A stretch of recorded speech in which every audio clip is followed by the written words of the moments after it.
service team is here to keep you rolling. The Golf Cart People. Your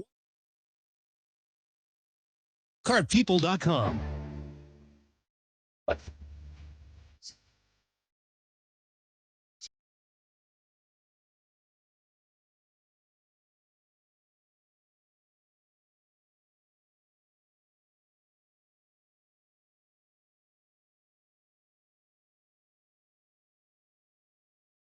The Jason Gregor Show. It's snubbed away comfortably to Fabregas. Surely now! Surely now! Spain have won the World Cup for the first time in history. On Sports 1440.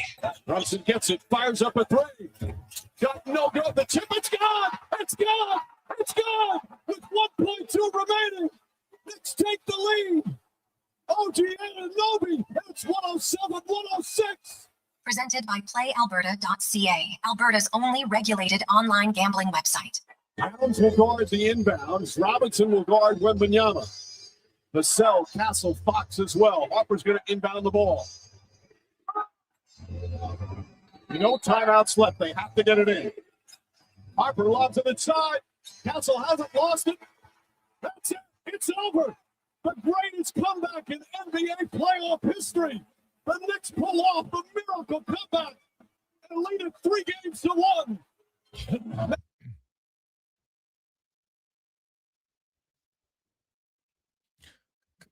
Cons, can you send me the lineup?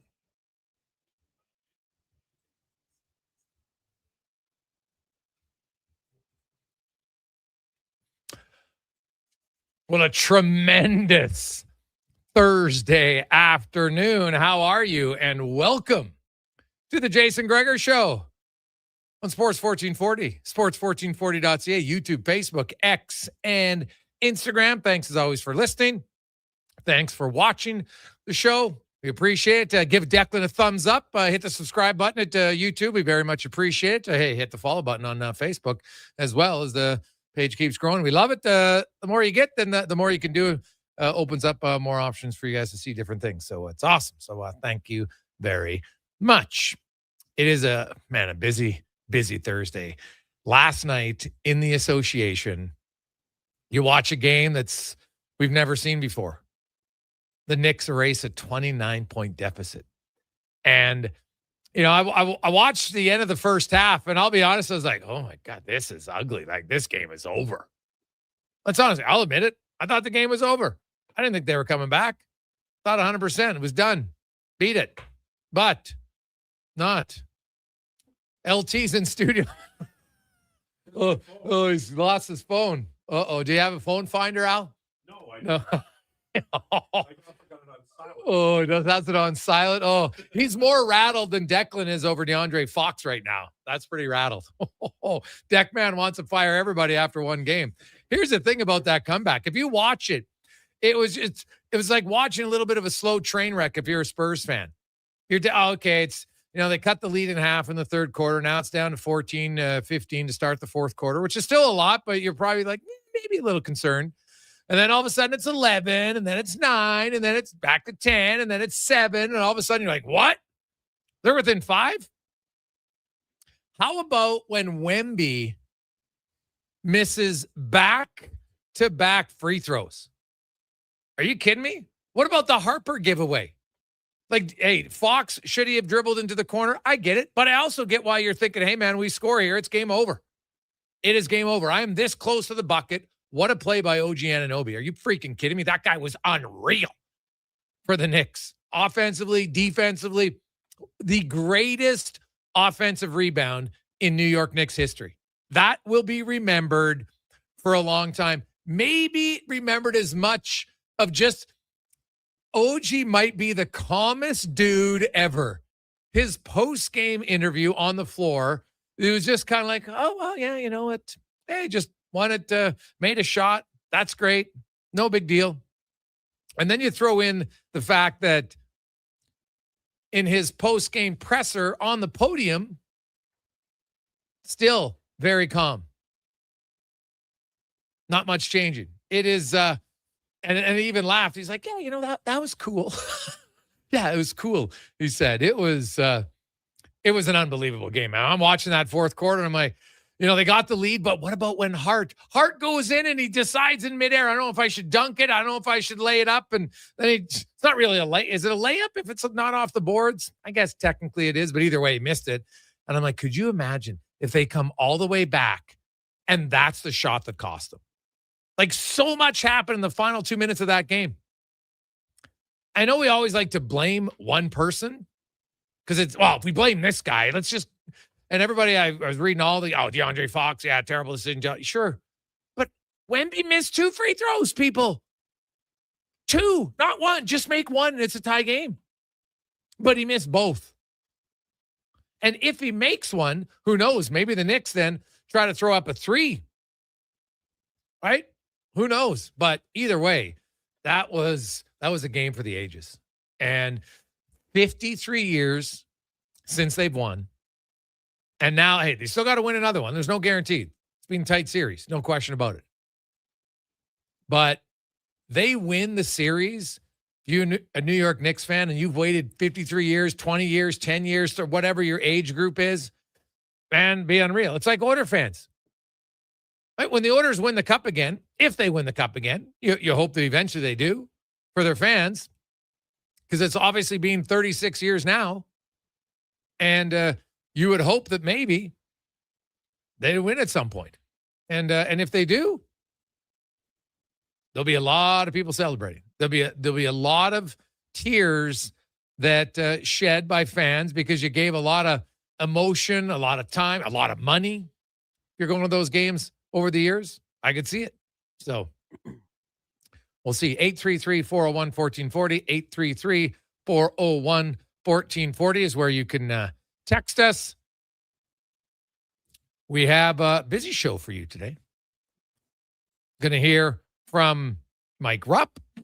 Also, we got Dave Owens, as always, from Sherbrooke Liquor. Shane Willis going to join us from Carolina. We got Dave Naylor. We're talking CFL is back for another week. Mark Spector. Also, the World Cup.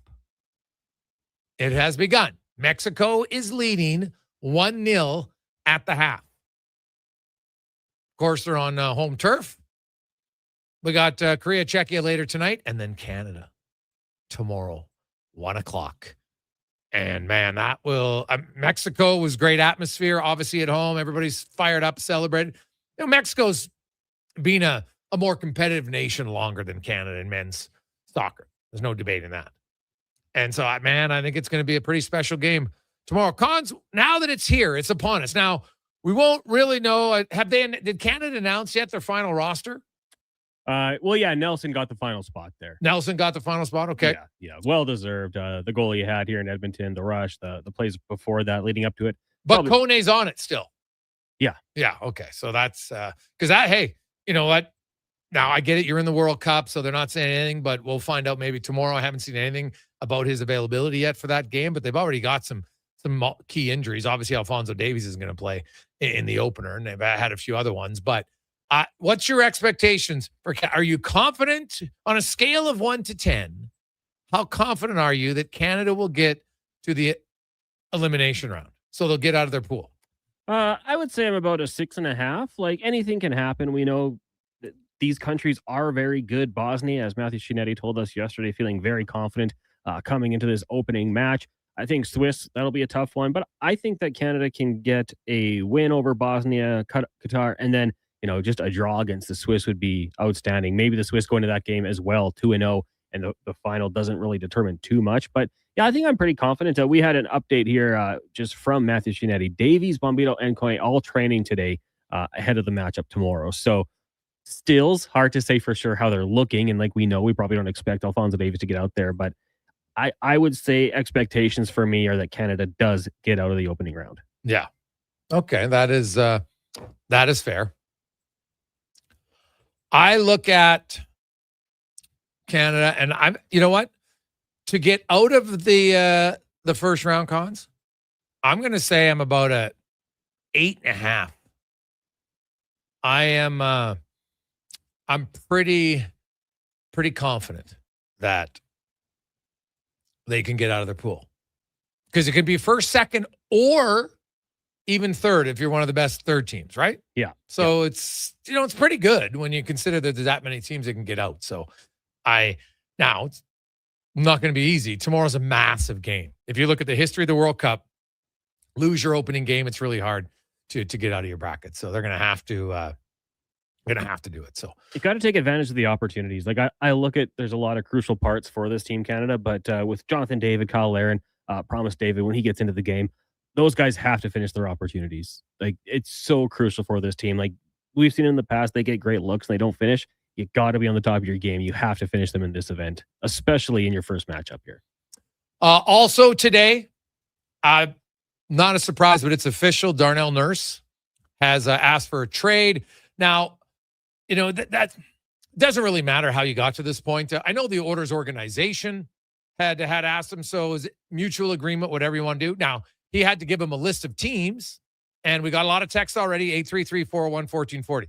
I think the first one we can start with, I know there's a lot of people, hey, Vancouver, he's not going to Vancouver.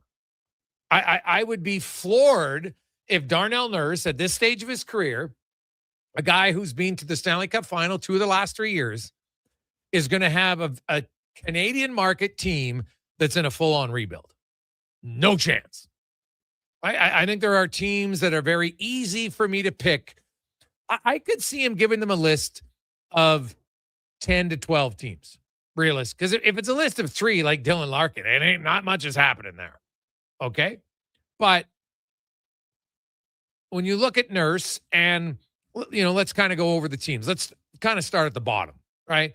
Vancouver, Calgary, Seattle, I don't think there's any chance. Chicago Blackhawks, I would really low chance maybe, but they do have lots of young players. They got a lot of young defensemen. They could probably use a veteran guy there. So it's a slight maybe, but that would be low for me. Nashville, no. Winnipeg, I don't think so. I don't see, within the division. Vegas, no. Anaheim, no. LA, no. Out east, I know he's from Toronto and there's lots of Morgan Riley talk, but where are the Leafs going, honestly? I don't think he knows. Like, you could go home and that would be good from that regard. But I kind of have a sneaking suspicion, no. But after that, like in the East, there's lots of other teams that you could make an argument for as to why he'd be interested in going there. Now, if you're talking top teams, Carolina, sure, I don't necessarily see a fit there. Buffalo, their top 4 defense is pretty set. Tampa Bay, now Tampa Bay is an interesting one because what about the future of Victor Hedman? We don't know. So that's why they become a slight possibility. And if Darren Radish leaves, even though he's a right shot defenseman, that guy played a ton of minutes for them. So they could be interested. But what are they looking for? And that, to me, is the most important thing here. When we talk about it from an Edmonton Oilers perspective, Darnell Nurse has some limitations in his game. I think we'd agree. At times, it can be frustrating with some of his decision-making. Totally fair. However, there are lots of elements of his game that are good. Number one is his availability. Don't underestimate it, people, because a lot of people are texting, oh, just Jake Wallman plays. I'm like, yeah, okay, Jake Wallman maybe. But Jake Wallman, games missed just in the last 4 years. 19, 19, 17, 29. Okay? So do the math on that. That's 84. That's a full season missed because now it's an 84-game season. That's a full season missed of games over the last 4 years. Darnell Nurse has missed 18 games in the last 9 years. And 1 year he had the injury, he missed 11. So he missed a grand total of 7 games of the other 8 seasons, man. Like this guy, he's durable. He plays a lot. Look at his minutes played. Not only does he dress a lot, he plays a lot. All right, Paul Coffey played him the most minutes 5-on-5 of any Oilers defenseman in the last playoff series they were in. He was 7-3 at 5-on-5. He's not terrible. He's not just, oh, give him away, frees up money. Well, what does that do? So you have lots of money to sign who? Who are you going to sign? Right? Is the free agent pool that deep and plush with quality defensemen? No. It's a pretty shallow free agent pool. So You're going to trade Darnell Nurse. This cannot be a repeat of a Stuart Skinner trade that in year one of the trade was awful. Jari got hurt in his third game, never really recovered, made twice as much money. Actually, more, just over twice as much, 5.375. Skinner was making 2.6. Skinner's a free agent now. You got Jari for 2 more years. Oh, and you gave up a second rounder and Brett Kulak. You cannot do that. Okay? It's inexcusable. You cannot have a trade like that for Darnell Nurse. Darnell Nurse, he is a top 3 defenseman for sure in my mind. And I would argue he's a top pair defenseman on a lot of teams in the league. Darnell Nurse, he doesn't play his minutes the last few years. Now that Bouchard and Ekholm are here, he doesn't play many minutes with McDavid. Yet he's still top 40 defenseman in even strength scoring. He's not a power play guy, so his total number aren't going to be up there. But he can produce. He's top 40 in goals. It's not just assists. Right? And if you go a longer period of time, he's even higher. So Darnell Nurse can do that. Right? As I said, there are some deficiencies in his game. But I think people have gotten so frustrated with his contract that has led to a lot of heightened anger to not say, okay, like this guy's just junk. I want to get rid of him. He's worth nothing. That would be a mistake. But you're the Edmonton Oilers, and here it is on June 11th. You got Ekholm, and you got Bouchard. You got Jake Wallman. Now you're going to trade Darnell Nurse, and we don't know about Connor Murphy. What's happening with Connor Murphy? Is he going to test free agent waters? Is he going to sign in Edmonton? We don't know. But what if you lose both of them? That was your best D pair in the playoffs. They've got value. So Stan Bowman, now you've got a trade piece, and I think people will be surprised on, like, look at what Seth Jones got. Remember what people talked about Seth Jones in Chicago? He's brutal. They got a starting goalie for Seth Jones and Spencer Knight. Good young player. Don't sell yourself short in thinking Darnell Nurse is going to bring back nothing of value. Because if that's the trade the Oilers make, well, now they just take another small step further from the Stanley Cup. You don't have to take a massive step forward in this trade. It's always hard to do, but you cannot lose this trade. It just can't happen. I'm sorry. Where the organization is, they plan on winning. So we'll see. 833-401-1440, 833-401-1440. And here we are in another day of as the world turns in the Oilers coaching saga. We mentioned it yesterday on the show that this has been just a cluster, you know what, from the start of it until now. It's clear the organization feels they need a hard-ass coach. Okay, that's just look at their strategy. That's what they've done, okay? Okay, that's fine. You're allowed to do that, but it's like they've gotten so blinded by it that they're like, we need a hard-ass coach, so we're just going to go guns a-blazing with no real plan. Because if they would have had a real plan, Chris Knobloch they would have announced the firing first. Chris Knobloch, okay, you know what? We need a harder coach. We don't think he's the guy. Right or wrong, that's their decision. They're allowed to do it. So do it professionally. Fire the coach. It's the offseason. That's how teams do it. You fire the coach, then you go on a coaching search. But no, gets leaked out. Well, we're trying to talk to Cassidy. Well, guess what? You don't even get permission to talk to Cassidy. So that becomes step one, backwards. And now you got to fire Knobloch, even though everybody all knew it. Oh, worst kept secret. What? Knobloch's getting fired. Didn't see that coming. Everybody saw it coming. Once the Cassidy rumor was out, he was dead coach walking. You know, then you have Vegas, because they're part of this soap opera. You know, Vegas, they have to have a press conference because their coach doesn't talk after they beat the Anaheim Ducks. They get a fine. They lose a draft pick, pretty significant penalty. And they're like, hey, we're in the midst of the playoffs. We got to focus on the playoffs. That's why no one can talk to our coach. Bruce understands. Of course, Bruce Cassidy comes out and doesn't really sound like he understands it. He might realize it's business and it's legal, but I don't think he loves it. Then Vegas, just to add a little juice to it, says, wow, this wouldn't be a story if Edmonton didn't leak it. Oh, like that's classic, right? Deflect, blame the other people. Why would Edmonton leak it? Like, it really makes no sense because all they ended up doing was looking terrible. Why would they do it? That, to me, doesn't make much sense. I have my own opinion on who it would. It would be his agent, which would be very smart to do. Hey, these guys aren't going to let my agent talk? No, let's get it out there. Maybe we can get some pressure on him. Hasn't worked yet, but it's out there and everybody knows. Then all of a sudden, hey, Mike Babcock's in the picture. Darren Gregor tweeting out that, hey, you know what? They've reached out to the NHLPA to see if there's any other investigation that has to go on from the previous one. Pardon? We're reaching out to see if everything's good. Maybe you should have reached out before you even started the conversation, because it turns out we know that players met with them, management met with them, they had lengthy conversations. He was their guy, right? One of their employees on radio, he's their guy. That's who they want.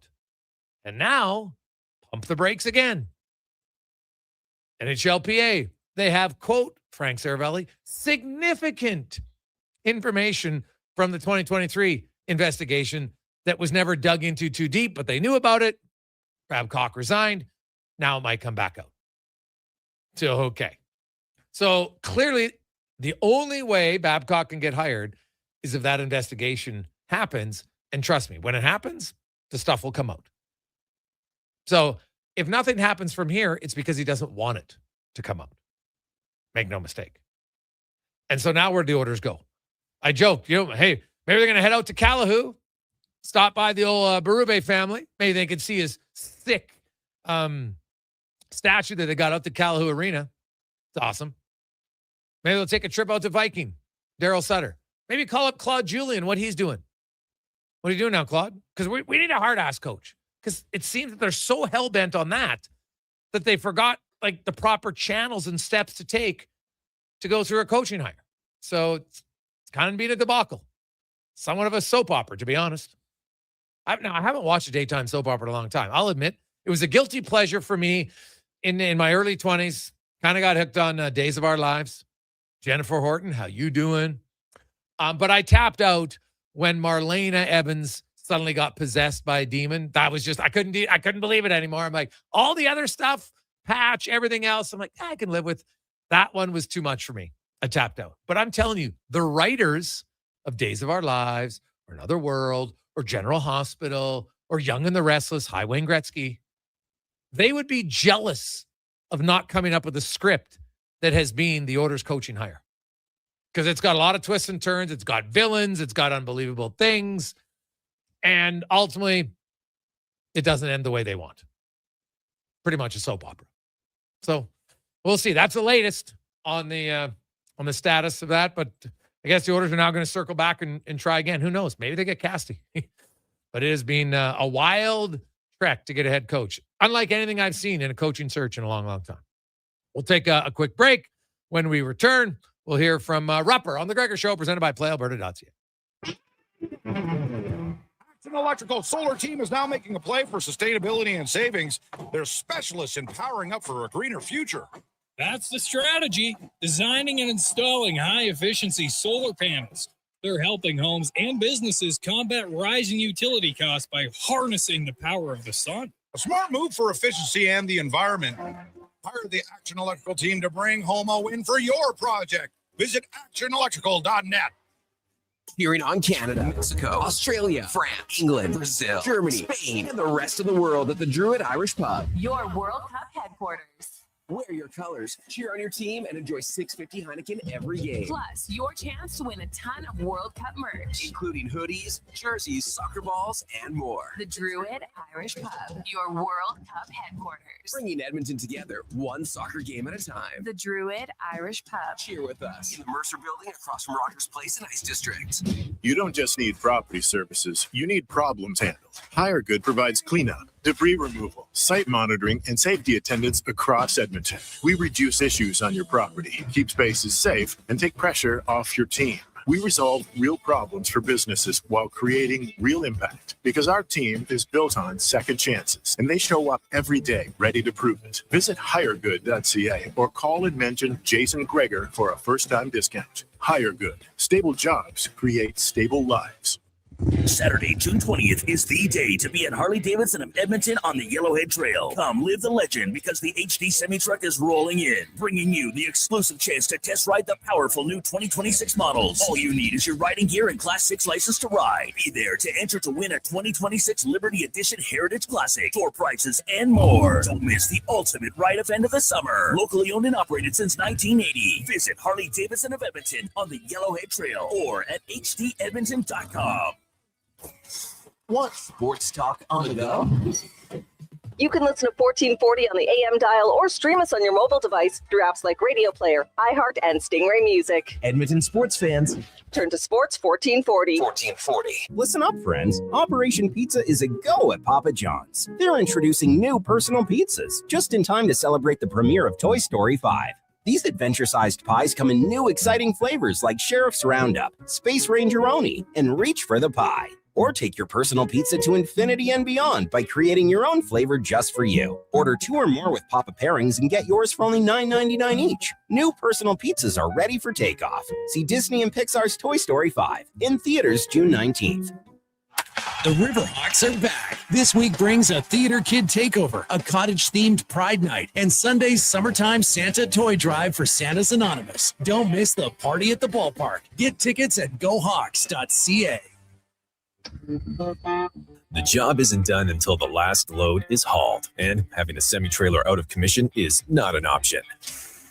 Whether replacing or adding to your convoy, Edmonton Trailer has a huge inventory of new and used semi-trailers, trusted by the gravel, logging, oil field, fluids, and freight industries. Find a trailer right for you online or at one of their 3 locations. For sales, service, parts, rental, and finance, when you're in it for the long haul, Edmonton Trailer. Novo Blinds is your home ice advantage for window coverings. Edmonton's own custom manufacturer with over 300 5-star reviews from homeowners, builders, and commercial contractors. Book a free in-home consultation at novoblinds.ca.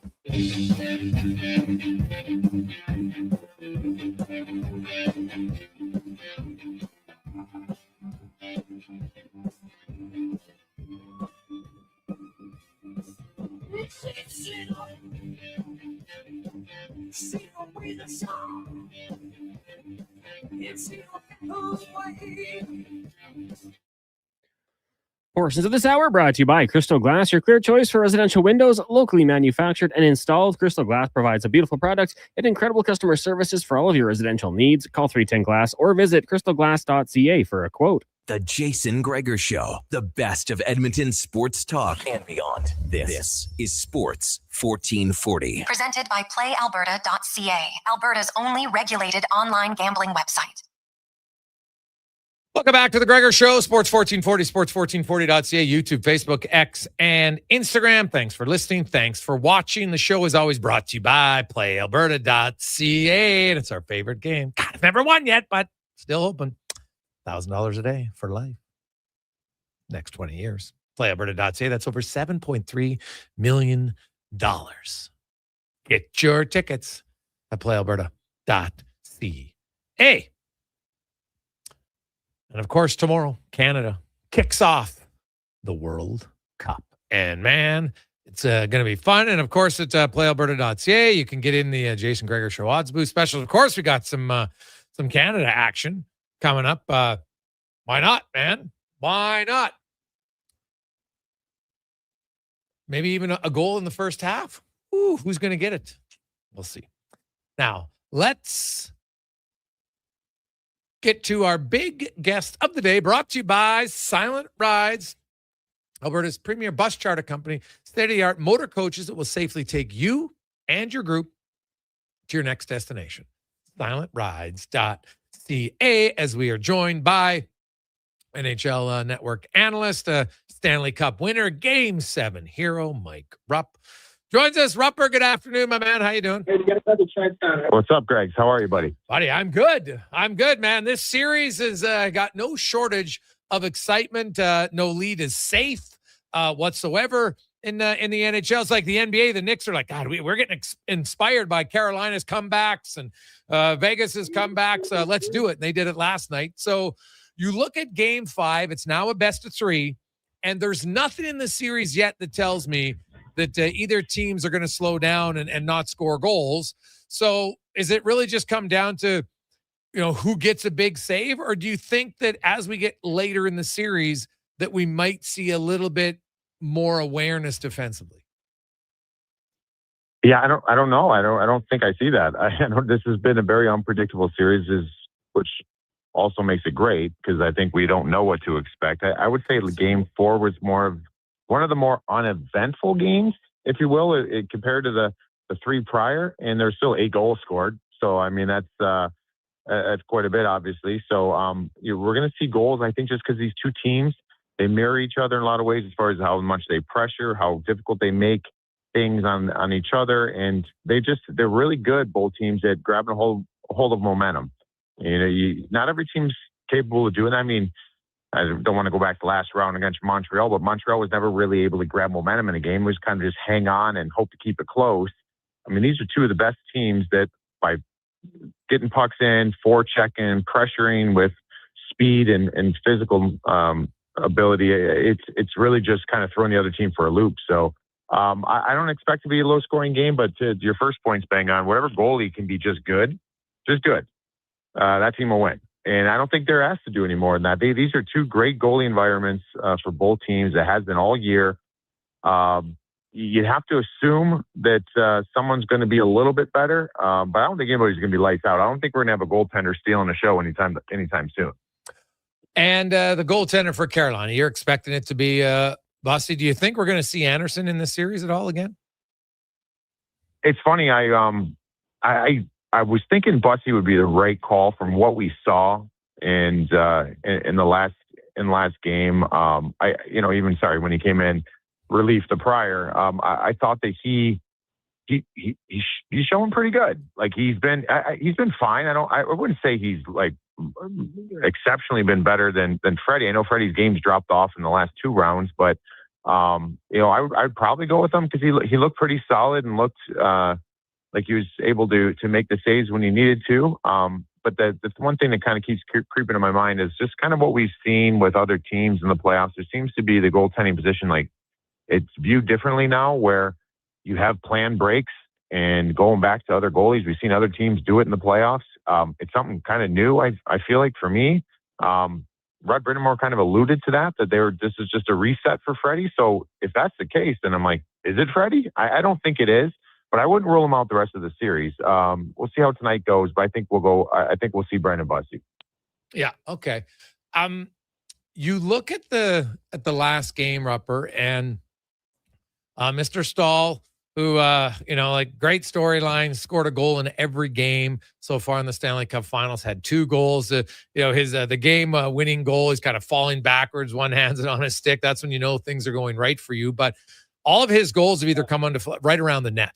And big body, I mean, get a little bit lucky, sure, on the first one where it hits the Vegas defender and pops down to him. But Vegas really, it's hard to handle his size because, there's lots of guys who are 6'4" and 230. Maybe it's his arms. I don't know what it is, Rupper, but he's way bigger than 6'4", 230. Yeah, Stahl, he's thick, he's tall, he's powerful, he still moves really well. I'd say actually probably moves even better the last few years than he did the prior few years. For whatever reason, I don't know if it's his conditioning or what it is, but he looks great out there. But you know what he does in a lot of these situations that maybe some other players don't do? He gets to the spot first. If you watch him when he goes net front, he doesn't just go in there and body up. He gets there before to the defenseman. He grabs the real estate first. So in today's game, you can't come in there and move a guy like that. And I think that's just him and his brains. We've known he's had that high hockey IQ, and that's really given him an edge. He sits there when he's coming out of the corner, coming out of the cycle game. He goes to the net. He eludes any kind of getting tangled up, and then he goes and sets up shop. And you're not moving him when he's in there. So if I'm Rod Brind'Amour, at this stage of the game, I'm putting him on PP1 every single time. I'm probably taking Svechnikov off of it. I mean, you got to win 2 more games here. You only got potential of 3 left. Jordan Stahl has been arguably your best player. I think he needs to be on power play 1. Yeah. Okay. Speaking of the power play, Rupp, that's been a big difference here. Carolina's 36% in the series. Vegas is 8.3. They've got 1 goal in the 4 games on the power play. Like, and their power play, Rupper, like at time they can barely get set up. Yeah, no, you're not going to win sub 10% power play against Carolina. Carolina, as good as a 5-on-5 team that Vegas is, and I would argue that I've liked probably more parts of the series from them than I have Carolina. But at the end of the day, when you look back at the teams that have beaten Carolina in the playoffs, their power play is clicked. Now, you're probably going to say, well, yeah, I mean, hot power play is always going to help a team out. But, like, no, that's the key to beating Carolina. Because your numbers, your possession numbers, heck, your 5-on-5 production most likely isn't going to outweigh theirs. So that's what's got to tip the scales, special teams. So if Vegas, it doesn't matter that they're at 8% or whatever you just said. It matters that they got to cook around like 20% these last few games. Like if they do that, they can win the series. If it's going to be what it is right now, and you're going to allow a team or a team's going to have a 90+ penalty kill, you're not winning against a team like Carolina. No, not at all. Mike Rupp joins us from the NHL Network. We're getting set for Game 5 tonight. Should be a wonderful atmosphere for sure. Rupper, I want to get your thoughts on. I got an article coming out of Oilers Nation. I kind of call it the soap opera that is the Oilers coaching hire. From the end of the season, man, you take out 5 days, and after that, it's been a tire fire in how everything is handled. From leaking it out Casty before they fire their coach, and they have to fire their coach. Then Vegas accuses them of leaking it, which I actually don't believe. Casty can't get to speak to you. Then you decide, oh, you know what? We're going to go to Mike Babcock. But we can't even hire him because we have to ask if the NHLPA is okay with it, which normally never happens. And lo and behold, guess what, Rupper? Now there's significant information that wasn't released in 2023 that they would have to look into now. Like, how much more can the Oilers botch this so far? Yeah, so I'm not going to, as far as Mike Babcock and what he is or isn't at this stage of the game as a coach or whatever, I'm not going to say it would be a good hire, bad hire, or whatever. What I will say is that's a mismanagement of the situation. You just painted it perfectly, because you should figure those things out before you go public with anything, or let this kind of get down the road far enough. Because now, if anything, you look even more foolish in the process. So even if it's okayed and cleared and the hire happens, there's always going to be that kind of weighing in the background. It's going to resurface some things that we didn't even know about.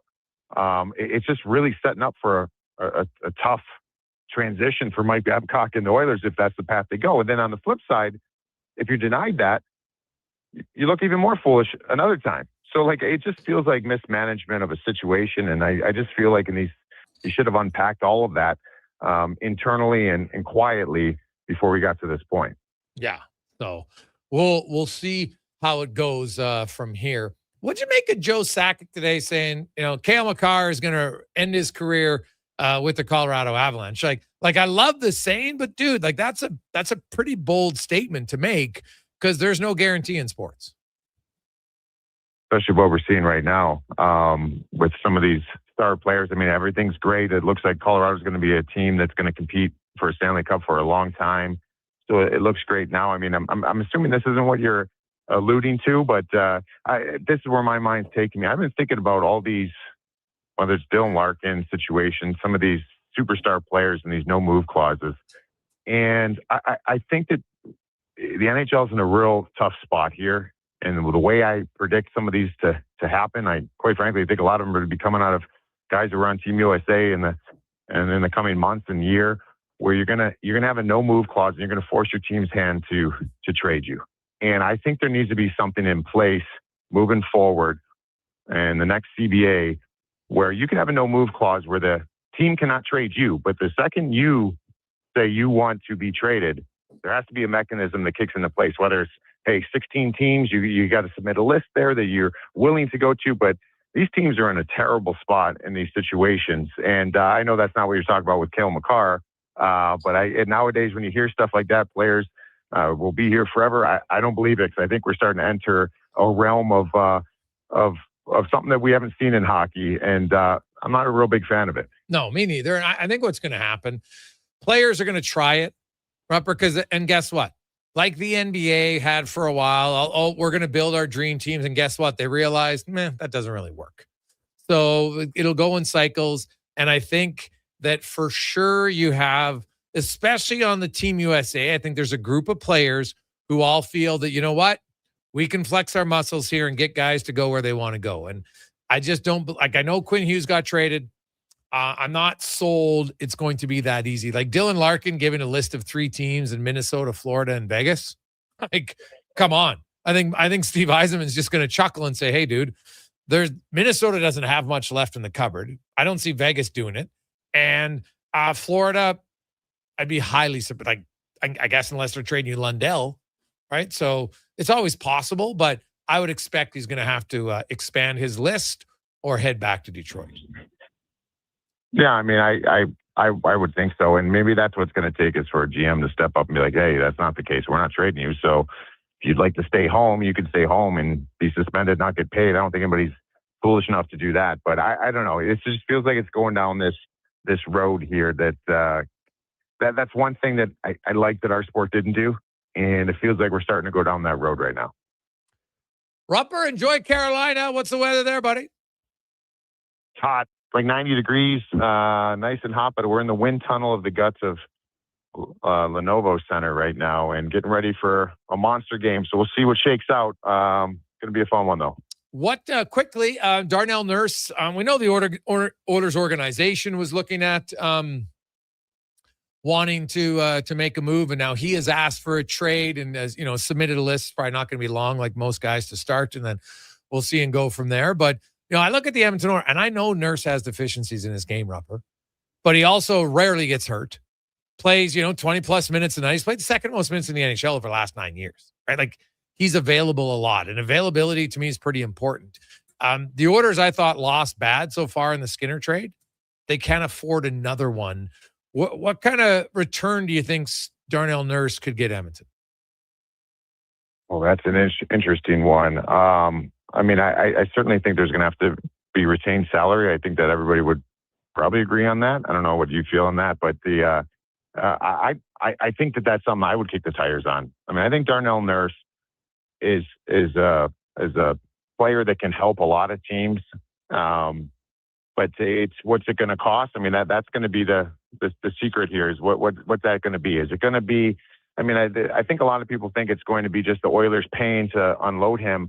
I don't think that's fully the case. I think you'll see a return. I don't know what that's going to be, but if it can give them some cap room and some decision making, maybe this can benefit the Edmonton Oilers. But I also think there's teams just off the top of my head, like if I'm the San Jose Sharks, I'm calling and see what that looks like. Like you need to be tough to play against. You need defenders.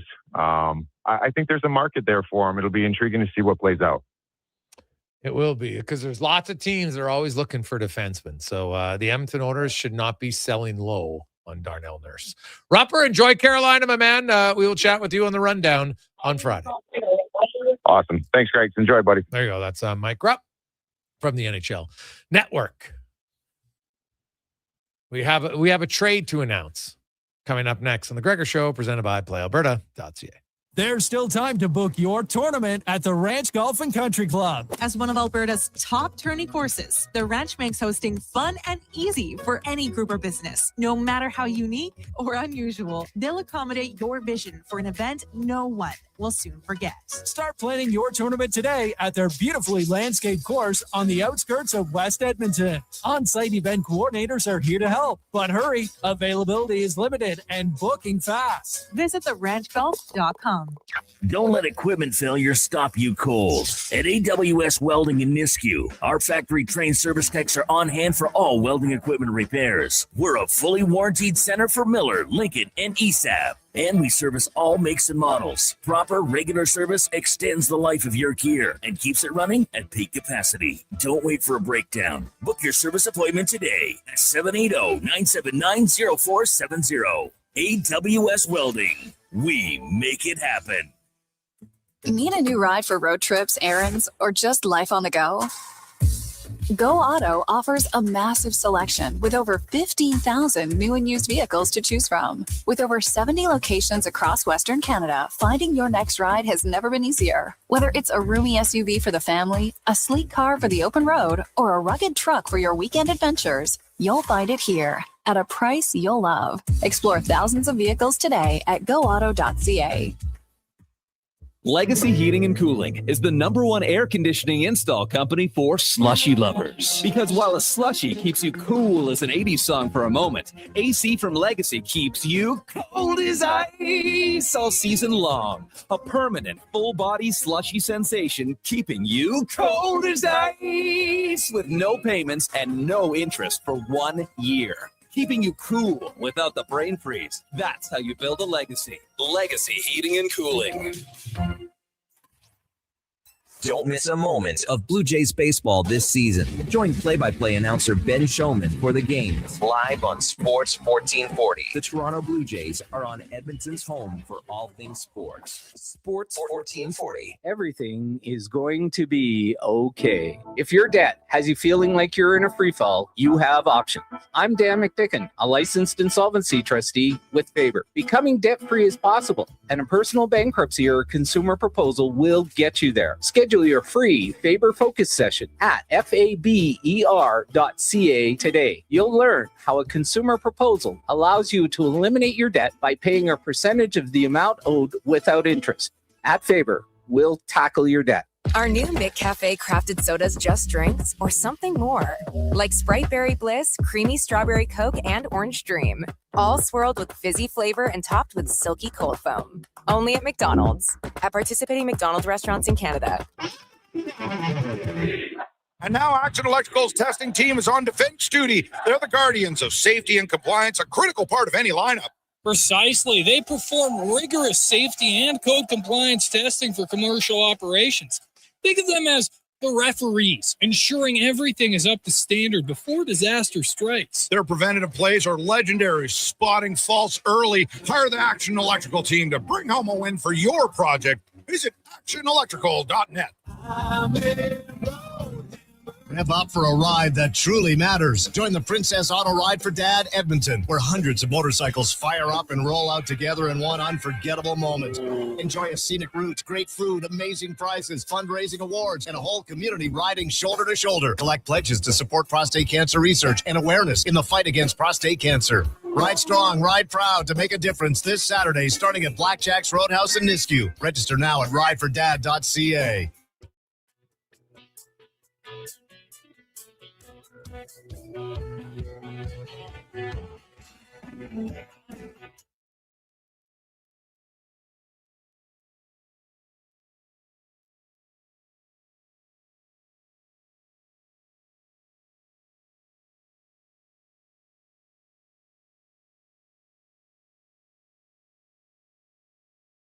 This is Sports 1440, where Edmonton talks sports. On YouTube, Facebook, and X. Here's Jason Gregor. Brought to you by PlayAlberta.ca.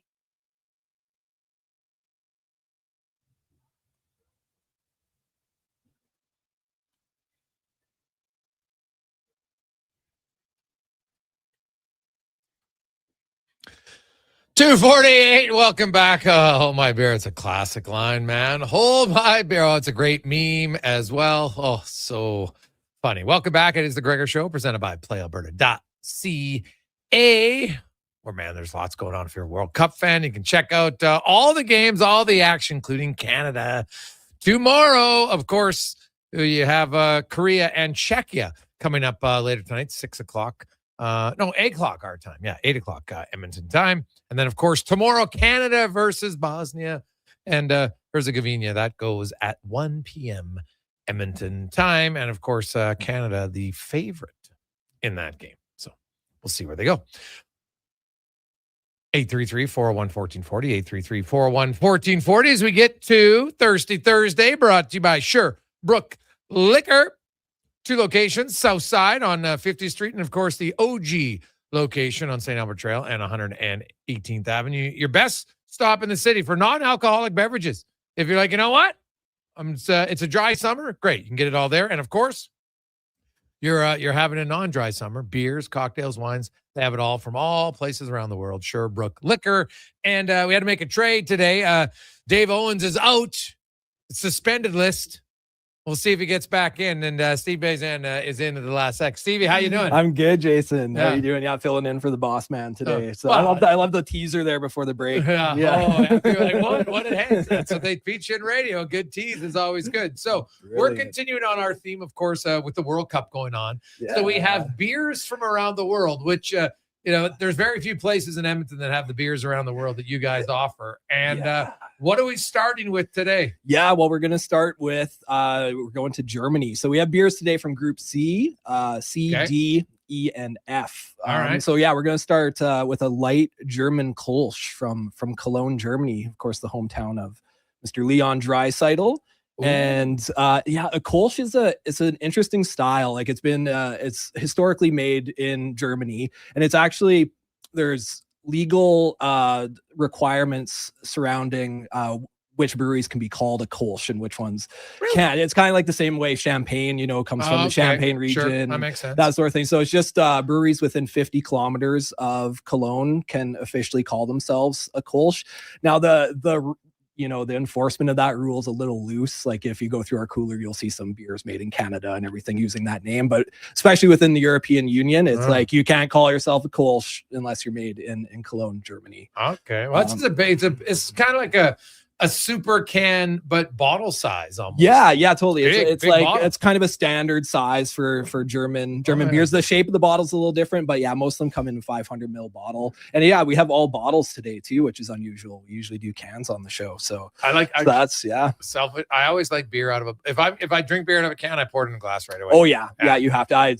Any beer you drink, that's a non-negotiable. You got to do that. But I love a Kolsch. So it's technically a pale ale when you look at the brewing technicalities behind it, but it drinks so much like it's kind of like somewhere in between a Pilsner and a more traditional European style pale lager, but it's just got like a little more subtle complexity to it.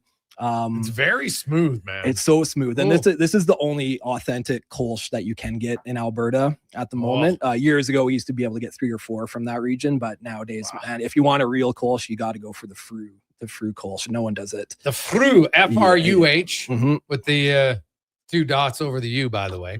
And for all of our German listeners, something tells me if you want to know a true Kolsch, you want to try the Fru. And anybody who doesn't, man, that is a really it's not flashy. It's not, you mentioned a little bit of an IPA, but there's no bitterness to it or no hoppy taste at all. Yeah, no, it's nice and smooth. It's the perfect sort of beer if you just drink pale lagers and that's the only style you're into, but you're feeling a little adventurous, going to a Kolsch is a perfect little sidestep. You'll still like it, but it's got a little bit more complexity to it, but still super easy drinking. And then next we have the Cooper's Brewery, a sparkling ale. Yeah, no, take a look at that bottle, Jason. Like put it up to the light, maybe shake it up a little bit. Yeah, like you see some little floaties in there.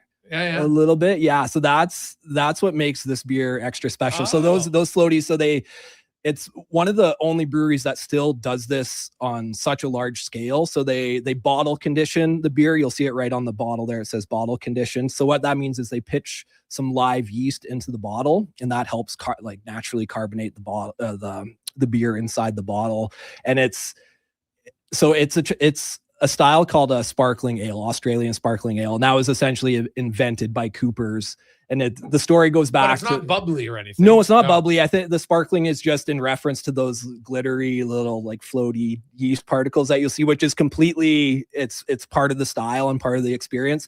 So some people like to actually turn the bottle upside down, or you go to some bars in Australia, they'll roll the bottle over to you so the yeast gets all disturbed. I poured it so it's more clear. I didn't get as much yeast in there. It's all personal preference. It changes the taste and the aromas a little bit. It's a little foggy. Yeah, a little foggy. Yeah, it's not perfectly clear, but it's got an interesting backstory too. So back in the late 1800s, it was actually a preacher from Yorkshire, England, that was living in Australia. He had no intention of becoming a brewer or anything, but he made this homemade tonic for his wife, who was sick at the time, from an old family recipe. And I guess some of the neighbors got a little sip of it, a little bit, and they got it. They got a taste for it. They're like, "Can you make more?" And then kept getting requests for it, and then started a brewery in the late 1800s. And it's still the same family that owns it too, and they've been Cooper's is the largest, independently owned brewery in Australia. Wow. There's been corporate, huge international conglomerates that have tried to take them over and everything. They're like, no, we aren't going to do it. And they had submitted some legal documents in the 90s saying that, no, this is going to be a family owned company and we're going to make it impossible for a corporate takeover, which I thought was a really cool story. And yeah, jives with a small local family run company like us. I like it. So for all you Aussies, the Sparkling Ale, I'd say it's a solid beer. Nothing flashy about it. Yeah. Just straight solid.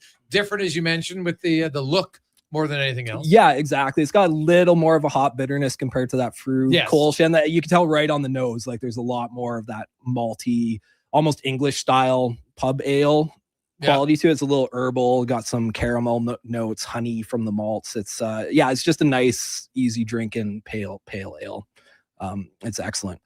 So now we're gonna move on to. So this is probably the most modern beer out of the bunch today. So we're going to Japan for the next one. Now this is a brewery called Far Yeast, and they started as a Tokyo-based brewery, but they decided, it's just this modern city doesn't quite match our vibe to it. So they started a brewery about 20 minutes outside of Tokyo. That has the Far Yeast White. Yeah, so it's sort of a nice countryside brewery. And they started they started back in the 1990s, and they have gotten a lot of international praise, especially for this beer here, which is more of a saison style one. So they've won international beer cups before. They've won gold medals as one of the best saisons in the world. And you'll notice right away, it's really, really light. Yes, like a very light. Yeah, that is a pale straw color, which is, again, a nod to the historical saison style, which is more a French and Belgian. Do you like that beer? I like this beer a lot. It's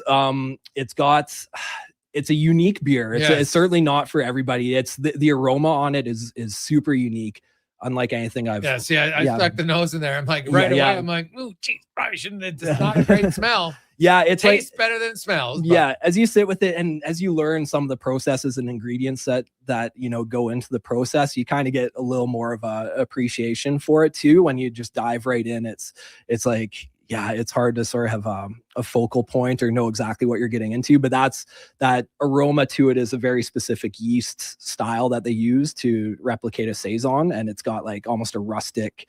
I get sort of lemon peel, sort of citrus rind to it, and very spicy, kind of the coriander and white pepper, and so there's a lot going on to that one. And if you go to if you look at its accolades, all the beer judges and they love it. They love it. I was just channeling my inner Michael Scott there, doing everything in my power not to yell at his favorite line right after my last one. So we'll just move along here. Yeah. So now we have the Trappist La Trappe. La Trappe. So we're going to the Netherlands now. Oh yes. So it just looks like a beer. It does. The color of it. It's haven't tasted it yet, but it definitely. If you put it on a glass, that darker amber color. Yeah. I think just to me, I say, well, except for dark beers, and I love dark beers. Yeah. But when I'm thinking of like an ale colored beer, usually I find this color just more appealing. Yeah, it's got that, and it's a good thing you brought that up too, because it's one thing that I think the Trappist ales.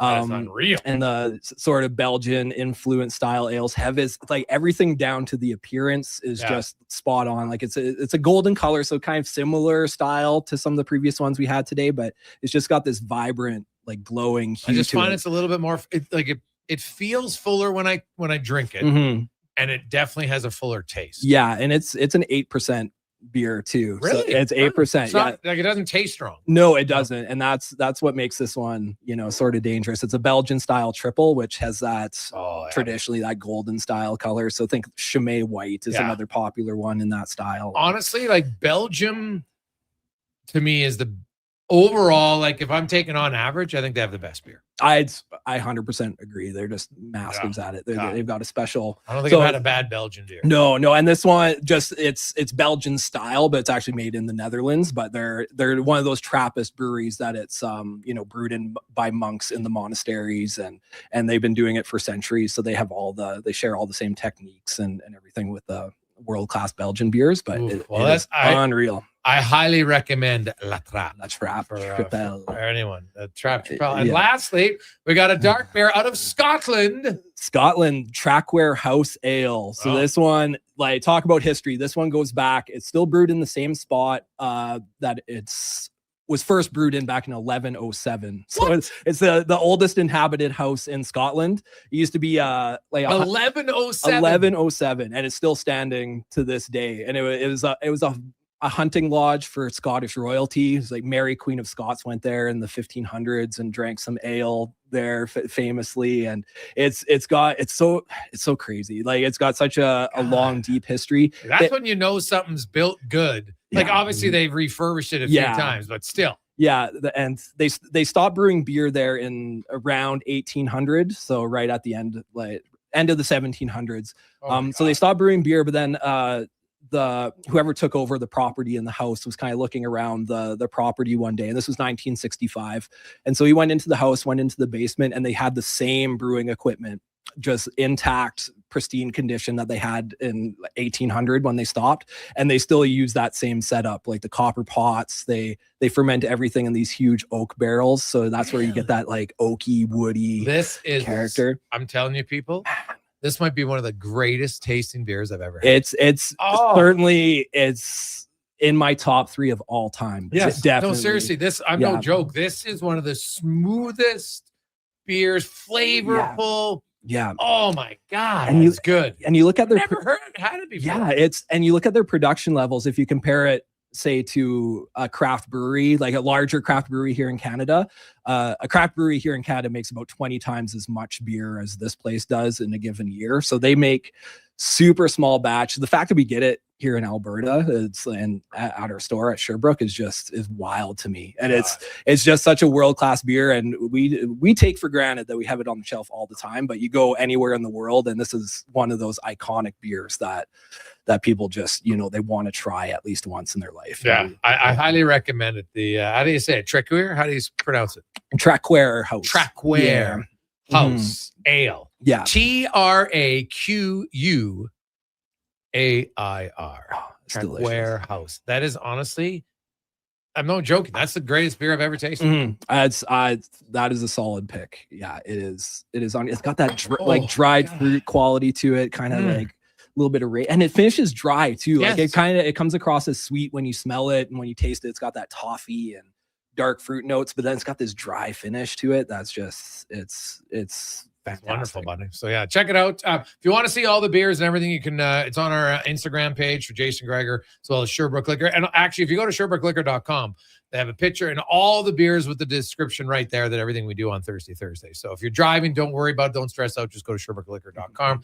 You can see it. Stop in and just ask them. They always know which beers we were talking about, and you can ask them about. Well, all of them are good, but the Scottish one is definitely the last two, buddy. You finished it. You finished strong. Finished really, Thank you very really much. strong. I like it.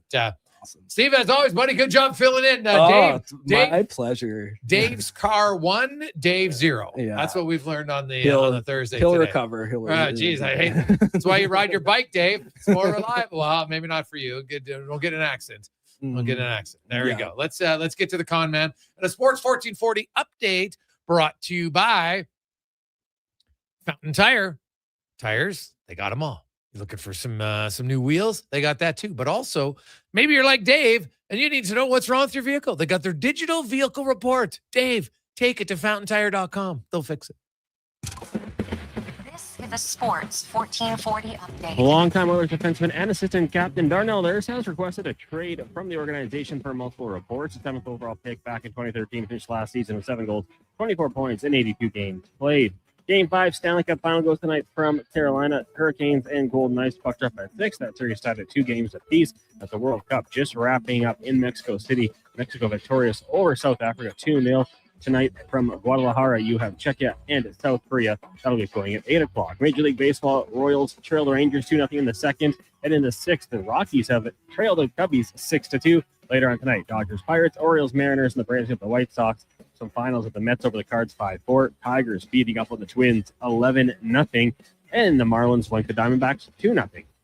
Week 1 of the CFL kicks off tonight. Winnipeg hosting Hamilton. That one gets going at 6:30. Coming up in hour 2, we'll be joined by former NHLer Terry Ryan, and Hurricanes analyst Shane Willis. I'm Connor Halley. This has been a Sports 1440 update. 1440, a Stingray radio station broadcasting on Treaty 6 territory. Download the free iHeartRadio app and listen to CKJR wherever you go. Come for Canada's largest trade shows, the biggest names in entertainment, exhilarating sporting events, and more. And stay for the experience at the Edmonton Expo Centre. Looking for the perfect place to host your next big event? From trade shows to galas, meetings, and concerts, the Edmonton Expo Centre has the space, event expertise, and service to make your next event unforgettable. With over 522,000 square feet of flexible event space, in-house catering, and operational expertise, they bring your biggest vision to life. Thursday. Learn more at edmontonexpocentre.com today. Afternoon, how are the home team goes beyond the bets. That's because your picks have provincial impact. Play Alberta is the only app in the province that puts all revenue directly back into supporting programs and services that Albertans rely on Never every won day. yet. By investing in the General Revenue Fund, every play, bet, and buy made on Play Alberta helps make a difference across the province. Visit playalberta.ca/Gregor to learn more. That's playalberta.ca/Gregor. Must be 18 plus to play. If you gamble, use your game sense. What a performance by Action Electrical today. Their projects team kicked things off, designing and building with unmatched skill. Then the service team swoops in for those crucial repairs and maintenance. And don't forget the testing team, ensuring everything's safe and sound before the solar team scores with sustainable energy. A complete team effort. Have Action Electrical bring home a win for you and your project. Visit actionelectrical.net. Hey, hon, I'm getting expressions and images to frame my hockey card collection in the man cave. Perfect. I'll come with you and bring our wedding photos. For sports memorabilia and family treasures, think Expressions and Images, your local custom framer since 91. You name it, we frame it. Hi, I'm Colin Livingston, president of CanTorque. We've been tightening bolts and redefining our industry for 25 years. Yes, a quarter century, and we're just getting started. Check us out at CanTorque.com. Our tools age better than I do. Good to go. With Mortgages to Go, you'll be good to go. MortgagesToGo.ca says yes when the banks say no. That's why Alberta has trusted Mortgages to Go for over 23 years. If you need cash and have equity in your home, you're approved instantly, guaranteed. Call 1-888-888-5998. That's 1-888-888-5998. With Mortgages to Go, you'll say, good to go. Commissioner Allen Auctioneering's Calgary, Edmonton, Winnipeg Public Unreserved Equipment Auction is next Friday at 9 a.m. featuring articulated dump trucks, backhoes, excavators, forklifts, graders, loaders, packers, reclaimer, skid steers, telehandlers, turf mowers, plus commercial trailers. Info at maauctions.com. Bashaw Concrete Products. From concrete and septic tanks to blocks, precast water pads, Jersey barriers and aggregates. Farmers, contractors, homeowners. Plan your next project at BashawConcrete.com. Family owned, over 60 years pouring. Bashaw Concrete Products. Once again, start here. BashawConcrete.com. Commissioner Allen Auctioneering's next Calgary, Edmonton, Winnipeg Public Unreserved Industrial Auction is next Friday at 9 a.m. featuring a large selection of 2020 to 2014 Caterpillar, John Deere, and Volvo articulated dump at maauctions.com.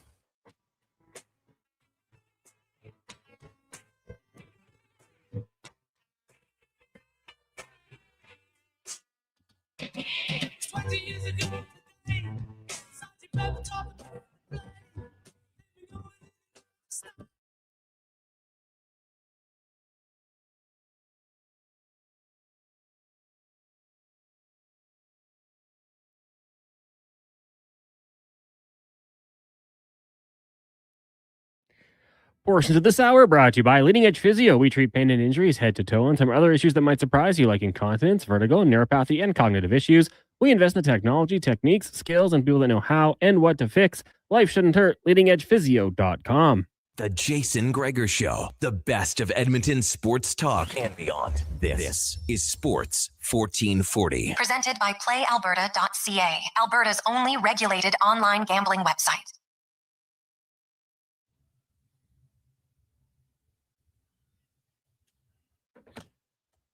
Just after 3 o'clock, how you doing? And Mexico with the first win at the World Cup of 2026.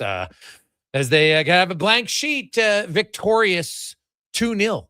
And they're off and running. So one host country, 1-0. Canada, hoping they will be the second. As Canada and the U.S. each open up their 2026 World Cups on the home field tomorrow. Canada, Bosnia and Herzegovina at 1 o'clock. And then you have USA and Paraguay at 7 o'clock tomorrow night. Coming up later on this evening, Korea and Czechia will battle on the pitch. Should be a pretty good match, actually. So we'll see how it goes. Welcome back. It is the Gregor Show, presented by PlayAlberta.ca, Alberta's only regulated online gambling website, where 100% of the revenue stays right here in our lovely province of Alberta at PlayAlberta.ca.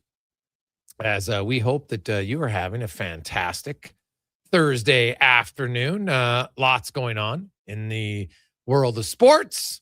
We're going to get to In the Room, brought to you by Action Electrical. Take action on your savings, especially if you've been thinking about business owners. You're looking to get solar on a commercial building. Well, you can qualify for up to 30% off federal tax rebate and more. Find out how at actionelectrical.net, as we are joined by former 50-goal scorer in the Western Hockey League, top 10 pick in the NHL entry draft, Stars on Shoresy is Hitch. Terry Ryan joins us. TR, good afternoon. How you doing?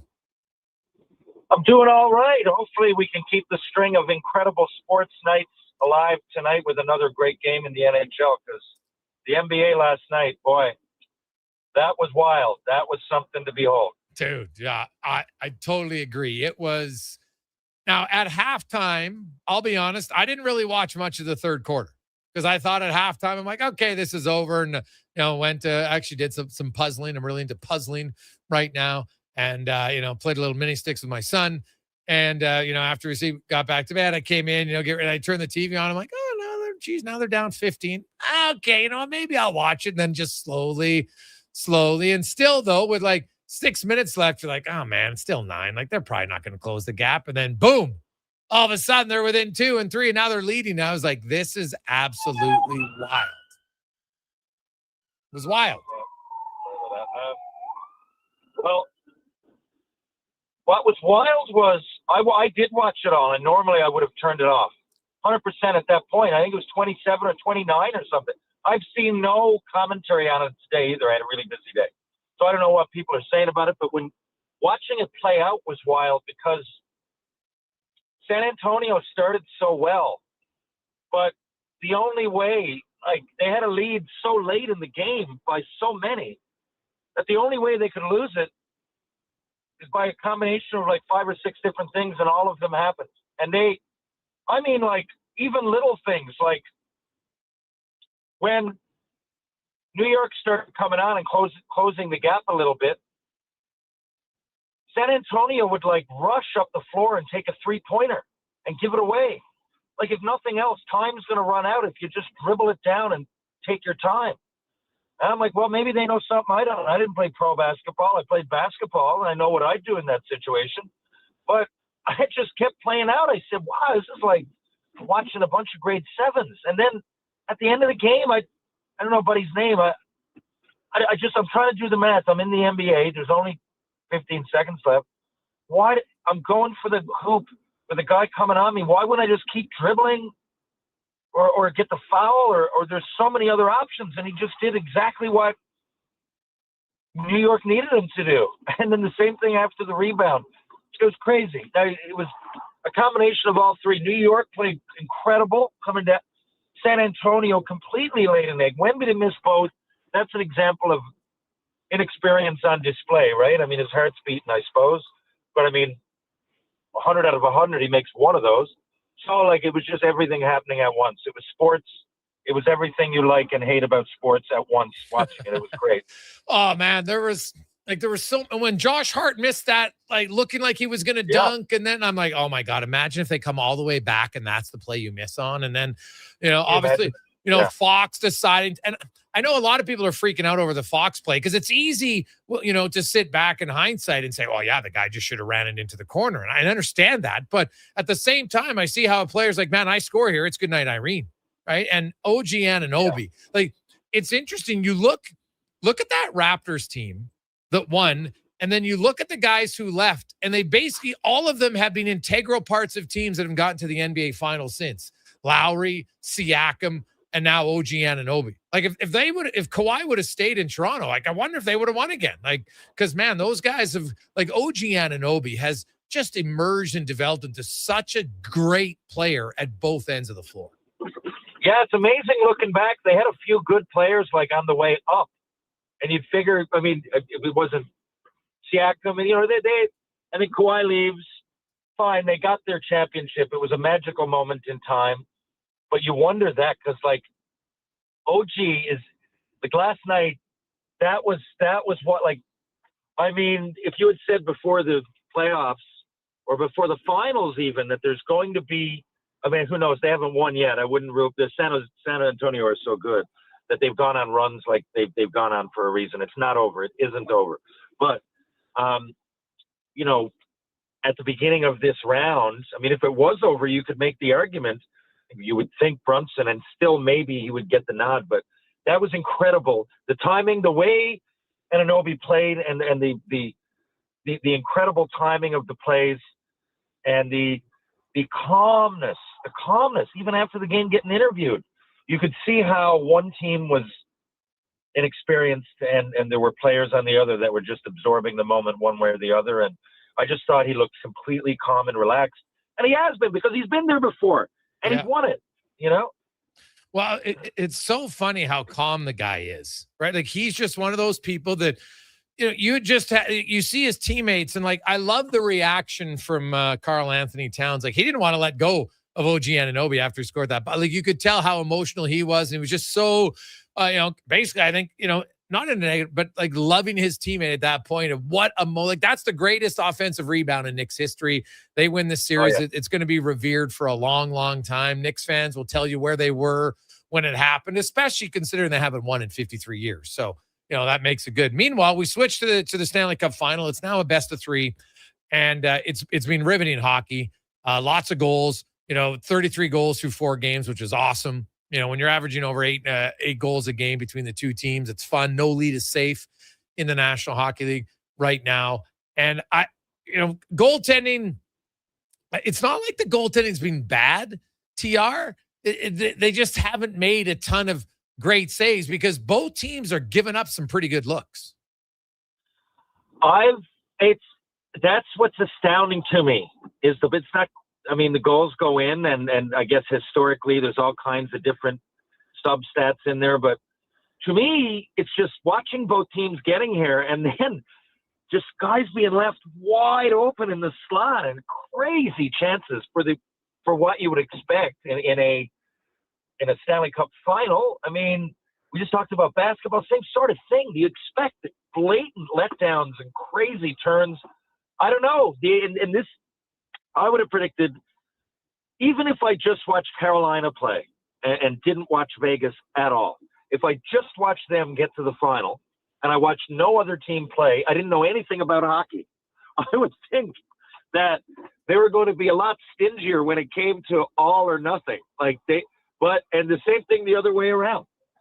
And it's at times some of the best players seem totally stifled.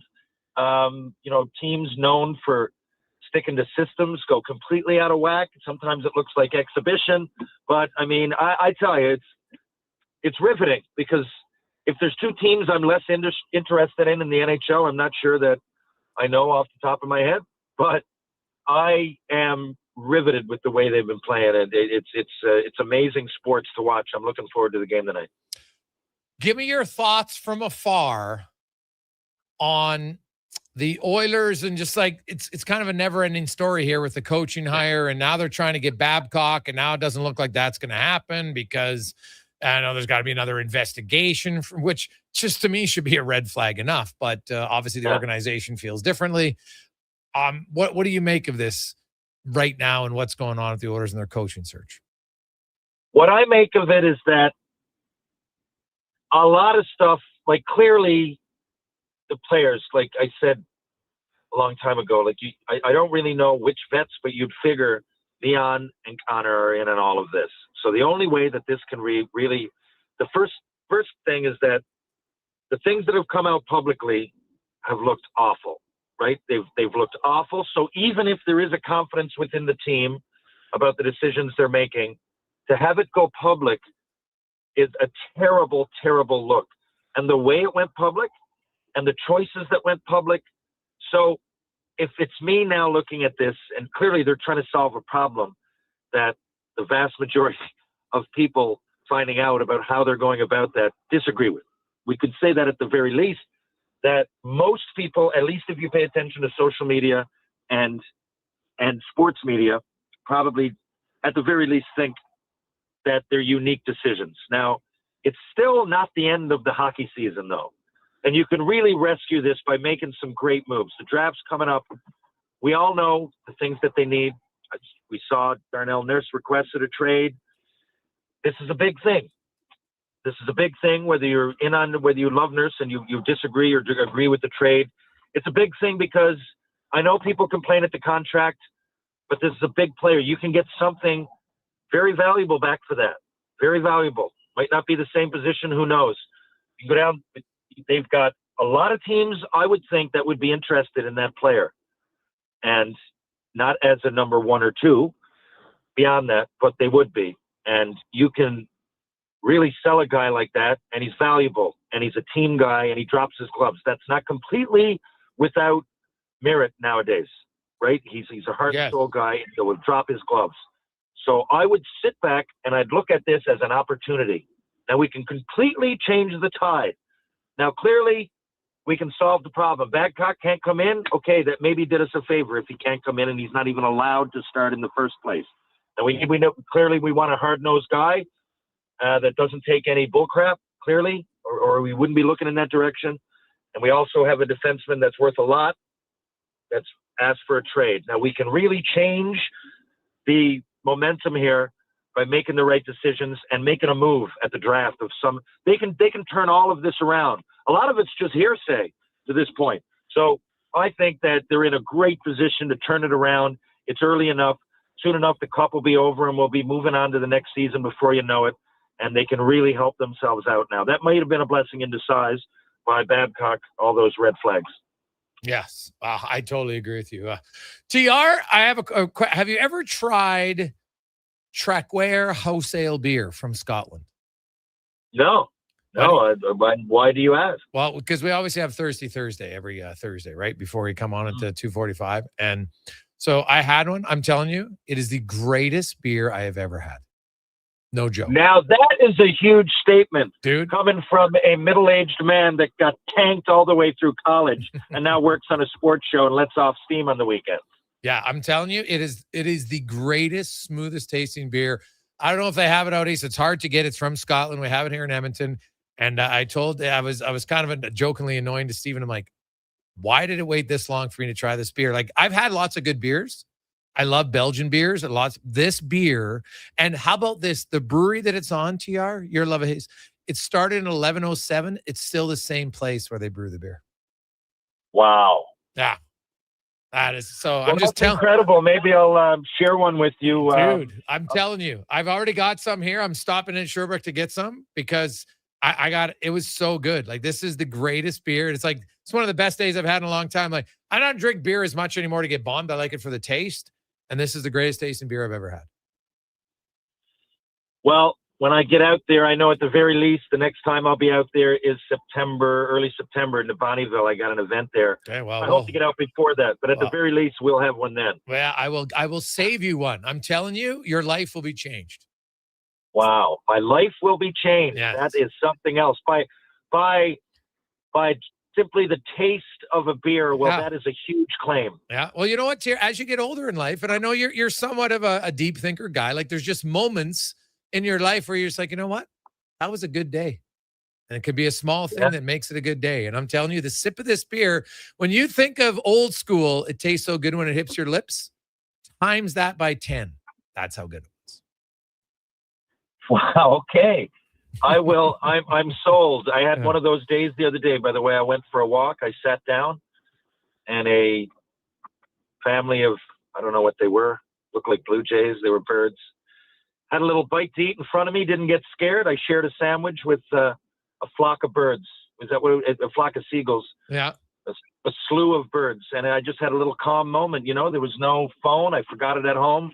There was no podcast to listen to. All you could hear was a slight bit of wind and the trickle of the flow of the river going by in the background. Oh, nice. That's nice. It's awesome. TR, good to catch up with you, buddy. Enjoy the World Cup. We'll talk to you next week. Thank you, Connor. Thank you, Jason. Thank you, Edmonton. We'll chat real soon. It's TR. That's In the Room, brought to you by Action Electrical. Quick break. We'll return to the Gregor Show, presented by PlayAlberta.ca. Albertans love to debate the best way to enjoy summer sports. No. Playing on the field is the best, man. No way. Watching from the sidelines, way more relaxing. You're both crazy. Checking out the game from the Bro Zone is where it's at. But there's one thing every sports fan agrees on. Wilhauk Beef Jerky. Wherever you catch the action, load up on Alberta's best beef jerky. Wilhauk Beef Jerky.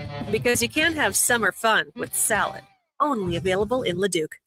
Looking for a truck that can handle anything Alberta throws your way? Wolf GMC Buick has the offers to get you behind the wheel. Get 0% financing for up to 72 months on select new 2026 GMC Sierra 1500 models. Plus, trade in an eligible 2015 or newer pickup and receive a $1,000 truck trade-in bonus on select Sierra models. Ask about bonus offers for heroes, students, recent graduates, and more. Visit wolfgmcbuick.com. It doesn't start on game day. It starts before kickoff, before the first snap. It starts with you locking in your season seats. This is Edmonton Elks football. The only way to experience it is being there for every hit, catch, and touchdown. The Elks home opener kicks off June 20th against Montreal. Your season seats are your way in. Get yours now at goelks.com/season seats. Edmonton Elks. Our city, our year. Just in time for the big game. Score big savings at the Brick.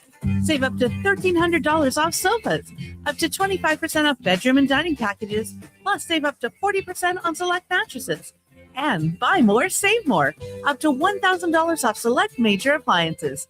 Watch Team Canada score big on a big screen TV, up to 50% off open box electronics. See store for details and exclusions. The Brick, saving you more. From the first pitch to the final out, catch Toronto Blue Jays baseball games live right here. Don't miss a moment of Blue Jays baseball this season. Sports 1440 is proud to be the home of Blue Jays baseball. Whether you're a craft beer connoisseur or more of a wine aficionado, there's always something new to discover at Sherbrooke Liquor, a unique, family-owned, independent liquor store. The selection, incredible. The non-alcohol section is also very impressive. Sherbrooke Liquor, expert, knowledgeable staff with a passion for unique finds. More than just a liquor store, we're a community. Alberta's best, the one and only Sherbrooke Liquor. Wine, spirits, and oodles of beer. Visit SherbrookeLiquor.com. Say hello to your new favorite drinks. Introducing new McCafe Refreshers. Icy cool, undeniably refreshing, and available in 3 flavors. Strawberry watermelon, mango pineapple, and blackberry passion fruit. Only at McDonald's. Hey, sports fans, we've got a clear choice for you. At Crystal Glass, we provide customers with the perfect glass for any job. From home to auto and even commercial, installation or repairs, we're your team. Call 310-GLASS or visit crystalglass.ca. Crystal Glass. You don't just need property services, you need problems handled. Hire Good provides cleanup, debris removal, site monitoring, and safety attendance across Edmonton. We reduce issues on your property, keep spaces safe, and take pressure off your team. We resolve real problems for businesses while creating real impact because our team is built on second chances and they show up every day ready to prove it. Visit hiregood.ca or call and mention Jason Gregor for a first-time discount. Hire Good. Stable jobs create stable lives. Are you overwhelmed by debt and getting nonstop calls from creditors? It can feel like there's no escape. Debt doesn't have to be a life sentence. A single call can turn things around. My name is Parveen Middleton. I'm a licensed insolvency trustee at BDO right here in Edmonton. I can help you become debt-free with a solution just for you. Let's put an end to those calls from creditors together. Call 1-833-BDO-TALK or visit bdodebt.ca to discover your debt-free future. Ready to upgrade your ride this spring? Come on down to the Golf Cart People. They're a family-owned and operated business that's been serving the community since '97. Whether you're looking for a brand new or quality pre-owned cart, a rental for a special event, they do that too. The Golf Cart People have a huge selection of parts and accessories, and their expert service team is here to keep you rolling. The Golf Cart People, your one-stop shop for everything golf cart. Visit golfcartpeople.com. Photographers, start your cameras. Vision Credit Union's annual photo contest is back. We're asking you to show us the people, places, and moments that made you glad you chose this rural life. Maybe it's the view from your farm, a walk down Main Street, neighbors pitching in, a weekend at the rodeo, or a sunset down a back road. Share your photo to show why life in rural Alberta is a choice worth celebrating. Enter and vote at whatsyourshare.ca. Don't miss a moment of Blue Jays baseball this season. Join play-by-play announcer Ben Showman for the games live on Sports 1440. The Toronto Blue Jays are on Edmonton's home for all things sports. Sports 1440. Well, get ready for a silly hockey fans. Your partner in power just skated onto the ice. EWEL.ca, the new e-commerce website for electrical wholesalers Edmonton, is ready for the power play 24/7, 365. UL skates to where the puck will be in 5 years. Now that's forward thinking. Killer selection, slamming products from the best brands, and legendary service. Don't sit on the bench. Get your account today at EWEL.ca and win that project. Plug into your partner in power. Get an EWEL.ca account today.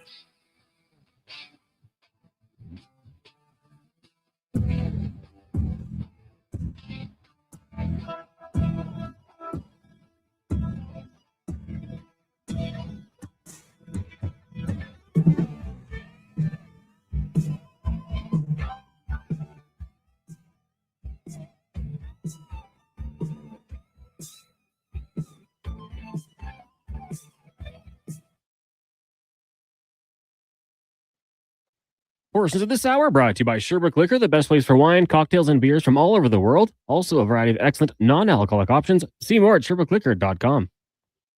The Jason Gregor Show, the best of Edmonton sports talk and beyond. This is Sports 1440. Presented by PlayAlberta.ca, Alberta's only regulated online gambling website.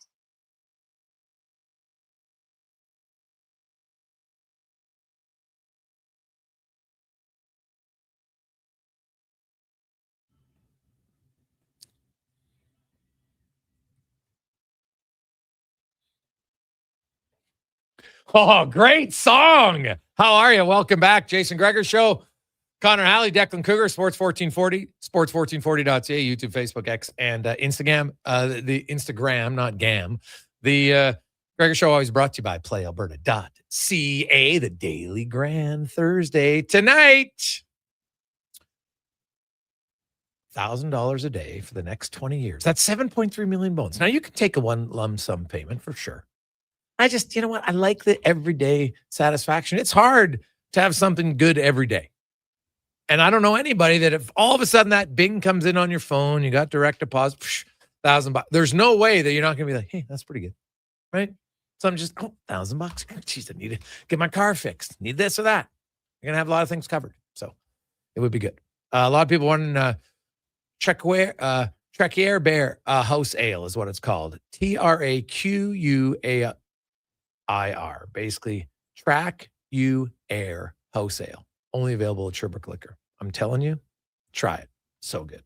Now, what's been so good is the Stanley Cup Final. I know your team's not in it, Oiler fans, but Vegas and Carolina, if you're looking for entertainment, it's been one of the most entertaining series I can think of in a long, long time, especially when it's teams that you're not cheering for. Obviously, Oiler fans, when it's your team, you're on the edge of your seat, you're stressed out, you're walking, you're pacing.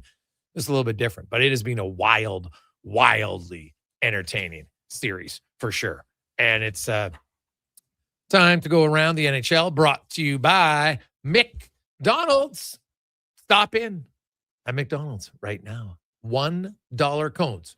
Get it on the app, order it, show up, boom, $1 cone. All summer long, only at McDonald's. As we talk about that exciting Stanley Cup final, Shane Willis, analyst for the Carolina Hurricanes, joins us once again. Shane, welcome back to the show, man. How you doing?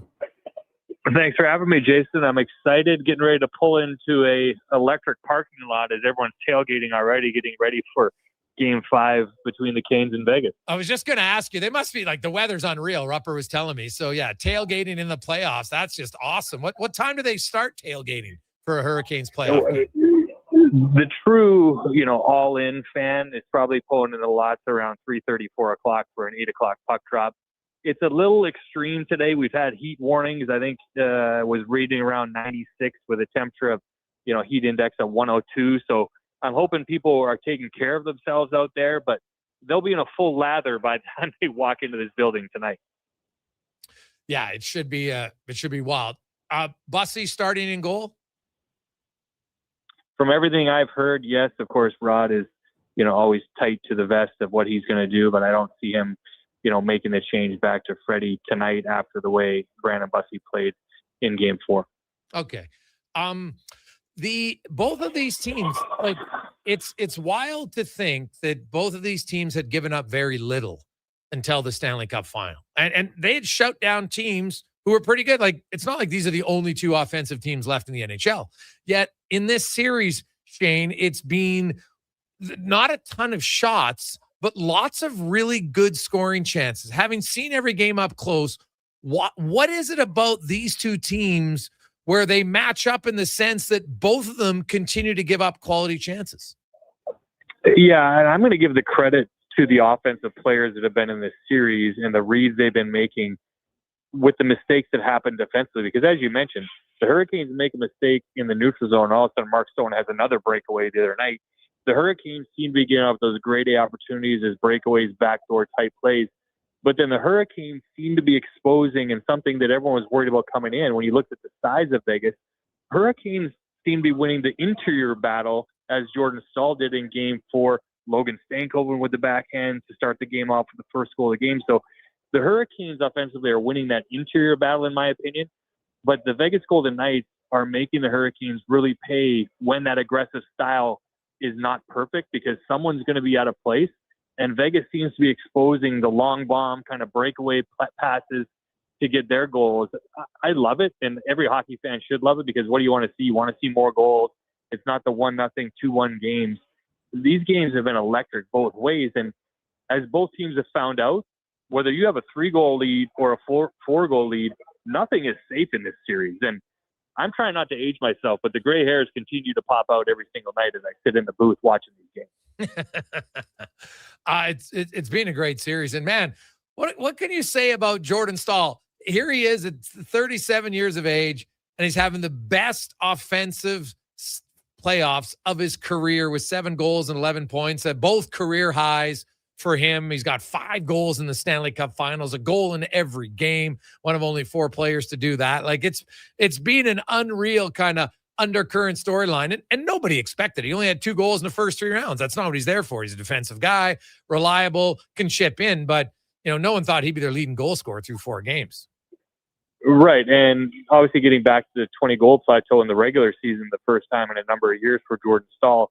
But something that has energized him, I think, is something Rod Brind'Amour did midway through the season when the power play was struggling. Jordan Staal gets moved to, 1, win the face-off, because you have to have puck possession.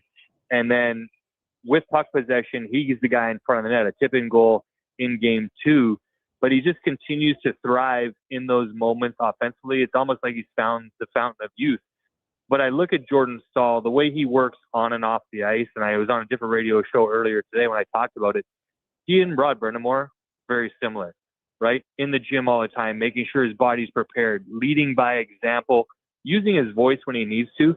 But he is the, desired captain that every coach wants, because he does it right every single day. And Jordan Staal, when he broke into the National Hockey League, he could get goals, he could find, the back of the net.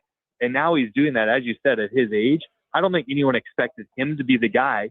But if there was a guy I was looking at to say maybe he's going to be your X factor, it is Jordan Staal, because of how big he is and getting that interior position, what I just talked about a few moments ago. When he gets there, and John Tortorella talked about it, if Jordan Staal gets to those positions, we don't have a chance to move him out. There's not much you can do when he gets there, and he's been getting there through 4 games. He's going to be a big factor here in Game 5. Yeah. It's hard. Like, it's funny. I was talking to Mike Rupp about it. I know he's listed at 6'4" and 220, but he's way bigger than that. Like, he's just long levers. Like, he looks way bigger than a lot of other guys that are 6'4", 220 in the league. Way bigger. When he goes into the corner and you see him in these puck battles, it's almost like he just swallows the other guy. And he doesn't move. He gets that wide stance, and you know, he just grinds teams down. And I think finding the back of the net with tip in. What I love about his goal in Game 4, which ends up being the game winner, just that will, right? That heart, that passion that you want from a guy. As I teach youth all over, you know, North Carolina, when you look at kids who are going to be elite, that's an X factor that not every player has, right? But at this stage of the game, when your captain has that type of desperation, that effort, that's what propels you to victories. It did at Game 4. The Hurricanes hope to see it in Game 5. Shane Willis joins us. Shane, what adjustments, if any, do you think Rod Brindamore looks to make tonight? If I'm looking at anything, the penalty kill's been great, so I'm not looking really at special teams. The power play ignited there. I think if I'm looking at an area, and they've been very good through the series in the neutral zone, but when the breakaway has been given up, there's either been a bad change or a forward is not on the defensive side where they need to be as that defenseman is pressuring. If that's the one area, and again, if you're going to critique anything because both teams have been so good, to me, it has to be that neutral zone area, not giving that home run play to Vegas, especially early on. With the building, the electricity, you want to get out to the lead. You don't want to see a breakdown there where a player like Mark Stone or a player of that level gets a breakaway or gets that type of a grade A opportunity early in this game. When I look at matchups, like I haven't seen any matchup. Oh, we got to get this matchup, right? You talked about if Stahl gets in position, like there's very few guys that can move him. That's just a fact. But as we get closer, now the games just matter more, right? Like when it's Game 2, you've got a little bit more runway to make a mistake. Now it's win 2 and you're in, lose 2 and you're out, right? So the pressure mounts, the excitement of the game only intensifies. Have you seen some guys you feel that as the series gets older are getting better? Well, the Logan Stankoven's line has erupted again to kind of come to the forefront. I thought they were excellent last game. The defensemen for the Hurricanes, and as you talk about continuing to shut things down, I look at players like Jacob Slavin and Jalen Chatfield. The matchups I think Rod and Tim Gleason are looking for are more defensive-minded than his forward units being against somebody. If you can get those players out in the right situations in your own building, I expect them to eat a ton of minutes tonight. And I think Jacob Slavin is a player that continues to make those moves forward. In a big moment of the game, whether it's tight, a 1-goal game, or you're holding on to a 2-goal lead, Jacob Slavin is the type of player that I think will see a ton of ice time and continues to get better and better in this series from his experience over these last 7 years, what he experienced at the Olympics in that tight game. But I agree with you. I've been waiting for one of these games to be 2-1, 1-0 late in the game, and we just haven't seen it. And I love it because everyone's just staying on the gas, saying, let's go for it. You hear John Tortorella in rooms, don't be afraid to make mistakes, right? You can't sit back on your heels in these games. And it's been a heavyweight battle where both teams are just throwing punches. But I expect defensively, Jacob Slavin is the guy I'm focused on tonight to continue to take a big step forward to do that for the Hurricanes. 833-401-1440, 833-401-1440. Shane Willis joins us. Stanley Cup Final is now a best-of-3, Hurricanes and the Vegas Golden Knights, a pivotal Game 5 tonight. Freddie Anderson, he rested the last game. I look at the fact that he got ran over, and I'm wondering, is there a possible concussion there? I know they said he just needed rest, and, that could be true that you need rest coming off of that collision or not. But how much of that collision do you think played into this? How much maybe, I don't know if there's, maybe potential delayed grief from losing, Claude Lemieux is very close to him. Well, where do you come out on Freddie Anderson? A lot of factors. I think, Claude Lemieux definitely has been weighing on Freddie Anderson. I think that collision impacted him more than anyone knows. As we know, when the lists come out after teams get eliminated, what guys are dealing with. So the Hurricanes are always going to keep that very tight to their vest as well. I'm expecting to see Freddie Anderson in the backup seat tonight. If Brandon Bussie leads the team onto the ice, I think, again, something they've done with this 3-man rotation all season long before Kochetkov got hurt was giving that player that extra day rest. And when Freddie Anderson has had that, he's always come back extremely strong in the situation when Rod's gone to him. And I think it was almost a coach walking up to a player and having those conversations with him And I think Rod, being that head coach, you have to have a sense, you have to have a feeling, and he had to make a very tough decision. If Freddie said I was ready to go, Rod still had a very tough decision to go with. And I think when he went to choose with Bussy, it was then chosen to say, hey, we want you to get another day's rest to make sure after Game 5, all the options would be on the table going into a Game 6 of what do we need to do in this situation when it comes to our goaltender. Shane, enjoy the rest of the series, man. It's going to be entertaining. You might, hey, who knows? Maybe you can be a spokesperson for Just for Men when it's all over, depending on how the gray hairs go. I mean, if I get a TV contract next year to be an analyst again, I might need to color it back. Awesome. Thanks for your time. All right. Thanks, Jason. Appreciate it. There you go. That's Shane Willis, analyst for the Hurricanes. And, man, it's going to be rocking in there. The buildings have been loud. I love that they're tailgating beforehand. And, tradition that doesn't have to always just be around football. Why not? You can have it around hockey. It's great. I love it. Anytime to get together, socialize, have some fun, barbecuing. Who doesn't love a good barbecue? Never gone. Go to the Elks games now for tailgating. It's unbelievable. Well, first of all, if you don't have a spot now, you can't get in. They're trying to get more spots because it's sold out every game. It's awesome. And it's great to see everybody's friendly. Some people are, and not everybody's in there drinking. Don't make it sound like it's just a drink fest. It's not. There's a lot of people in there. There's kids. You know what? They're playing they're playing games. You've got lots of hot dogs and hamburgers and many other things that'll barbecues. And it's just a lot of fun. You just see people enjoying it, socializing a little extra time before the game. I love it. It's great. And then, I remember the first time I went to an NFL experience in Green Bay. And I'm telling you, so it was a Monday nighter. And so we went on a trip. And so we had our tickets. So we got into the one meal area for sure. But then you had to walk basically through the tailgating. And as you're walking, everybody, people are just offering you stuff. Hey, do you want a shot of Jaeger? You want to just welcoming anybody. I don't know them. It was awesome. And just everybody's there. They're having a good time. And then you walk in. Now, of course, it's Green Bay. That's one of the cathedrals of football. And I would say, of all the sporting venues I've been to, Green Bay, just for the history of it. Now it's Monday night. Snow starts to come down a little bit. Not too hard. It wasn't too cold, but just it's picturesque. It was one of the greatest single sporting environments. Not the loudest, just environments from everyone. The old seat, the guy we were sitting beside, he was 80 years of age. The family's been season ticket holders for 50 some years. He was just a historian of the facility. It was awesome. So I think sometime, and I'm not a Green Bay fan. We just went Green Bay and Minnesota, good rivalry game and a Monday nighter. I love it. Cons, what's the greatest sporting venue that you've been at? Oh, the rink in Tampa was nice. We went down there and saw the Lightning play and the Bucks play.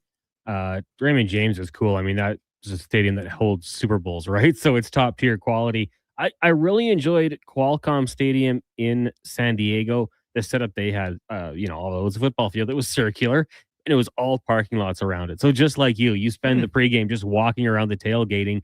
And the first time I went there, I was 15. Obviously wasn't drinking, but they had the cheerleaders out there. People are playing games. Like you say, it is not just a booze fest. It can be, but they got so much going on in those sorts of things. And just the generosity, you're wearing the right colors. All right. You want a hot dog? You want a beer? Qualcomm was probably the top one for me. Awesome. Quick break. We'll return. It's the Gregor Show presented by PlayAlberta.ca. Also coming up later tonight, we're going to announce the Hart Trophy for 2026. McDavid, McKinnon, Kucherov. I don't think Celebrating's going to get it. Had they made the playoffs, it would have been legit. My guess is McKinnon. We'll see. Take a quick break. We'll return. It's the Gregor Show presented by PlayAlberta.ca. With Play Alberta, backing the home team goes beyond the bets. That's because your picks have provincial impact. Play Alberta is the only app in the province that puts all revenue directly back into supporting programs and services that Albertans rely on every day. By investing in the General Revenue Fund, every play, bet, and buy made on Play Alberta helps make a difference across the province. Visit playalberta.ca/Gregor to learn more. That's playalberta.ca/Gregor. Must be 18 plus to play. If you gamble, use your game sense. Scott McGilvery here, HGTV host and renovation expert. The one upgrade I know homeowners will love: better, fresher Culligan water straight from the tap. Culligan's Aquasential reverse osmosis filtration system takes your water to the next level.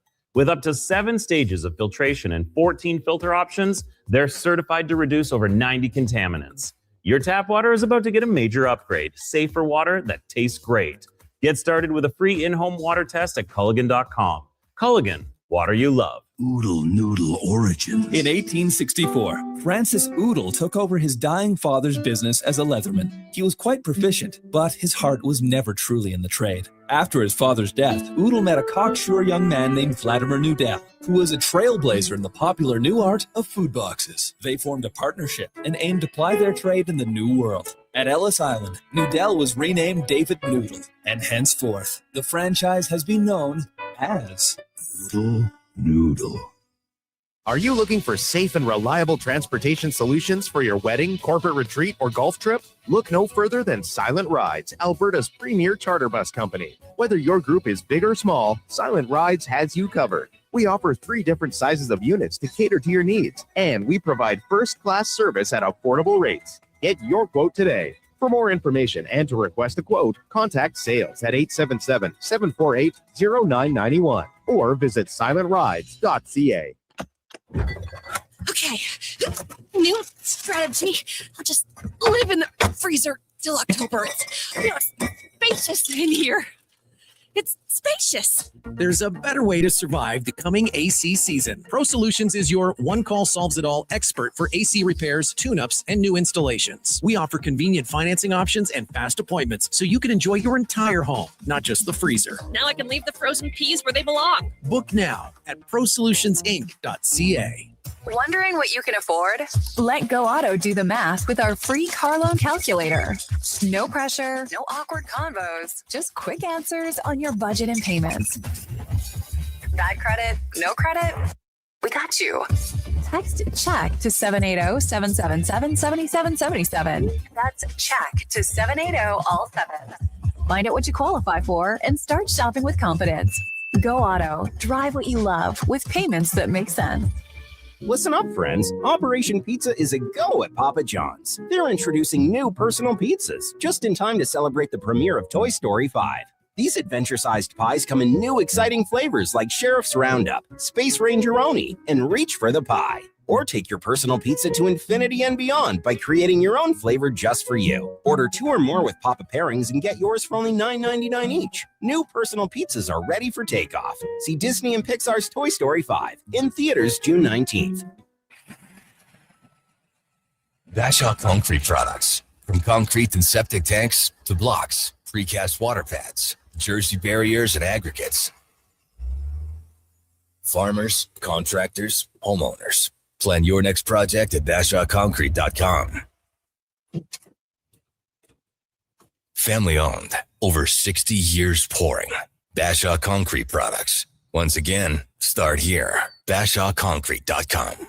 From the local rinks to homes and businesses across the province, Alberta's rural natural gas utilities are here to fuel life affordably, reliably, and safely. We're members of the Federation of Alberta Gas Co-ops, providing natural gas to keep our rural neighborhoods warm and connected every day. It's local, dependable, and it's ours. To learn more about the Federation of Alberta Gas Co-ops and our members, and how natural gas fuels your community, visit fedgas.com. Alberta's energy.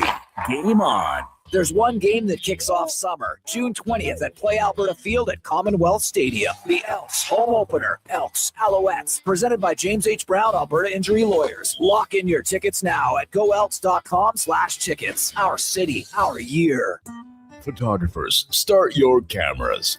Vision Credit Union's annual photo contest is back. We're asking you to show us the people, places, and moments that made you glad you chose this rural life. Maybe it's the view from your farm, a walk down Main Street, neighbors pitching in, a weekend at the rodeo, or a sunset down a back road. Share your photo to show why life in rural Alberta is a choice worth celebrating. Enter and vote at whatsyourshare.ca.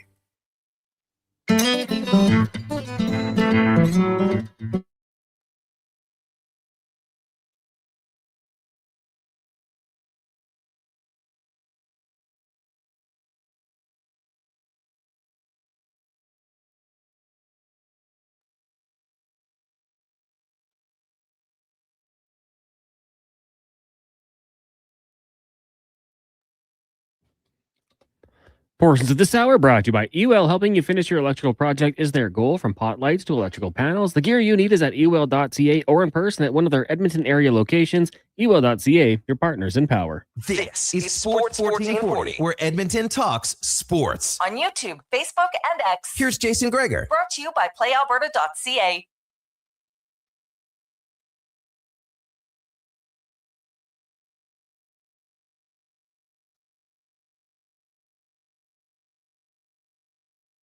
We roll through a busy Thursday afternoon. Lots of text line in 833-401-1440, 833-401-1440. Hope you're having a lovely day. It's always brought to you by the Gregor Show is not your day. By PlayAlberta.ca, Alberta's only regulated online gambling website where 100% of the revenue stays right here in the province. Very local. PlayAlberta.ca. A lot of texts coming in. Of course, the big story around the Edmonton Oilers today is that it's official. Darnell Nurse is on the trade block. He has asked for a trade. Now, he has a full no movement clause. And currently, my understanding, the list of minimum 3 teams might be as upwards of 7. Don't know for sure how many, but in that range, it's not like it's going to be an open season, right? That's why you have a no movement clause. But if you ask for a trade, you're going to have to submit some options on where you want to go. And we'll see where it goes from here. So all I'll say about Darnell Nurse is the Oilers can ill afford to repeat the Stu Skinner trade. Lots of people wanted Stu Skinner gone. Many of you were cheering, Skinner's gone, Skinner's gone. Look what happened. So Darnell Nurse can be frustrating at times. There are areas of his game. Some split-second decisions can be a little infuriating. At times in front of the net positioning, not great. That's all valid. But you can't ignore the other things that he does well, because he does things well. Maybe the best defenseman, when someone tries to take him wide, of just cutting him off and not getting beat. Such a good skater. Big, long reach. He's physical. He's top 15 in hits the last 3 years in the NHL. He's top 40 in even strength goals, top 40 in even strength points. He produces. The last few years, he hasn't played a lot with McDavid because that's Bouchard, who's your best offensive defenseman. But Nurse can still produce. And the other thing is, maybe his most important asset is he's available to play all the time. He's only missed 18 games in the last 9 years. And in that span, I think he played the first or second most total ice time in the entire National Hockey League. So unless you think all the coaches are just complete idiots and don't understand the game, maybe he's got a little bit more value. Like, people are saying he's a third pair defenseman. Like, come on now. Like, no offense. You don't understand. You're just mad and you don't understand the game if you're gonna claim that statement. He's a top 3 defenseman in the NHL. And on some teams, he'll be a top pair defenseman. Not the number one. It's not a number one on any team. But he can be a top pair defenseman. And the Oilers, when they move him, you cannot just give him away. And you sure as hell better not overpay to trade him, like they did with Stu Skinner. Skinner, Kulak, and a second for Jari. No good. Hey, Gregs, do you think Oilers fans maybe undervalue Nurse? Would a trade for Philly for Owen Tippett ever be realistic? The Oilers retained a little bit so the cap hits balance out. For Matt, well, it would depend on, Owen Tippett's a pretty good player, for sure. Winger for forward is always an interesting trade. Like, hey, Adam Larson got you Taylor Hall. Right? So we can go through the list of guys. Like, I can't say for certain, like, Darnell Nurse isn't landing you a superstar player. Let's begin there. But I believe that Darnell Nurse will have more value than some people think. Remember, and I read the articles, people who are very analytics based were like, Seth Jones is brutal. Seth Jones is terrible. He's never going to help you. He's awful. But come on. First of all, now Chicago retained $2 million, but they got a starting goalie from him in Spencer Knight. Pretty good trade. And by the way, last I checked, Seth Jones, pretty good in Florida. Right? He helped out. So Owen Tippett, you know what? He's a pretty consistent goal scorer. Not a lot of assists from Owen Tippett, but 27, 28 goals. And I think he had 20 the other year. So like, he's a consistent dude. The average on that number of goals, like 24 goal scorer a year, 25. It's pretty damn good. So would Philly be interested in Nurse? Maybe. Now, I think Darnell Nurse would be, he'll be looking at a few things. I don't think it's a guarantee that every team is a top-notch, 100% like Stanley Cup team, but there'll be certain things that he would like to go to. Right? He's not going to Vancouver because we've had a lot of suggestions about Jake DeBrusk. There's no way he's going to Vancouver. They're in a full-on rebuild. Right? Like there's at least 10 teams I'd say without question I know for a fact won't be on the list. And then there's other ones like Chicago's not close now, but in a year or two, they got a lot of good young pieces. Maybe. I'm just saying it's a maybe. I don't think it's likely, but I don't think it's a complete no. Right? Like their rebuild's gone on for a while. Vancouver's just starting their rebuild. That's very different. Nurse is a player who's been in the Stanley Cup Final twice. He doesn't want to go somewhere where he has no chance. There's no guarantee anywhere you go, but you'd like to go to a team where you think you have a decent chance. So 833-401-1440. Hey, Greg's, I think everyone hates on Nurse mostly because of his contract. Unless we trade him with no cap retain, I think it's pointless to trade him from Bud. Well, he asked for a trade now. The team's asking for a trade. This was a separation that was coming.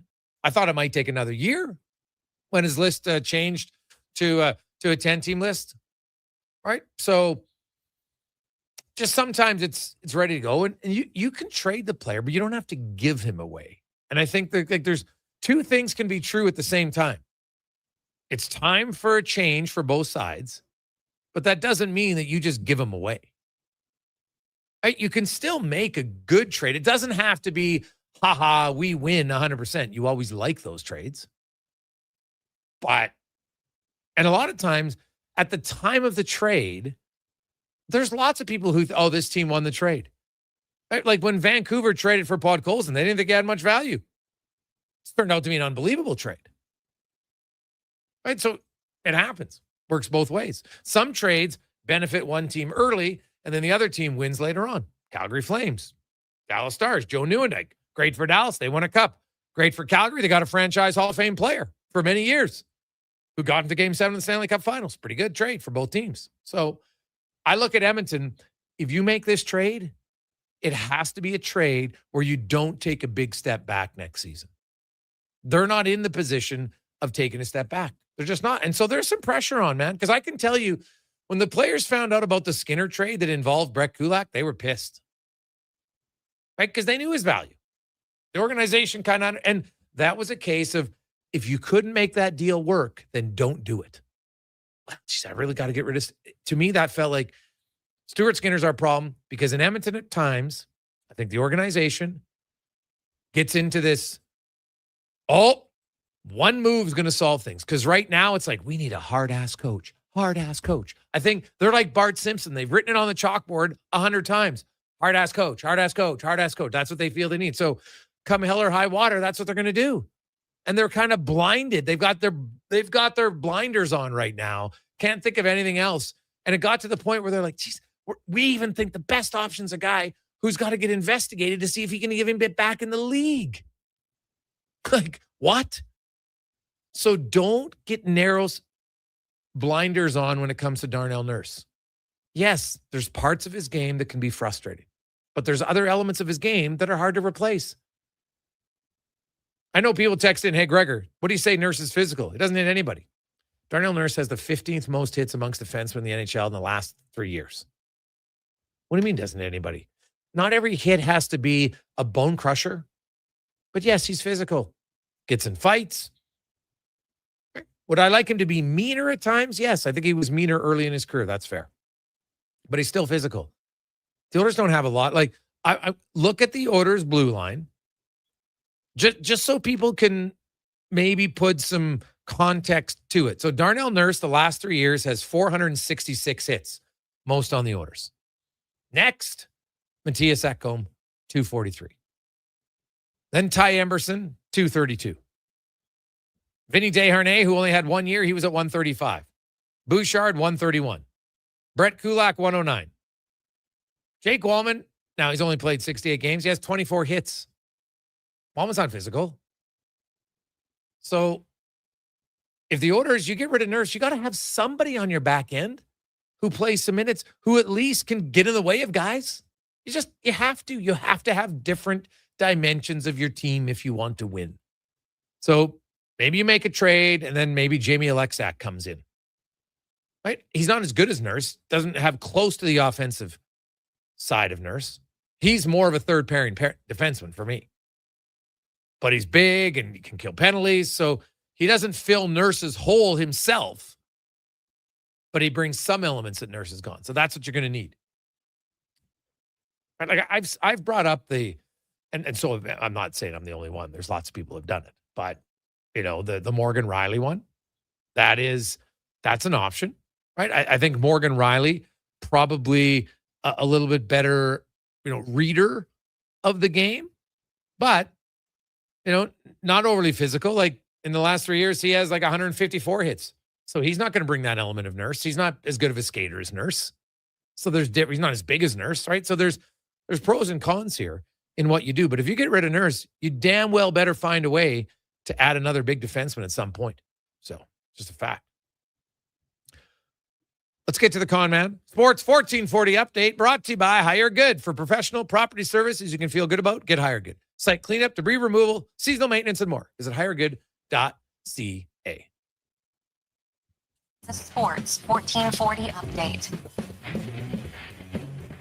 For multiple reports, longtime Oilers defenseman and assistant captain Darnell Nurse has requested a trade. The 7th overall pick in 2013 finished last season with 7 goals, 24 points in 82 games played. Tonight on the ice, Game 5, Canes and Golden Knights from Raleigh. This one gets going at 6 o'clock. Series tied at 2 games apiece. Earlier today, the World Cup kicked off in Mexico with Mexico winning 2-0 over South Africa. Later on tonight, you got Czechia and South Korea from Guadalajara. That'll start just after 8 o'clock. Major League Baseball. Today, Rangers up on the Royals 4-2 in the bottom of the 6th. Later on, you got the Pirates and the Dodgers, Mariners, Orioles, and the White Sox taking on the Braves. Earlier today, Marlins get past the Diamondbacks 2-0. The Tigers all over the Twins 11-0. Mets get past the Cards 5-4, and the Rockies falling at home to the Cubbies 9-3. Down at Remax, Riverhawks in action once again, taking on Victoria. And then the CFL Week 1 kicks off in Winnipeg. Bombers and Ticats. That'll get going at 6:30. Coming up in hour 3 of the Jason Gregor Show, we'll ask 5 questions and preview the week in the CFL with Dave Naylor from TSN. I'm Connor Halley. This has been a Sports 1440 update. Sports 1440, Stingray radio station. CKJR broadcasts from West Edmonton Mall and Wetaskiwin. Download the free Stingray music app and listen wherever you go. Our new McCafe crafted sodas just drinks or something more? Like Sprite Berry Bliss, Creamy Strawberry Coke, and Orange Dream. All swirled with fizzy flavor and topped with silky cold foam. Only at McDonald's. At participating McDonald's restaurants in Canada.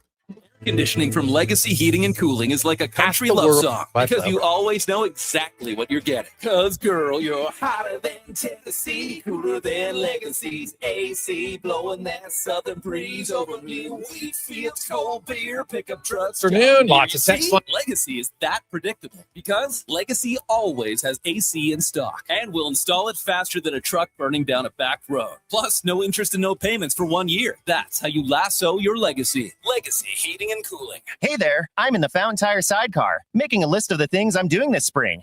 1. Saving you money, with up to 20% off select tires until June 13th. 2. Water skiing, tricky in a sidecar, but fun. And 3. Saving you more money, with mail-in rebates of up to $100 off a set of 4 select tires and $50 off a $150 service with the purchase of 4 select tires. Oh, that's 4 things. Oh well, restrictions apply. Book online at fountaintire.com. Fountain Tire. We're on this road together, Canada. Shoulder pain. It can make even the simplest things like reaching up, lifting a bag, brushing your teeth, or sleeping frustrating. Rotator cuff strains, impingement, arthritis, they're some of the most common issues we treat every day. I'm Grant Fedorik, and at Leading Edge Physio, our team brings postgraduate training, evidence-based technology, and just the right amount of humor and humility to help you feel better. Because we never forget the most important part, the gratitude we feel for every patient who allows us the opportunity to care for them. Because life shouldn't hurt. When it does, leadingedgephysio.com. You got a go-to coffee spot, a trusted barber, even a lucky game day jersey. But when it's about looking your absolute best, there's only one name you need. Mr. Dirk. Family run since 1939. We're experts in crafting impeccable tailor-made suits and offering a wide variety of everyday styles. Pair that with personalized one-on-one fittings and the convenience of on-site tailoring. Mr. Dirk elevates your style game. Visit our Edmonton store or explore MrDirk.com. Score big on style with Mr. Dirk.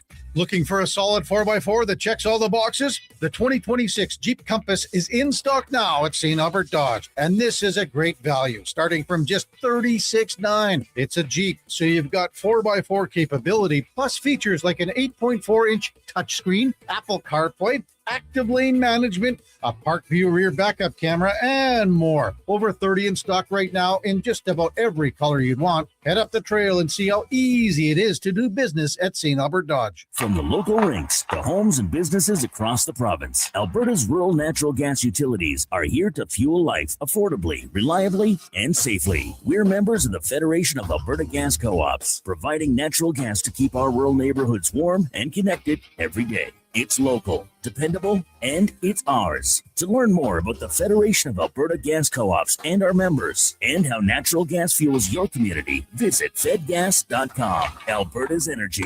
Game on.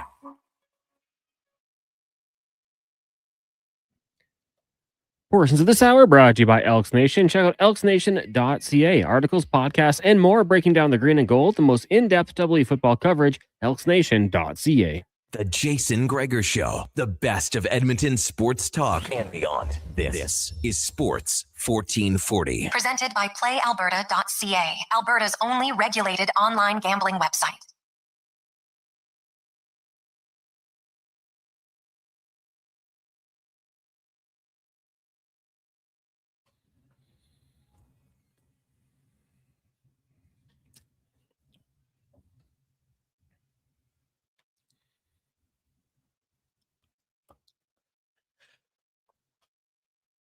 Well, a lovely Thursday afternoon to you. How you doing?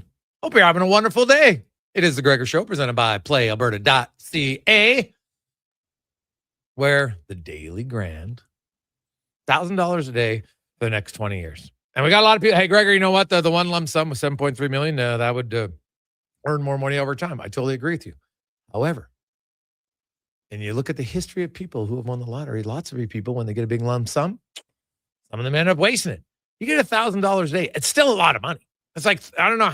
There's obviously some people make 30 grand a year. I mean, 30 grand a month, but not a ton. Like, that's 30 grand a month after tax. Like, that's take home. That's 100%. That is kind of like you're making 60 G's a month. All right. Do the math. You'd have to be someone making like $720K a year. Okay. So it's a lot. Probably not a ton of people doing it. Some for sure. But you get a big lump sum payment. History, not great for some people. So this way, I get to keep myself controlled. I know I'm getting all the money. I can still be smart with it, but I don't go crazy. And I still get that enjoyment, that thrill, that dopamine hit of a G note every day. Daily Grand, PlayAlberta.ca. Did you ever watch that show, Lottery Changed My Life? I did not. The TLC show, the Learning Channel. Okay. What I learned is a lot of people do blow it. So, yeah. I mean, it'd be cool, like, for $1,000 a day. Like, I want some new shoes. I'll get it tomorrow. $1,000 coming in. I'll get it tomorrow. Yeah. I think I'm with you. I think it'd be fun to get that. Yeah, I'd be all over. Just, I don't know, just something, there's very few things that are guaranteed that you're going to have every day. Well, that's what, like, we get up, hopefully you're breathing every day, but even that isn't a guarantee. It's not 100% guaranteed. This way, the next 20 years, you're getting a G note every day. Ooh, would that be fun? PlayAlberta.ca. Now, let's get to the oil report brought to you by Go Auto. Cars, trucks, SUVs, hey, you name it. You want to shop, you like to look, you want choice. Choice is a great thing in life. Well, they have over 15,000 vehicles at 73 different locations for you to choose from. GoAuto.ca. And the oil report, of course, the big news today is that Darnell Nurse has asked for a trade. Now, the orders, this was, I think, a mutual separation, right? That's what they're in. They're not fully divorced yet. They're in the separation phase. You want to leave? I want to leave. Maybe they're still living in the same house yet, but it's going in that direction. And that's where it is for Darnell Nurse. Now, he has a full no movement clause. He's listed name and teams. I'm hearing from a few people, 3 to 7 teams. I can't lock it down exactly. I've seen some online, but nobody credible yet that I've seen that says who the teams are. So we'll see. But when I look at what the Oilers can get in return, I can't say for sure.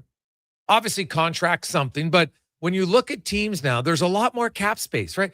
Like, I think a lot of people are so hung up on Darnell Nurse's contract that they can't get past it, and that's all they see. And then, oh, you made a giveaway. Well, now it's tenfold worse.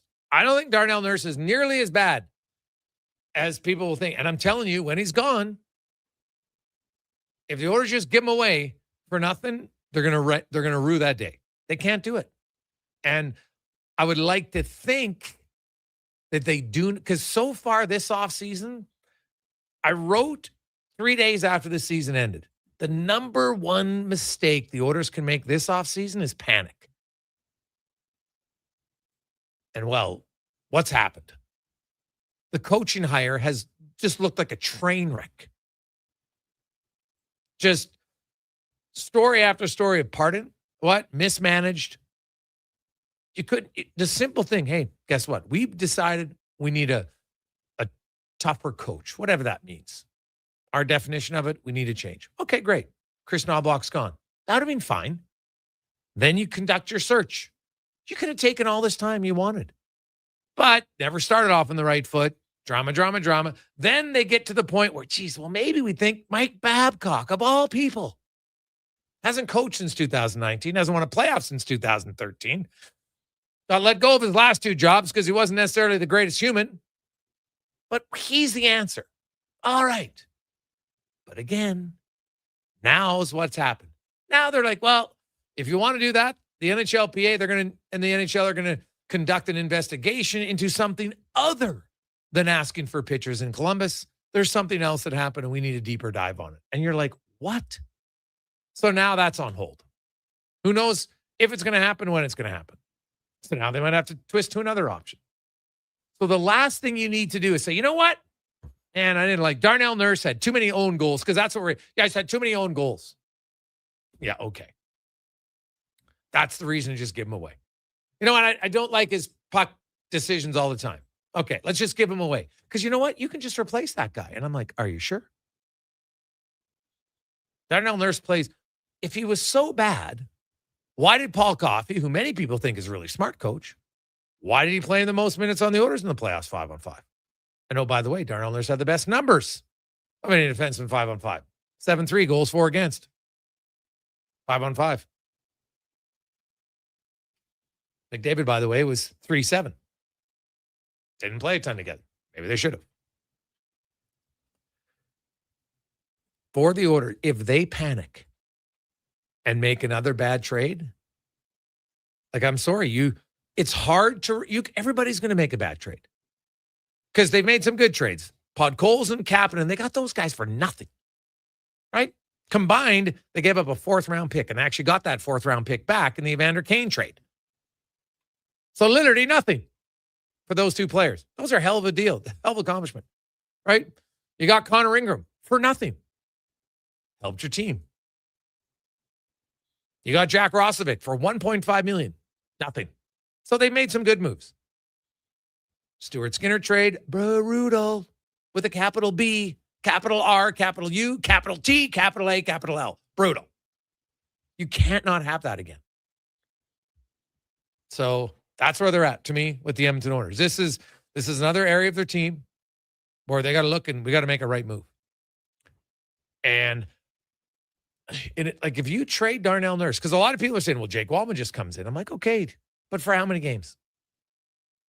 Like, if we're doing an evaluation on a player, I want a guy who has a track record I know that's going to be on the... You can't have a player who over the last 4 years is missing 25% of the season. He's missed 84 games in the last 4 years. It's just over 24% of the season. Darnell Nurse has missed 18 games in the last 9 years combined. Yeah, he makes some mistakes, but he shows up and he makes a lot of good plays too. Top 40 in goals amongst defensemen, even strength. Top 40 in points amongst defensemen, even strength. Top 15 in hits overall amongst defensemen. There are elements of his game that helps. Make no mistake about that. Vocal guy in the room. So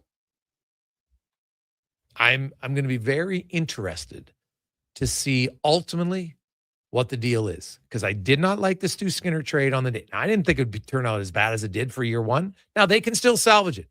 Tristan Jarry, if he plays well next season, you're like, okay, the trade. And sometimes that's what happens. But year one of that trade did not go well for Edmonton. They lost that trade, not even close. So now we'll see if year two, can Jarry salvage it? Can he be the guy that the management team thought he could be when they made a trade? So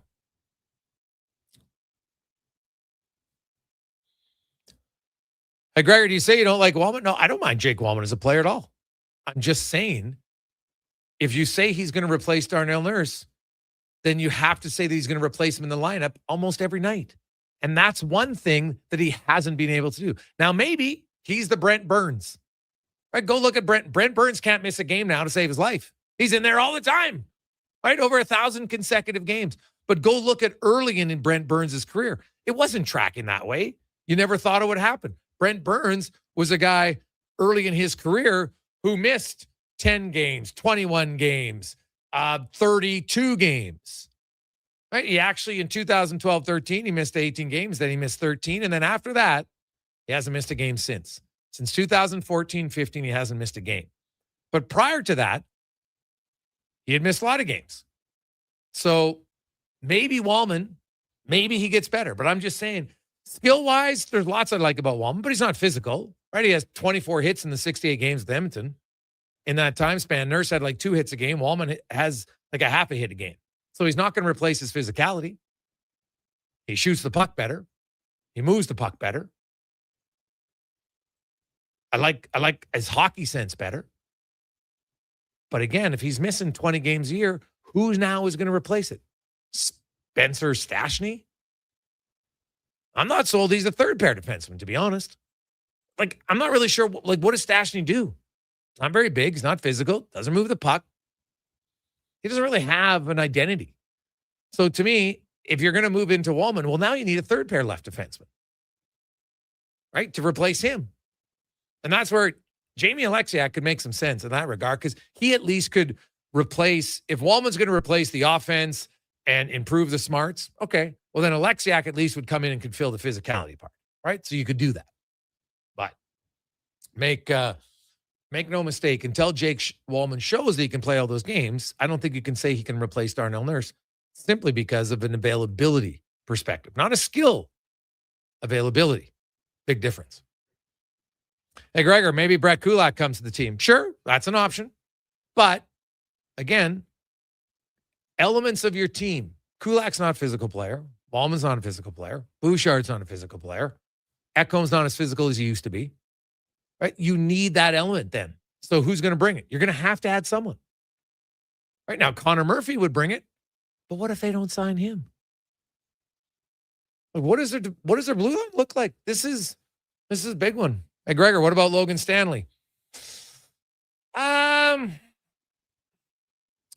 have to do a deep dive. He didn't even play in the playoffs in Buffalo. That to me is a little bit of a red flag. Like, he was never going to play top 4 there, obviously, but kind of thought he'd be a third pair guy and didn't get in. So, hey, Gregor, Gabranson, well, he's the third pair guy for sure. Really good leader guy, like he is tough. But he is definitely a third pair guy. So he doesn't, I'd have time for Gabranson as the third pair D-man. I don't mind him at all. But he's also a guy who's been a little bit nicked up as of late. And so that's like that. And there's no guarantee on any player, right? Guy could play 10 years and miss 10 games. And then all of a sudden he misses a lot. But Gabranson played 37 games this year and only 16 the year before. So there's a little concern there. Like he's never actually played a full season in the NHL ever. Played 78 games in 24 and 78 games in 22. That's the career high for him. So he is 34, 35, I think, somewhere around there. But as a third pair guy, I'd have some time for him. Really good human, like really good human. It's one of the guys, when you talk about players who rave about guys, he's one of those guys. So And at the end of the day, you need talent too. But there are some other intangibles that have value.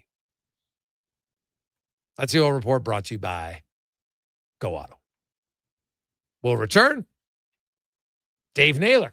Next, Gregor Show, Sports 1440, sports1440.ca, YouTube, Facebook, X, and Instagram, brought to you by PlayAlberta.ca. When your project can't afford downtime, call Japa Equipment Rentals. From excavators and wheel loaders to compaction equipment, Japa has the machines you need. Trusted since 1972. Visit japaequipment.com or stop our Edmonton or Calgary locations. Cheering on Canada, Mexico, Australia, France, England, Brazil, Germany, Spain, and the rest of the world at the Druid Irish Pub. Your World Cup headquarters. Wear your colors, cheer on your team, and enjoy $6.50 Heineken every game. Plus, your chance to win a ton of World Cup merch, including hoodies, jerseys, soccer balls, and more. The Druid Irish Pub, your World Cup headquarters. Bringing Edmonton together, one soccer game at a time. The Druid Irish Pub. Cheer with us in the Mercer Building across from Rogers Place in Ice District. At Hughes, it's all about getting in and out quick and clean. No cash, no problem. With Hughes' new tap and wash system, all you need is your debit or credit card to get your vehicle sparkling clean. Find us at HughesCarWash.com. Hi, Mike here from Northgate Chevrolet Buick GMC. This deal's only good till 6 o'clock tonight. We need your credit card to hold the color. Hold the color. Summer package. Winter package. And the ever-famous re-PDI fee.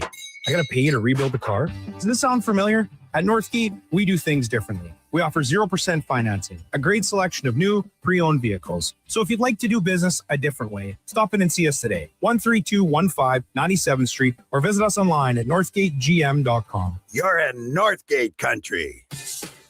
Just in time for the big game. Score big savings at the Brick. Save up to $1,300 off sofas, up to 25% off bedroom and dining packages, plus save up to 40% on select mattresses. And buy more, save more. Up to $1,000 off select major appliances. Watch Team Canada score big on a big screen TV, up to 50% off open box electronics. See in-store for details and exclusions. The Brick, saving you more. Legacy Heating and Cooling is the #1 air conditioning install company for slushy lovers. Because while a slushy keeps you cool as an 80s song for a moment, AC from Legacy keeps you cold as ice all season long. A permanent full-body slushy sensation keeping you cold as ice with no payments and no interest for 1 year. Keeping you cool without the brain freeze. That's how you build a legacy. Legacy Heating and Cooling. Tee up at the 2026 Golfathon presented by Popeye Supplements June 19th at Rundle Park, supporting the University Hospital Foundation. Golf all day long for $250, including a cart and food. Go tracksocialclub.com.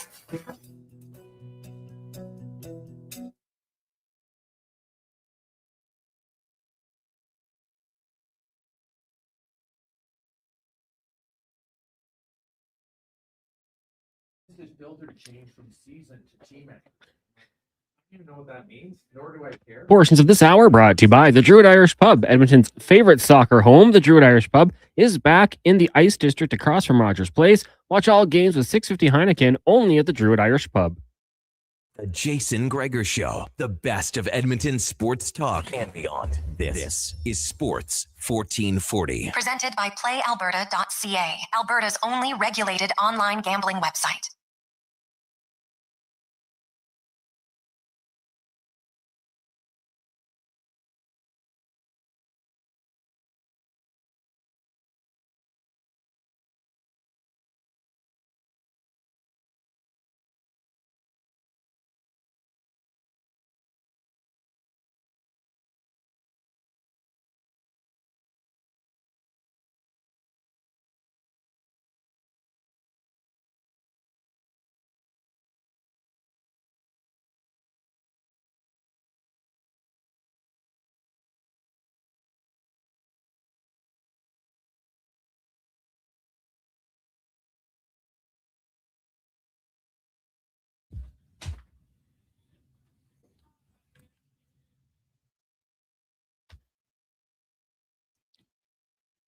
Oh, a little tragically hip for you.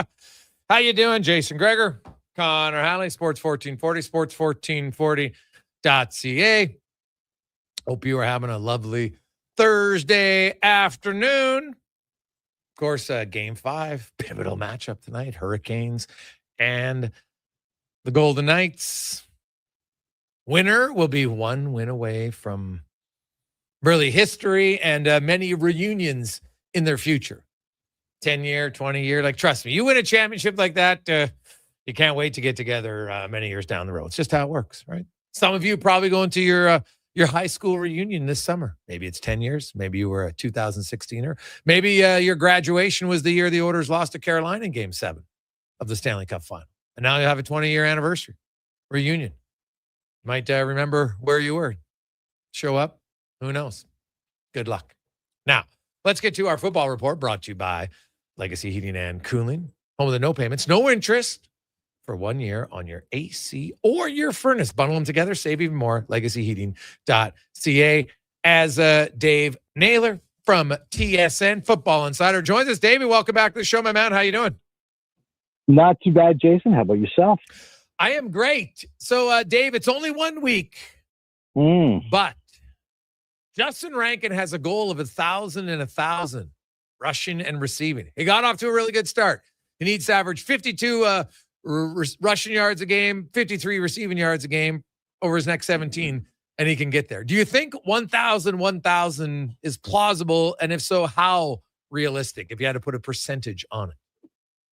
Well, I'm going to say it's probably less than 50% because to do it, you have to handle the ball so much that, you know, the idea that you're never going to get hurt would be in an 18-game schedule would be the challenge. I think production-wise, if you give me a healthy Justin Rankin for 18 games, you know, and then there's going to be games, and even great players have that, right? Where there's a stat line where you're like, well, what happened in that game? He only had 21 yards rushing and 6 receiving. You know what I mean? And when that happens, then you got to make up for it, right? It's hard to do it every single week. Those sound like very achievable numbers, especially with what he did in Ottawa, and as the opener, which was pretty special. Now, you know, the sloppy conditions probably give advantage to a runner like him in space when the footing's as bad as it was in Ottawa the other night and all of that. But I was talking about him the other day, and I said, you know, the thing with Justin Rankin is when a quarterback checks it down to him,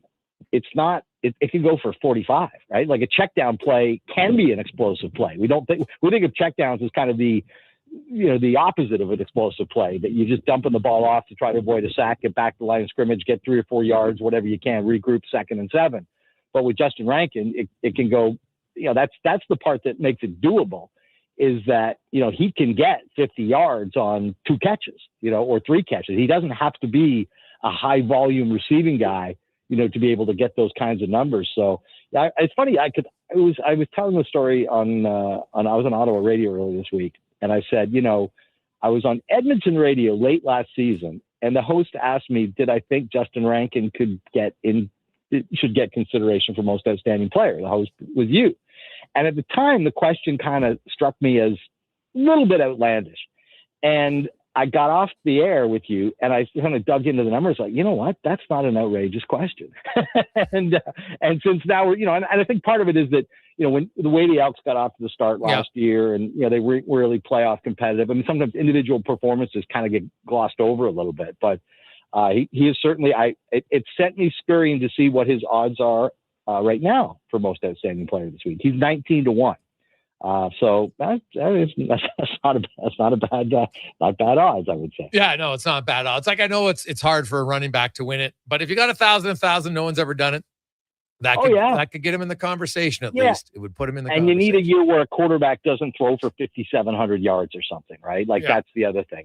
You can still get beat out by a guy who just has an unreal quarterback year. It takes a bit of, you know, some of it's out of your control. But I mean, that was a goal that Andrew Harris had, you know, when he was at his peak. Yeah. You know, because he could catch the ball pretty well. He wanted to try to do 1,000, and I can't recall why, but my sense is that availability, you know, especially if it wasn't early in his career, right? It was in the kind of final third, and as tends to be with running backs on the back end of their career, availability can be a bit of an issue. It's really hard to get a great evaluation when you're in a monsoon and it's pouring rain. Yeah. But, you know, Edmonton, hey, they just needed a win, and obviously they got that win. You know, Ottawa's offense to me didn't look great. Edmonton should have been able to, I think that game should have been a lot worse. rather than an 8-point deficit. But you look at the game tonight now, and it is a little weird, David. I don't know if you've talked to anybody in deciding why. Like, it does seem odd that, the defending champ isn't playing in week 1 in the CFL. Like, I'm just sorry. Like, I would love an automatic rematch or something where, the first game of the year, that's the team that wins. They have a home game. They have the banner. That, to me, should be automatic from now on. Whoever wins the Grey Cup, they're playing the first game of the season the next year on home. It just becomes a tradition, and that's how it is. It felt odd to me to not have the defending champs playing in the opening week. I agree. And I think that a couple of issues with that suggestion. One is, I think, like, a lot of the schedule is laid out even before you know who wins the Grey Cup. So that's one thing. Now, you should be able to switch something to that. But this came up, not only the fact that the defending Grey Cup champions didn't play, but there were only 3 games for an opening week.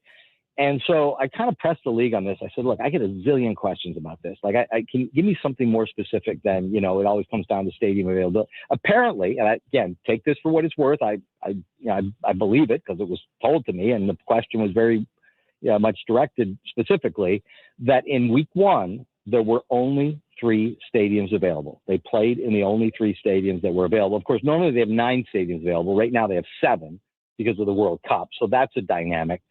I don't know. Like, I thought, well, why couldn't Toronto play at Saskatchewan last week? I don't know what was going on in Mosaic Stadium last week, but apparently it was unavailable to the CFL. So that's the answer for why we had an opening week the way we did. But I understand it's something that, I think you kind of want to launch your season a little more dramatically than with a 3-game schedule. And now you got back-to-back 3-win game schedules, which part of which is done to, play as few games as possible up against the World Cup. But I mean, the World Cup's not over, next week. It's going on for a while. Yes, very true. But, you do look at it. What's your expectations of, we're going to see BC and Saskatchewan. They would seem on paper as the 2 top teams in the West. Is there one you like better than the other? I like BC because they were just on such a roll last year. Like that second half of the season, it felt like if you didn't put up 30, 35 points against them, you're going to lose. Nathan Rourke was in a zone. I mean, and think about how it ended, right? Like, BC had the lead on the road in the West Division final. Sask, drives down the field, and it's a final, it's a buzzer shot basically to beat them. So the margin between these 2 teams was pretty narrow last year. And again, that's factoring in that they were that Saskatchewan was at home and BC was on the road. And you look at with BC adding Darnell Sankey, I think, defense is kind of where they need to upgrade a little bit. And that's a significant addition.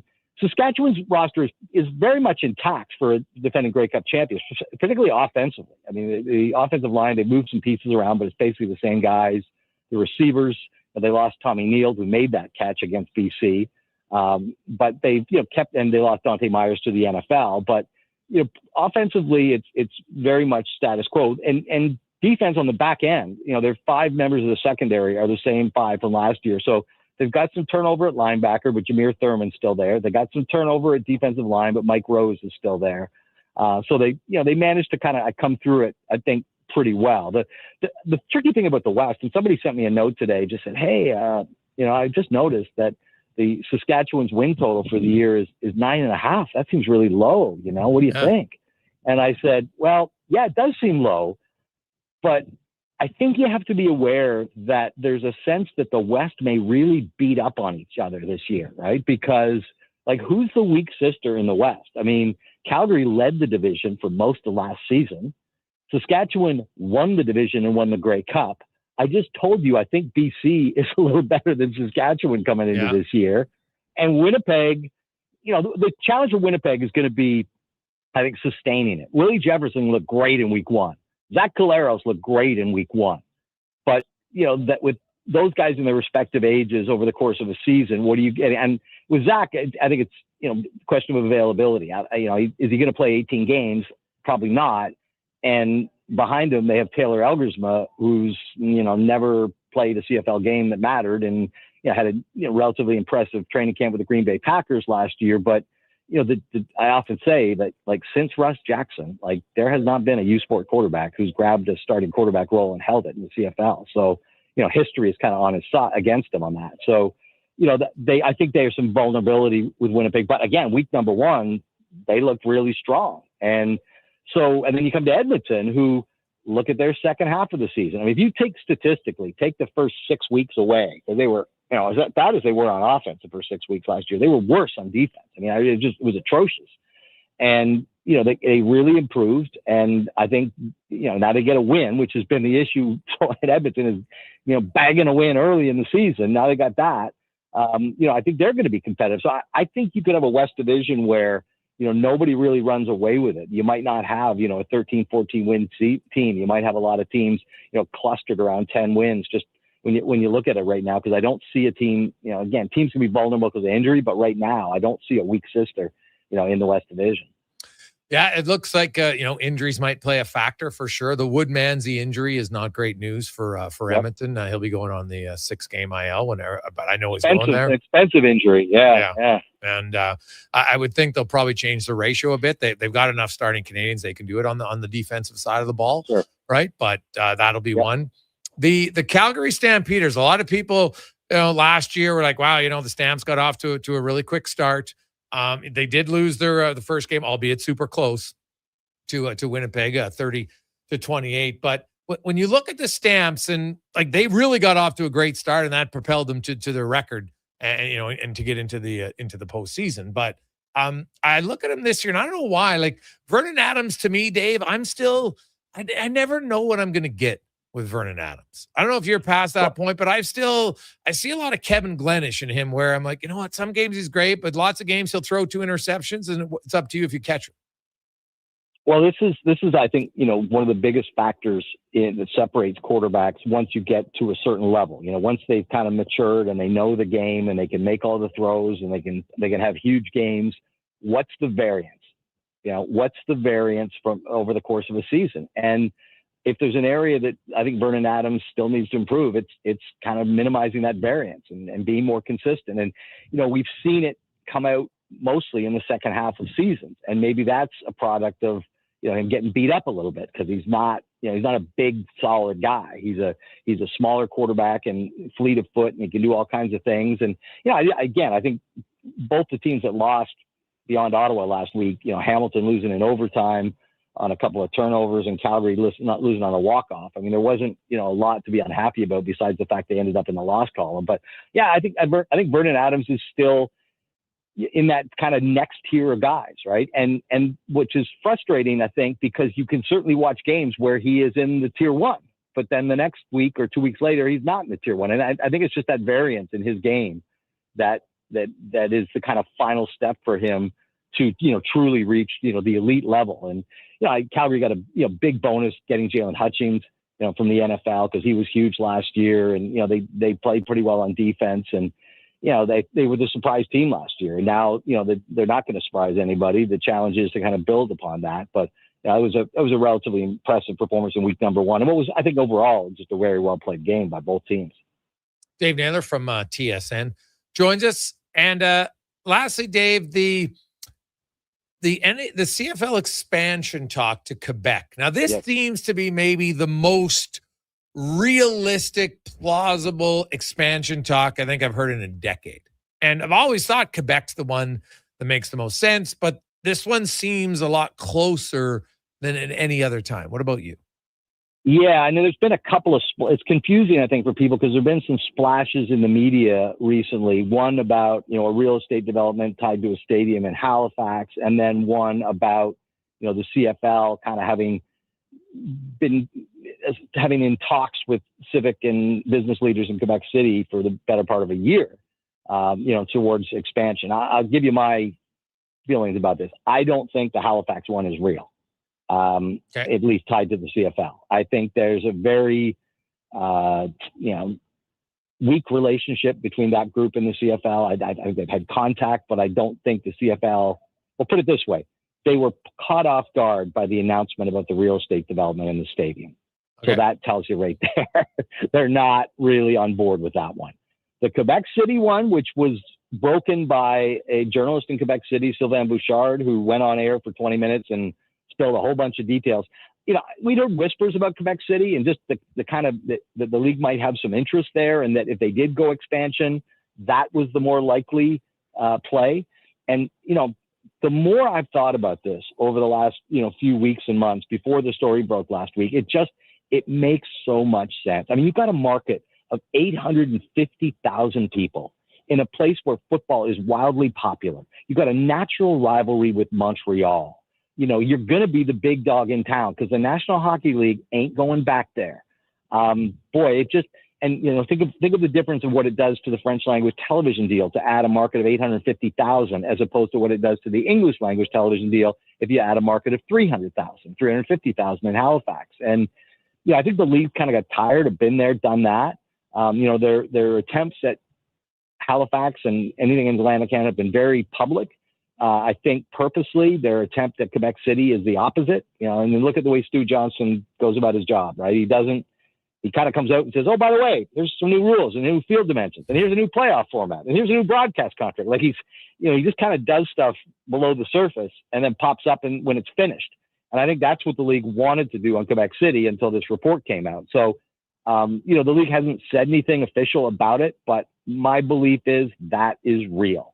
And the question that I think is really interesting, because one of the things about Stuart Johnston, we know he likes to work fast. He's not a long timeline kind of guy.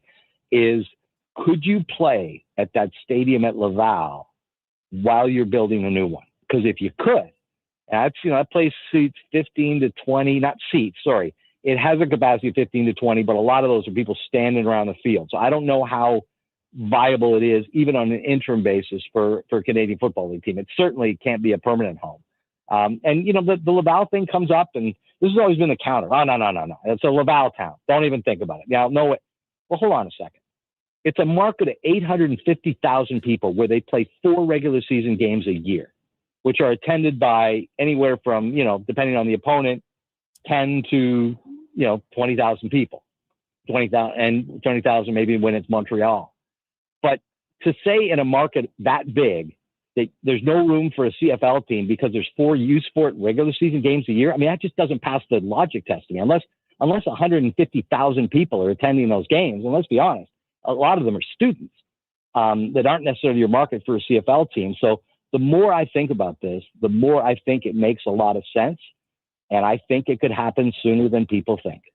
All right. Well, you get moving on it. Maybe it's a 3-year thing, which would be great, because if they do go back to 10 teams, there's only going to be 1, maybe 2 bye weeks max. It definitely won't be 3. Yeah, I think they'll get rid of 3. I think I thought they might go to 1, which was kind of what I'd heard. But now I heard if they go to 10, they might not, because some of their sponsors don't necessarily want to see the schedule go from 21 weeks to 18. You know what I mean? Hey, wait a minute, I want to get 18. I want to get 18 weeks exposure, not 21. So there's always factors you don't think about. Like once sponsors are paying for 21 weeks, they don't necessarily want to go to 18, but they might be willing to go to 20. Yeah. Yeah. No, that's fair. Totally fair. Dave, great stuff as always, buddy. Have yourself an awesome day. Hey, I always enjoy joining you, Jason. Thanks so much. There you go. That is Dave Naylor from TSN. Quick break. We'll come back to 5 questions on the Gregor Show, presented by PlayAlberta.ca. With Play Alberta, backing the home team goes beyond the bets. That's because your picks have provincial impact. Play Alberta is the only app in the province that puts all revenue directly back into supporting programs and services that Albertans rely on every day. By investing in the General Revenue Fund, every play, bet, and buy made on Play Alberta helps make a difference across the province. Visit playalberta.ca/Gregor to learn more. That's playalberta.ca/Gregor. Must be 18 plus to play. If you gamble, use your game sense. You see it? Fusion Promo Marketing can make it. Fusion makes high-quality, memorable promotional products for businesses, sports teams, and corporate events. From vision to reality, get noticed and remembered. Fusion with a Z. Promomarketing.ca. You may get up early, but more than likely, the team at GS Construction have already gotten up before you, grabbed a coffee, headed to the site, and started their day. So while Edmonton wakes up, GS crews are already underground, quietly keeping things moving, upgrading, and laying the new underground infrastructure for our growing city. If you're the kind of person who goes to sleep with their steel-toed boots on, GS Construction wants to hear from you. We're looking for a maintenance foreman as well as a building and yard attendant. Visit gsconstruction.ca for more. Mr. Rooter buries evidence in the desert. I didn't mean to do it. I was forced into it. Yeah, forced. But now, no one will ever know. You've done well, Mr. Reuter. You did something awful, but you covered your tracks. It's done. The last transcript that shows I did a semester of electrician school. Uncover evidence of the proudest plumber, Mr. Reuter. Are new McCafe crafted sodas just drinks or something more? Like Sprite Berry Bliss, Creamy Strawberry Coke, and Orange Dream. All swirled with fizzy flavor and topped with silky cold foam. Only at McDonald's. At participating McDonald's restaurants in Canada. Attention Alberta construction pros. For over 50 years, Japa Equipment Rentals has been your go-to for top-notch equipment and stellar service. Whether you need rentals or expert maintenance, we've got you covered. Stop by our Edmonton or Calgary locations today. Cattail Crossing Golf and Winter Club. Fun and friendly with morning rates Monday to Thursday. Just $65 for 18 holes with cart. $55 for seniors. Includes a $5 food voucher for dining at Cattail's Out of Bounds restaurant. There's early bird golf Saturday and Sunday. $50 for 9 holes with cart and snack voucher. 9 and dine Fridays after 4. $130 per pair for 9 holes, cart, and a $40 Out of Bounds gift card. Plus, Glow Golf every second Friday and bring your dog golfing on Mondays. Visit cattailcrossing.ca. The funny thing about hitting the road to leave it all behind is you don't really want to leave it all behind. So Sherwood Honda has the SUV with plenty of room for all you want with you. Think Honda CR-V, the Honda Pilot, or maybe even a Ridgeline truck. With this kind of lineup, you can go where you want and bring all you want with you. You sure would make it easy to leave your cares behind by starting at Sherwood Honda.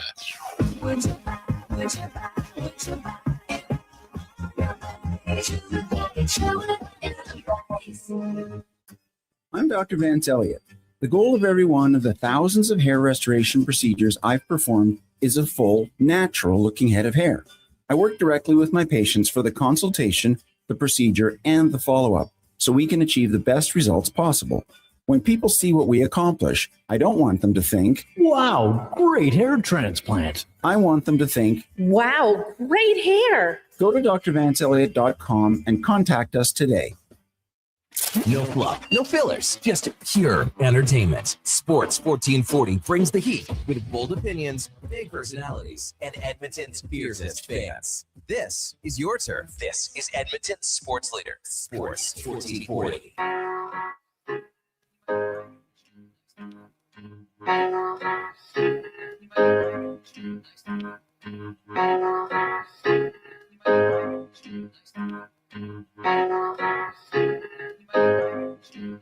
We've come a long, long way together.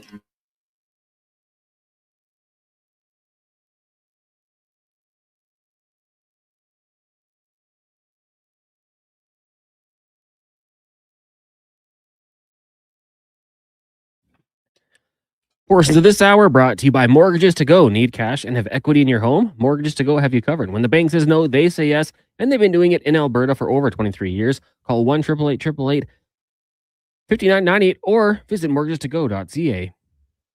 The Jason Gregor Show, the best of Edmonton sports talk and beyond. This is Sports 1440. Presented by PlayAlberta.ca, Alberta's only regulated online gambling website. 4:53 on a busy, fast-paced Thursday. We are flying through the show. Gregor, Hallie, Declan Kruger with you. Lots going on. Darnell Nurse on the trade block. The Oilers had started this conversation. Now Nurse has officially requested a trade. He has a full no movement clause, but submitted a list. Depends. I have a source saying 3 to 7, maybe 5. So, but I can't confirm which specific teams yet. We'll see. I'm sure it'll probably come out in the next few days. And, away you go. I don't, teams try to keep that quiet because it doesn't benefit you if it gets out there. Right? Because some of the other teams like, well, hey, let's at least see, because you're the GM. The guy asked for a trade. That's great. But if there's not a trade that makes sense for you, then you can say, hey, maybe you're going to have to expand your trade list. Just how it goes. Like, it's a little bit of a negotiation. 833-401-1440, 833-401-1440. It's a Gregor Show presented by PlayAlberta.ca as it's time To get to 5 questions brought to you by The Brick. The big savings deal is on right now. 40% off mattresses. You get over 1,000% off appliances and more. Stop in The Brick and thebrick.com. It's time for 5 questions on the Jason Gregor Show. All right, Jason, question number 1. What would you say are some top trade destinations for Darnell Nurse? Go ahead. Yeah, I mean, it's interesting. There's a lot of factors that go into it. Like, I do like a potential fit of San Jose. I know it's in the division, so maybe you don't want to do that because they do have so many needs on the back end there. We've gone through how many players they have on their contract going next year. But let's say the Oilers want to ship him out east. There's a little bit of a relationship with Dubas, who is also his GM with the Sault Ste. Marie Greyhounds, right? So, I don't know. Let's just say the Pittsburgh Penguins as a pick. What do you got? Pittsburgh, yeah, I could see that. You're going to Crosby. He could probably talk to Stu Skinner about what it was like there. Like Toronto, I'm not like, I see the Morgan Riley connection, so I get that, but I'm not sold that, Darnell Nurse is going to want to go. Like, playing at home isn't always what it's cracked up to be all the time, right? Especially, when you make that much money. There are people like, hey, we've seen in Edmonton, some people can't get past the contract, right? Like, a lot of people say they should have bridged him. Well, I remember when Darnell Nurse signed for $5.5 million and people freaked out and thought that was way too much. So you thought you were going to sign him for $7 million at that time? Now, it turns out it would have been way better, yes. But at the time, and Darnell Nurse exceeded value at 5.5. He crushed it. Go look at the years that he had. Those 2 seasons at 5.5. He actually outplayed his $3.3 million contracts. So I look at where he would go. Don't rule out Tampa Bay. That's the team that I just never rule them out, because if they lose Radish and they're not sure on Hedman, Breezeball is always aggressive. Question number 2. What happens in Game 5 tonight of the Stanley Cup Final, and mix in a bold prediction as well? I think Carolina's going to win at home. Bold prediction, low scoring. Yeah, right. As if I can't even do it. I can't do it. I will say bold prediction, Jordan Staal, 5-game goal scoring streak. That would be awesome. Yeah, I'll say the team that gets a 2-0 lead will blow the lead, and the Hurricanes will win. Bold prediction, what a Slavin goal. First of the playoffs, when his team needs it most. I'll go with that one as my bold prediction. Question number 3 for you. Was last night's basketball game between the Spurs and the Knicks the best game you've ever seen? And if not, what would top it for you? Oh, man. What would top it? God. It's hard. Like that. Well, see, it depends. Like, it's the greatest game if you're a Knicks fan. Right? Like the first half was not very entertaining, honestly. The Spurs were just pumping them. They're just hitting threes for fun. Like, it wasn't competitive. And then in the second half, really, the Knicks were all over them. So the comeback is enticing. But as far as like a great game goes, oh man, I would look back to the Warriors and the against LeBron. What year was that? Was it game 7? 6. Comeback? The 3-1 comeback? Yeah, but it might have been but that's a series. I'm just talking one individual game, right? I thought it was game 6 of that series. Pretty damn good. But because like this game was really 2 games in itself. So highly entertaining. But as far as execution, I don't think it was the best played game I've ever seen. But it's a game I've never seen before because no one's ever come back from 29 points. Right? Funny enough, the last one was Kevin Garnett against the Lakers, 24 points, and they won. And it was also game 4. So, yeah, it wouldn't be the best game. It would be the most unexpected finish I've ever seen.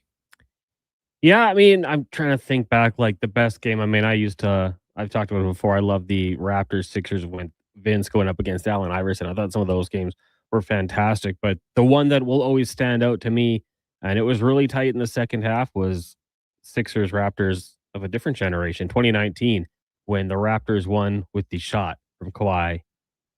I mean, I'll always remember where I was watching that one. It's always going to be a memorable one for me. So I'm sure there's a lot others, but that's going to be the one that stands out for me. Question number 4. Who do you think gets the first goal for Canada at the World Cup tomorrow, or in the tournament, I should say? Go ahead. I'm going to say Jonathan David. I think, with Alphonso Davies out, there's no debate who's going to take your penalties if it gets one, and I think he'll rise to the occasion. So I'll go with a striker and go Jonathan David.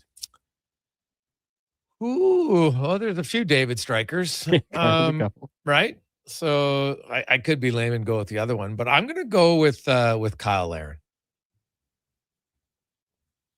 It's going to be key. Those guys are going to have to capitalize on any opportunities they get. Yeah, well, although the problem with that is he's probably not. I don't even know if he's starting, right? So that'll be tough. Maybe I should have went with Buchanan, but I'll stick with him. I'll go with Kyle. I'll go with Larin.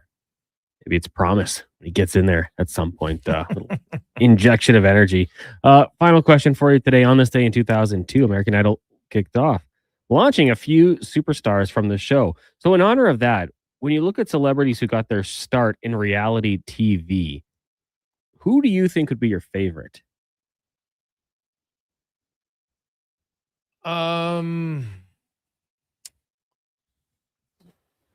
Reality Oh God, I'm not a huge reality guy, if I'm being honest. So I guess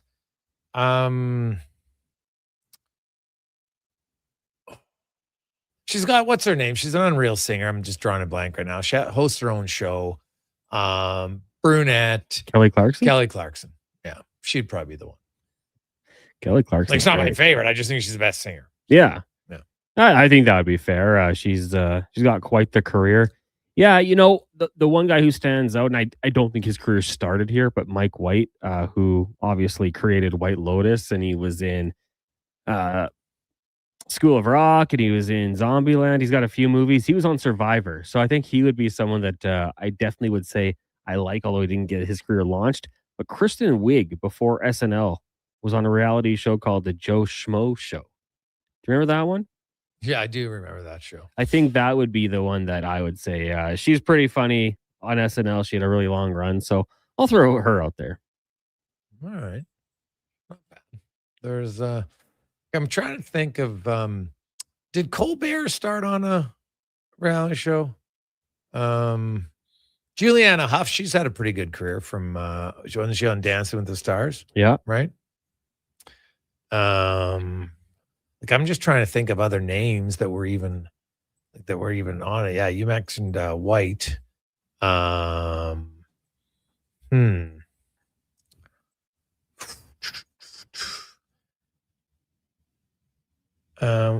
about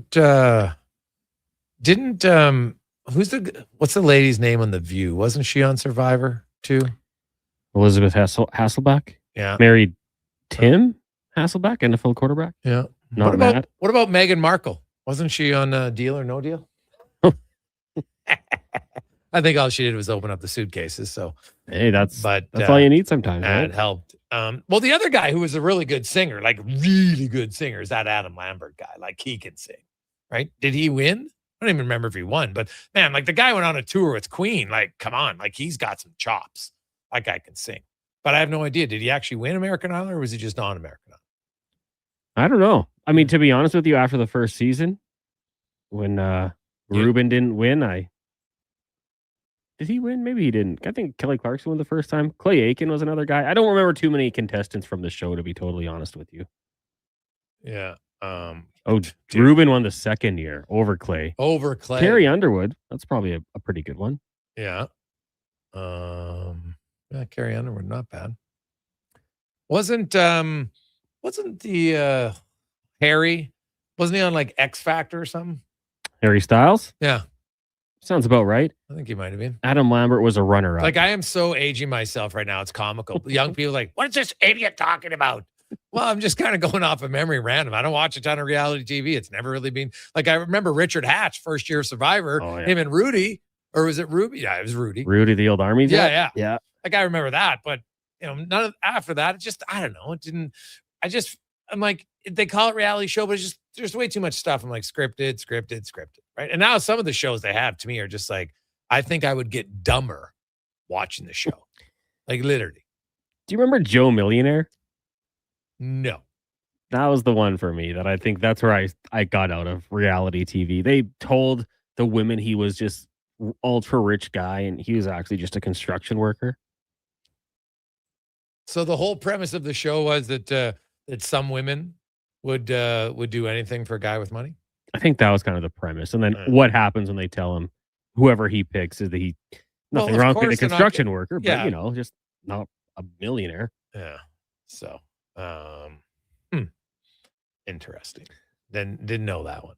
So I remember Pros versus Joes. They got to bring that back. What a show. That was so good because, like, seriously, there's still people that will tell you, oh, I could get points playing with McDavid. I'm like, dude, you would get demolished your first shift. What are you talking about? Right? Like, I've seen guys who played like midget now, U18, and that was the highest level they played, and they still believe, oh, I could do it. I'm like, dude, you could barely get up and down the ice at like tier 2 U18. Stop it. It's not that easy. Stop it. Let's take a quick break. Spec will join us next in the Gregor Show after Connor Halley in the Sports 1440 update brought to you by Northgate Chevrolet Buick GMC. Their biggest sale of the year is on right now. The June Road Trip Ready event. Not only get great price, you can also win free gas for the summer, weekly prizes, detailing packages, free tires, and more. Check it out, northgategm.com. This is the Sports 1440 update. In case you missed it, longtime Oilers defenseman and assistant captain Darnell Nurse has requested a trade for multiple reports. The 7th overall pick in 2013 finished last season with 7 goals, 24 points in 82 games played. On the ice tonight, Game 5, Canes and Knights from Raleigh, North Carolina. Puck drop 6 o'clock. That series tied at 2 games apiece. World Cup getting going today. Mexico blanks South Africa 2-0. At 8 o'clock, we got Czechia and Korea from Guadalajara. Major League Baseball, one game underway right now in the second. Dodgers and Pirates are scoreless. Later tonight, Braves taking on the White Sox. And the Orioles host the Mariners earlier today. Tigers beating up on the Twins 11-0. Cubbies over the Rockies 9-3. The Rangers doubled up the Royals 4-2, and the Mets got past the Cards 5-4. Week 1 of the CFL gets going tonight. Winnipeg taking on the Ticats. Kickoff 6:30. And in town, the Riverhawks taking on Victoria one more time. First pitch 7:05 from Remax Field. Coming up in hour 4 of the Jason Gregor Show, we'll be joined by Mark Spector of Rogers Sportsnet. We'll hear CanTorque's 2-minute warning and get to the stats of the day. I'm Connor Halley. This has been a Sports 1440 update. Sports 1440 in West Edmonton Mall and Wetaskiwin. CKJR is a Stingray radio station. Download the free radio player app and listen wherever you go. Noodle, noodle, noodle, noodle, noodle, noodle, noodle, noodle, noodle, noodle. Noodle, noodle, noodle, noodle, noodle, noodle, noodle, noodle, noodle, noodle.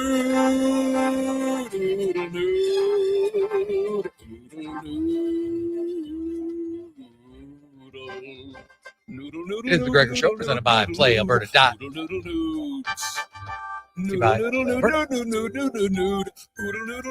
Trouble low down to Oodle Noodle tonight because dine-in is open. Hope you are having. Are you a skilled laborer? All-Star Construction wants to talk to you. A heavy equipment operator with Traco or Thursday, backhoe experience, All-Star Construction wants to talk to you, too. With work in and around Edmonton for local land developers, All-Star Construction offers year-round employment. Whether it's power, gas, or telecom, developers rely on All-Star Construction to get the job done. So if you're a skilled laborer or a heavy equipment operator with Traco or backhoe experience searching for work, search All-Star Construction on Indeed. Just in time for the big game, score big savings at the Brick. Save up to $1,300 off sofas, up to 25% off bedroom and dining packages, plus save up to 40% on select mattresses. And buy more, save more, up to $1,000 off select major appliances.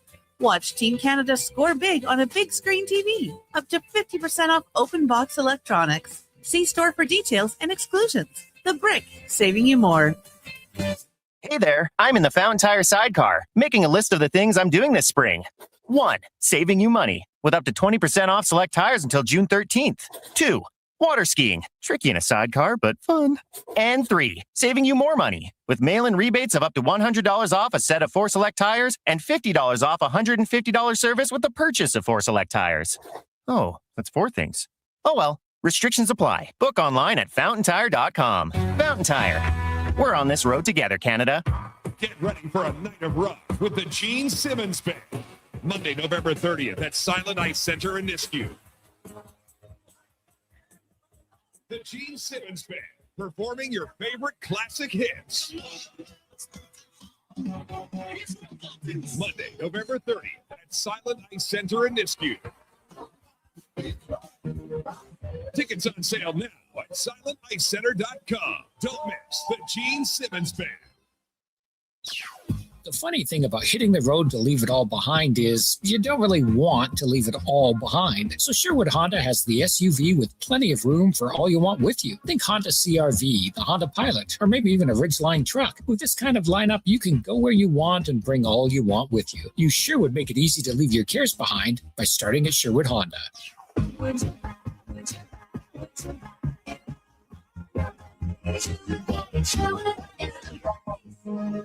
Tired of the rough ride? Alberta used to be a leader in highway planning and construction, but years of neglect and custom maintenance are showing. You can see it, and your vehicle is feeling it. Infrastructure can last for years with a little TLC, but when repairs are deferred, minor issues become major reconstruction. We need action and a reliable capital plan. Contact your MLA and demand stable infrastructure funding. Find out how at fixourroads.com. A message from the Alberta Road Builders and Heavy Construction Association. Think a quality golf cart is out of your budget? Think again. At the Golf Cart People, we have a fantastic selection of fully inspected, pre-owned carts starting at just $4,500. Choose from gas, electric, or lithium-ion power to fit your lifestyle. And the best part, every used cart comes with a 1-year warranty for total peace of mind. Why wait? Get the cart you've always wanted today. Visit the Golf Cart People. Find out more at golfcartpeople.com. Portions of this hour brought to you by 01 Athletic Care, Edmonton's multidisciplinary health clinic at West Edmonton Mall. Physicians, physio, massage, sports psychology, and more. One team, one roof, one plan. Look now at 01.ca. That's ZERONE.ca. The Jason Gregor Show, the best of Edmonton sports talk and beyond. This is Sports 1440. Presented by PlayAlberta.ca, Alberta's only regulated online gambling website.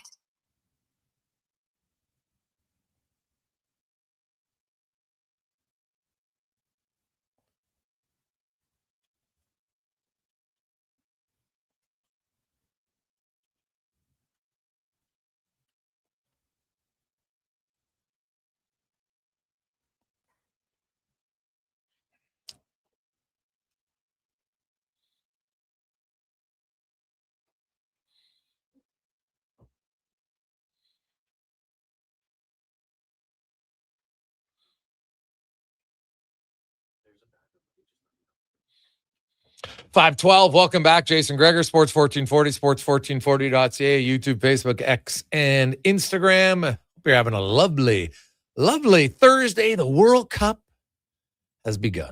Mexico with the first win of the World Cup. Canada tomorrow, 1 o'clock. Taking on Bosnia and Herzegovina, and we'll see if they can get their first ever World Cup victory on the men's side.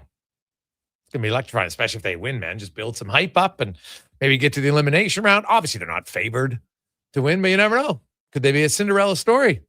Even win one of the elimination rounds. I think that would be a huge impact for Canadian soccer. There's going to be a lot of people watching, man. I can't wait. I'm pumped. I am pumped for the tournament. It's a Gregor Show presented by PlayAlberta.ca. We got a little World Cup action for you in the Jason Gregor Show odds boost specials. You can check that out. Some CFL action, of course. Stanley Cup Final tonight. Carolina. Are we going to see more offense? Oh, we got to ride the offense, don't you? Like, come on. Can't stop now. There's nothing I've seen in 4 games. Nothing I don't think anybody's seen to say, oh, you know what? Tonight will be a 1-0, 2-1 game. Usually it's 2-1 by the end of the first period. And selfishly, I hope it continues. It's been great drama. Fantastic. Lead changes. Nothing safe. And then you throw in that NBA game last night. You're like, you know what? Maybe I shouldn't turn these games off. Now, I'll be honest. I went away for a bit in the third quarter because I thought it was over. I'll admit I thought it was over. And then turn it on just near the end of the third quarter. I'm like, let's just see what happens here. And getting closer. Getting closer. What is happening? It was wild. So could see the same just in hockey tonight. Hope so. It's been fun entertainment. Now we got CFL also tonight. Week 2 kicks off in the CFL, as you have Hamilton 0-1 in Winnipeg, who are 1-0, and Elks fans who are tied with Winnipeg, hey, get a Hamilton win tonight, and the Elks will officially be in first place by themselves for the first time ever in Elks franchise history. Let's get to now the Spec Report, brought to you by GS Construction, your underground infrastructure specialists, and they are hiring. If you're looking for a fantastic career, maybe you need a career change, go to gsconstruction.ca, look up careers. As Mark Spector from Rogers Sportsnet joins us, and Spec, it was discussed earlier that the Oilers had asked, and you broke it today, that Nurse has said, okay, I think I'm ready for a change. And now he has a full no movement clause, so he'll submit a list. I've been told anywhere from 3 to 7, maybe as many as 5, who knows, somewhere in there on teams. Spec, this is a trade that the Oilers can ill afford to lose. You don't have to win it, but you sure as hell can't lose it. Yeah, I'm interested to see how this trade fleshes out. Like, if I'm Bowman, it ranges anywhere from almost trading Darnell Nurse for futures and getting nothing back and saying, well, I got 9.25 in cap space, to another team saying, I want you to retain and throw something in, to, I'll tell you what, you get Nurse and I get a guy you have that makes $6 million that you don't want. Maybe I got to do it that way. So, this isn't a value for value trade. Why are you trading Nurse, Jay? You trade Nurse because he's a number 4 defenseman being paid like a number 1 or 2. So you're not getting back, tons of value. So it'll be interesting to see the trade, and it'll be hard to judge it. Win, lose. I guess we'll judge it when it happens. How do you think it's going to go? Yeah, well, you and I disagree. I don't see as a number 4 defenseman at all. I just look at time on ice representation of that.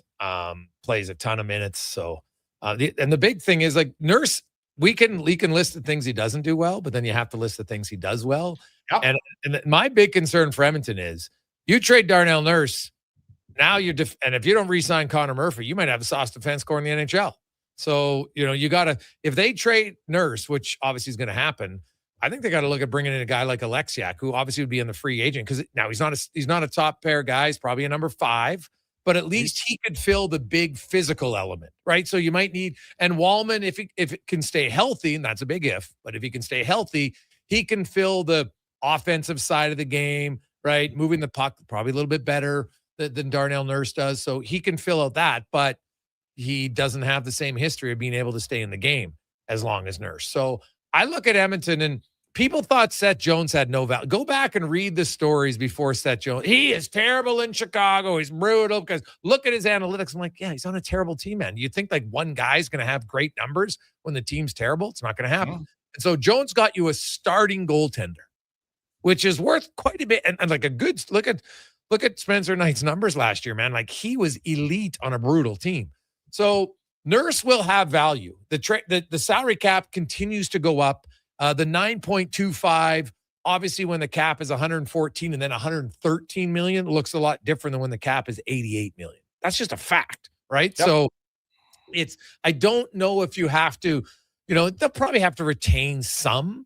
They definitely shouldn't be retaining a lot if they're if they're not getting much in return. If they don't get much in return, then I sit on it. I wait until I have a trade that at least keeps my team competitive. If I'm making a trade that takes me a big step back just because it frees up cap space, that doesn't help me in a time where there's not a lot of quality players to fill the cap space with on the free agent market. Well, I mean, you're filling it with. Let's make our assumption here that you're going to sign Connor Murphy. Let's just say that for the sake of this conversation, and I know might be a big if. If I've got Evan Bouchard and I've got Matthias Ekholm and I've got Jake Wallman and I've got Connor Murphy. Well, I think I've got 4 top 4 defensemen there. Is that fair? Right? I got 4 top 4 guys. I'm not telling you they're the best top 4 in the league or any of that. Everybody's got a hole in their game. I get all that stuff. At least I'm going to camp with 4 top 4 guys. I got Emberson. He's a solid third pairing guy.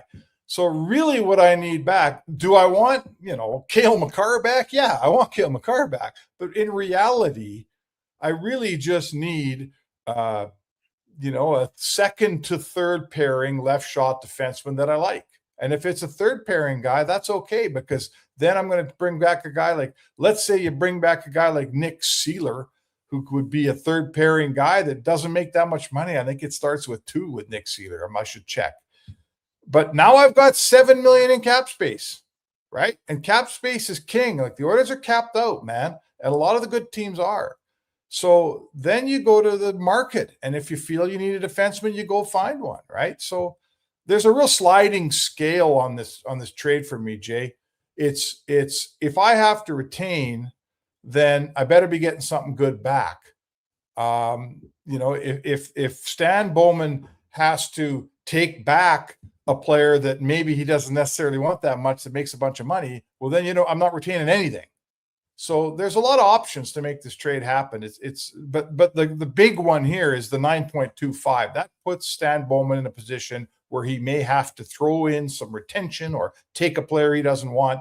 It's not that easy moving a second pairing defenseman that makes 9.25. It's not that easy. No, definitely not that easy. Cap space, little bit now, but I don't know if cap space will be king for maybe the 10 teams that are going to spend to it. I just think as the cap keeps going up, like look at last year, we saw way more teams away from the cap, and that was at 95. Now it's at 104. Like you're not going to have all these bottom teams coming up to like. Hold on. If he's got a 5-team no trade list, though, now I'm asking you: are any of those teams?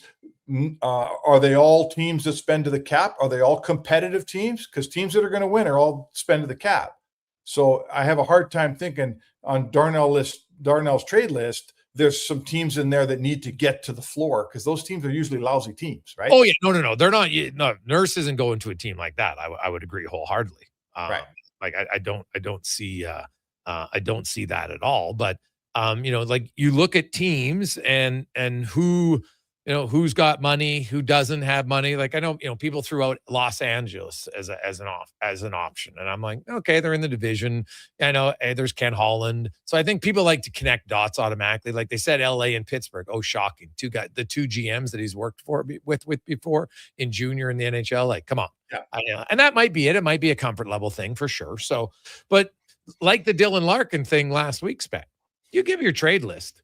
It doesn't force the team to have to do it. You got to try to massage it. Stan Bowman, he knows the list, but he'll probably talk to other teams that he thinks could be plausible options, right? Like, I don't think he's going to go and talk to Vancouver, because there's no way he's going there, right? But maybe if, Utah isn't in his top 5, maybe all of a sudden, but, maybe they're appealing, right? Like, you never know. So, well, listen, the pressure's on. Like, this isn't a deal. I hear what you're telling me. You're saying that Stan should be in no hurry and he should wait around for the best deal. And if he has to expand the trade list. This isn't the Dylan Larkin trade. This isn't where some guy came to the team unexpectedly and said, get me out of here. And the team says, whoa, Steve Eisman says, I'll try to trade you, but I'm not taking a big hit just because you feel like leaving. This is the team going to Darnell Nurse and saying, we'd like you to move your no trade so we can ship you out of here.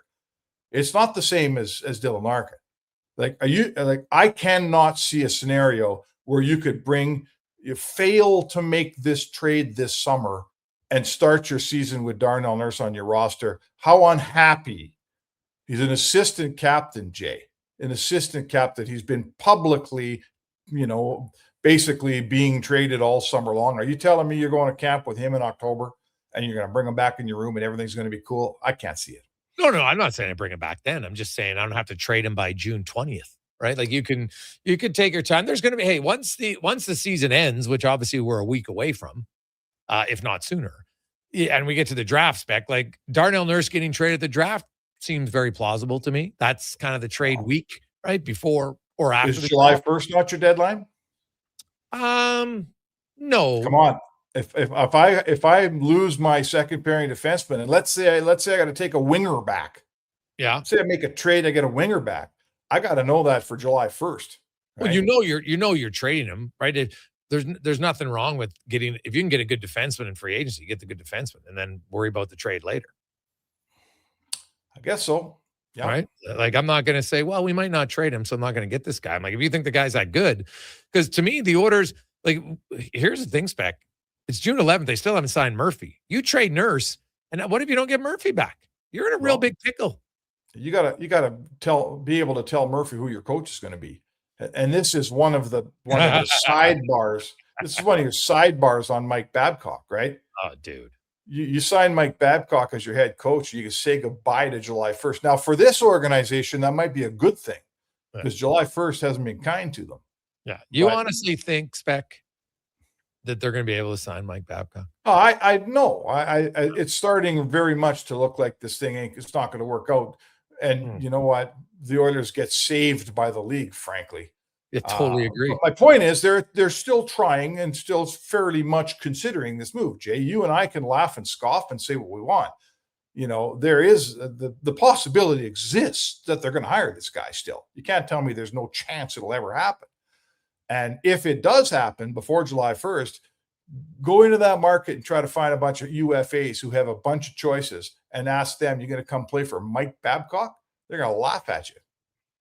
Oh, yeah, for sure. Like, it's still, hey, man, to me, it's been an absolute soap opera of their handling of the coaching hiring. Make no mistake about it. It does not look good. The fact that the one guy you wanted can't even get acceptance by the league at this point, and it sounds like, you know, it's getting farther and farther away. Like, what are you doing? Like, they're so focused on, we need a hard ass coach. We need a hard ass coach, that they've just kind of decided, like, sure, but maybe get one who's, you know, able to coach in the league. Like, just a thought. Like, I don't know. It's and this whole thing with, you know, like, let's reverse engineer this. They need a hard ass coach because their dressing room has become basically run by their top players. They need a hard ass coach to come in and reclaim that dressing room from the players who have been telling everybody who gets to play how much and where and with who. So if that's what we need, and that's why we need it, since when do we have these player sit downs with coaches? Brian Mishog reported the other day that not only did they sit down with Babcock, which I understand, right? Babcock's a controversial figure. You better make sure your players are on board with this cat. But they also sat down, as Rishog reported, with Laviolette. Like, what are we doing here? Who's picking the coach on this team, right? Are the players picking the coach? You know, because that doesn't work when the players pick the coach. So, I don't know. The players don't like the old coach. Now they're picking the new coach. I mean, you know, who's running the show here, man? Totally agree, Spec. It is looking a little bit circusy right now. Yeah. We'll see, but you know, Darnell Nurse unlikely to be with the Oilers next season. I think that's fairly clear at this point, and we'll see who's coaching. We're going to see maybe who's a move probably in the next 2 to 3 weeks. I think it's very likely, and they got to make some decisions here. It's funny. There's been like no endless storyline around the Oilers, but really nothing has actually happened. They haven't made a trade. They haven't signed anybody new. All we know is who's going out and who can't come in. That's really all we figured out. Well, yeah, like, you know, I'll play devil's advocate. Like, I can't blame Stan Bowman for the Cassidy thing. You know, Cassidy's an excellent coach who would be a fantastic hire. I've never heard in my career of what happened to the Oilers with Cassidy where Vegas said you can't talk to him. Like, that's just no one can say, oh, Bowman should have seen that coming. Sorry. You know, but after that, I will say, Spec, they clearly made the decision they wanted to talk to other coaches because they felt Knobloch wasn't their guy. So just let him go first. They screwed that up. I was just going to finish. My thought was, other than the move that Vegas made, that I'll give the Oilers the benefit of the doubt. Like, it's just whatever. It's been a clown show since. Everything else has been a misstep. You know, and now the Darnell Nurse thing, that's a separate entity. And this is how it goes. You're asking a veteran assistant captain to waive a no trade clause. That's never a pretty situation in any town for any GM. You know, you don't trade a lifetime player, a 31-year-old leader, a letter-wearing guy off your roster and have that be, you know, you go to Detroit. You think it's pretty in Detroit right now? It's not pretty in Detroit. They're trying to move Dylan Larkin. That's a big deal. So there's a lot, right? There's a lot on Bowman's plate, man. and you hear some COSA rumors out there, and you got coaches, you got free agency. There's a lot, and it's a pretty important time when your name is Stan Bowman, man. It hadn't gone great here in Edmonton, Jay. You know that. It hadn't gone great here for him. He's got some work to do, and it's a big, big, big summer. Yeah, I totally agree. Spec, have yourself a great night. We'll talk a little World Cup tomorrow. Have a good one. It's good, Jay. Mark Spec, the Spec Report brought to you by GS Construction. We'll come back. We got some stats of the day for you. We got Cam Tate and more. It's a Gregor show. Sports 1440, sports1440.ca, presented by playalberta.ca. For Selly hockey fans, your partner in power just skated onto the ice. EWEL.ca, the new e-commerce website for electrical wholesalers Edmonton, is ready for the power play 24/7, 365. UL skates to where the puck will be in 5 years. Now that's forward thinking. Killer selection, slamming products from the best brands, and legendary service. Don't sit on the bench. Get your account today at EWEL.ca and win that project. Plug into your partner in power. Get an EWEL.ca account today. Getting your vehicle sparkling clean doesn't have to cost a fortune. Take it into Hughes today and pay just loonies a wash. Find us at HughesCarWash.com. A Saskatchewan boy who grew up loving and playing sports. At least we think he grew up. Listen to Kevin Carius weekday mornings from 7 to 11 on Edmonton's home for sports, Sports 1440. Guys, there never seems to be enough time in the day, but you need to make time for this. Ken Franchek here. If you're 40 or over, a quick PSA blood test is crucial for early prostate cancer detection. The Prostate Cancer Center's Man Van is a mobile health clinic driving change for men's health. A few minutes could save your life. To get the Man Van out to your business or event, book today at getcheck.ca. Think a quality golf cart is out of your budget? Think again. At the Golf Cart People, we have a fantastic selection of fully inspected, pre-owned carts starting at just $4,500. Choose from gas, electric, or lithium-ion power to fit your lifestyle. And the best part, every used cart comes with a 1-year warranty for total peace of mind. Why wait? Get the cart you've always wanted today. Visit the Golf Cart People. Find out more at golfcartpeople.com. Debt can take over your life. The stress, the constant worry, it can feel like you're drowning. When people come to see me, they're often anxious and feeling hopeless. But when I explain how I can help them get out of debt, those feelings melt away. I'm Parveen Middleton, licensed insolvency trustee at BDO here in Edmonton. I will create a personalized debt relief plan so you can move forward with confidence. Call 1-833-BDO-TALK or visit bdodebt.ca to discover your debt-free future. I do not want to tell you this. I truly do not. On June 21st, but I think I have phenomenon returns only on Crave. I do tell you HBO's this. House of the I Dragon truly is back, do not. and the war for the But I Iron think I Throne have is to. about to ignite. So let me ask you one thing. Get ready for a new season. If you of know breathtaking someone with a spectacle, disability in shocking Alberta, betrayal, and could you call them drama. today? Jason told me. within your grasp. House of the Dragon, new season June 21st. Only This on is Cam Crave. Tate. Subscribe now Sports at 14. crave.ca. Say hello to your new favorite drinks. Introducing new McCafe Refreshers. Icy cool, undeniably refreshing, and available in 3 flavors. Strawberry watermelon, mango pineapple, and blackberry passion fruit. Only at McDonald's.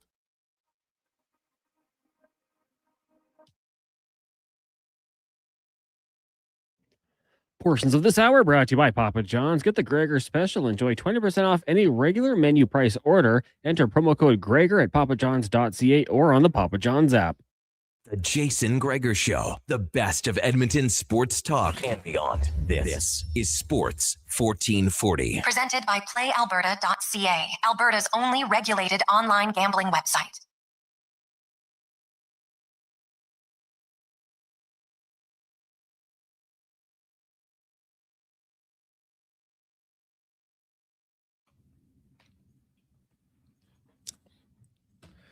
Can we get the Jays game on? Jays game. 5:30, welcome back. Jason Gregor, Connor Halley, Declan Kruger as we roll through a Thursday afternoon. Tomorrow, the World Cup officially begins for Canada. It started today. Mexico with a 2-0 victory, 2-0, in fact, today. And it's coming up tonight, Korea and South Korea, of course. And Czechia will go at it. And then Canada tomorrow. Should be fun. Just hope they, hey, you want to just win one game, but man, you win two, punch your ticket. Win one, you got a pretty good chance to get through to the next round. Hey, Gregor, what do you think it would cost Alexiak? I didn't even know he was available. Well, no, he's available. He's a free agent. So, honestly, I don't really know. Like, I've seen some some projections, and then I looked at the projections last year from the same site, and a lot of them were very high. But now the cap has gone up, and it's a shallower pool, so maybe they'll be right. But they're projecting. It depends kind of who you, which ones you look at. But there's different sites, and a lot of people have Jamie Alexiak at around $3 million, which, if that's the case, that's pretty good. He played 17 minutes a night. I just think for a big physical guy like that who can play both sides. He was coming off $4.6 million contract. We might get a little bit more than 3, but we'll see. We all have to wrap our heads around third pairing guy is going to be worth more on the new contract than the third pairing guy was even 2 years ago, 3 years ago, when it was a flat cap for so long. You just didn't really see guys' numbers go up, but we're going to see that. Look at McCarron. He got 6 years at 3.3. It's long-term, no question. He is a unique player, and Bill Guerin felt like he needed all the dimensions and didn't want him to go to market. Alexiak, there's not many defensemen who offer what he does. And all it takes is one team to look and say, man, we really need a big, physical, bruising, hulking defenseman. We'll pay him 4.5. Right? No one thought that CC and Dumoulin were going to get 4.5. They did. So all it takes is one team, man. So that's why I honestly can't say what it's going to cost, because there's always somewhere you'd be like, what? That's all it costs? Look at Jack Roslovic. No one paid him. Guy scored 22 goals. No one paid him. And what did he do? He came to Edmonton, scored 20 goals again. So, and not a lot of goals with McDavid or Draisaitl. I think that's important to note. So I think there's another guy who's, I think will get signed this year for much more than 1.5. He kind of bet on himself a little bit to go to a team and say, look, I can do it again. Now, he didn't have the playoff success, so that might hurt him for teams that are, I think, in that top 10 category of we're a for sure playoff team. But if you're a team that's on the mix, you might look and say, God, this guy scores 20 for us. That's worth a playoff spot for us. So be interesting to see. Now, let's get to Cam Tate's 2-minute warning, brought to you by Legacy Heating and Cooling, where the rates never change, no overtime charges. That's how you build a legacy at legacyheating.ca. And Cam has a very important message that I hope you listen intently to today. I do not want to tell you this. I truly do not, but I think I have to. I do not want to tell you this. I truly do not, but I think I have to. So let me ask you one thing. If you know someone with a disability in Alberta, could you call them today? Jason told me I could share this. He replied within 3 minutes. 100%. This is a sports show. Absolutely it is. But sometimes, real life, the important things must be talked about. Not because we want to, because it is the right thing to do. Jason said so himself. So let me share something personal. I have a disability. In 67 years, I have never received a single cent from this program I will be telling you about. Since 1979, the Assured Income for the Severely Handicapped, AISH, has supported people with disabilities. Today, roughly 77,000 Albertans rely on it. Now, here is the part that matters. The federal government created a new disability benefit, $200 a month, help that was meant to lift people up. But Alberta remains the only province clawing it back, dollar for dollar. $200 gone from the very people it was meant to reach. And on July 1st, AISH becomes ADAP, the Alberta Disability Assistance Program. Officials say it modernizes support, but advocates warn of a $200 cut to base benefits and a 12% reduction for couples living together. There is anger, there is fear, and there is deep, deep disappointment.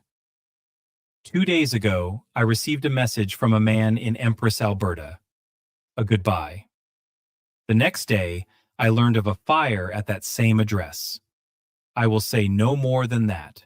I cannot, but I carry it with me tonight. So here is my plea. If you know someone living with a disability, please call them tonight. Just ask how they are doing. That is all. Just ask. It may matter more than any of us will ever know. Thank you for listening. This is Cam Tate, Sports 1440. Very important message from Tater, and much better to come from him, somebody who understands what it's like to live with a disability, and that is something to be aware of, because that is you're dealing at times from a disadvantage for sure, and now they're only making it harder for those who didn't ask for it. So not a great decision in my books for sure. This just coming in. What a close vote for the Hart Trophy. The winner had 1,436 points. The second place had 1,426, a difference of 10 points. The winner, 72 first place votes, 60 second place votes. Second place, 68 first place votes, 62 second place votes. Had 4 more third place. The winner didn't finish fifth on anybody's ballot. It was clearly first or fourth. The winner, Nikita Kucherov, 1,436 points. Second place, Connor McDavid, 1,426. Nathan McKinnon third at 1,297. And look at 72 first place for Kucherov, 68 McDavid, 52 for McKinnon. Pretty close between those. Those three, that's really close. 139 points separating the top three guys. Damn close. Celebrini finishes fourth. No surprise there. Nick Suzuki comes in at fifth place with 102 points. He did pick up one first place vote. That's a little head scratching to me that Suzuki's first place on most valuable to your team ahead of Kucherov or McKinnon. All three of them? Not really. And Celebrini. If the Sharks make the playoffs, I think Celebrini could have won, but they kind of faltered down the stretch. Still, though, an unreal year for Macklin, Celebrini, and all the players who got votes. Those are the only ones with those 5 got first place votes. Then there was, there ended up having lots of people. I think if you look at the amount of players who got at least one vote, there was 27 total players. Lots of guys had fifth place votes. Thompson, Sorokin, Landeskog, Hughes, Vladar, Tage Thompson, Jeremy Swayman, Kirill Kaprizov, Quinn Hughes. Scott Wedgwood got a fourth place vote. Schaefer had 5 fourth place votes. Lane Hudson had 1 fourth and 1 fifth. Jason Robertson, 5 fifths. Cale Makar had 1 fourth and 2 fifths. Crosby, Sider. So lots of guys had 16 points or less. But really, it was a 3-man race, and then Celebrini, 625, clearly in fourth, and Suzuki, 102. David Pastrnak at 82. So there you have it. Nikita Kucherov wins the Hart Trophy for him. It's his second career win, and he's been a finalist for the last 3 years. He had a really good season again, did Nikita Kucherov. So Tampa Bay, now keep in mind that the Coach of the Year and the Vezina are voted on by different people. But Coach of the Year, Goalie of the Year, MVP, people are probably going to freak out. How can you be the Coach of the Year? Well, I think at times we got a little too reliant on Coach of the Year means you have to be on a bad team that suddenly became better. And I'm not sold that that's always the case. So there you go. Take our final break. We'll come back with our stats of the day on the Gregor Show, presented by PlayAlberta.ca. The longest running basketball show in Canada airs every Saturday morning at 10 on Sports 1440. Hoop City with Paul Sir introduces a new generation of basketball talk, and it's right here on Edmonton's home for sports, Sports 1440. Summit Restaurant, located in the heart of the Silent Ice Center and just minutes from South Edmonton Common. Summit is your destination for exceptional house-made pizza, delicious entrees, and expertly crafted cocktails. Experience the perfect blend of flavor and ambiance in a modern setting. Join us for a straightforward yet elevated dining experience where our commitment to quality speaks to every bite and sip. Make Summit Restaurant your next night on the town. With Play Alberta, backing the home team goes beyond the bets. That's because your picks have provincial impact. Play Alberta is the only app in the province that puts all revenue directly back into supporting programs and services that Albertans rely on every day. By investing in the General Revenue Fund, every play, bet, and buy made on Play Alberta helps make a difference across the province. Visit playalberta.ca/Gregor to learn more. That's playalberta.ca/Gregor. Must be 18 plus to play. If you gamble, use your game sense. The job isn't done until the last load is hauled, and having a semi-trailer out of commission is not an option. Whether replacing or adding to your convoy, Edmonton Trailer has a huge inventory of new and used semi-trailers, trusted by the gravel, logging, oil field, fluids, and freight industries. Find a trailer right for you online or at one of their 3 locations. For sales, service, parts, rental, and finance, when you're in it for the long haul, Edmonton Trailer. Just in time for the big game. Score big savings at the Brick. Save up to $1,300 off sofas, up to 25% off bedroom and dining packages, plus save up to 40% on select mattresses. And buy more, save more. Up to $1,000 off select major appliances. Watch Team Canada score big on a big screen TV, up to 50% off open box electronics. See in-store for details and exclusions. The Brick, saving you more.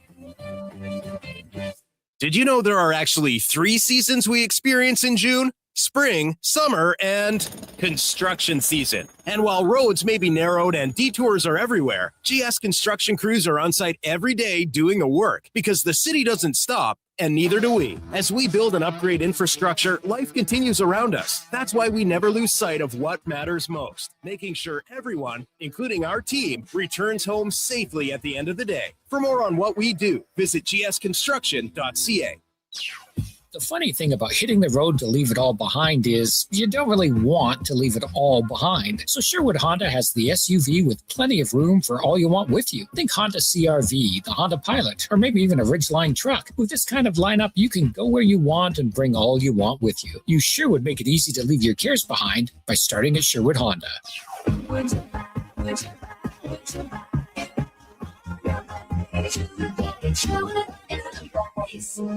You've got better things to do than wait for an oil change. Jiffy Lube gets you in and out fast. No appointment necessary. All you have to do is roll into a location near you, and we'll take care of the rest. Every full synthetic oil change at Jiffy Lube is warranty approved and comes with a 20-point visual inspection, making sure you get back on the road safely. Find your neighborhood Jiffy Lube today. Visit jiffylubeservice.ca.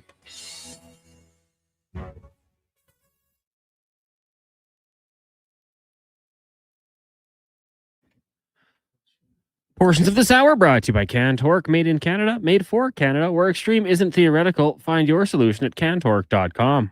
The Jason Gregor Show, the best of Edmonton sports talk and beyond. This is Sports 1440. Presented by PlayAlberta.ca, Alberta's only regulated online gambling website.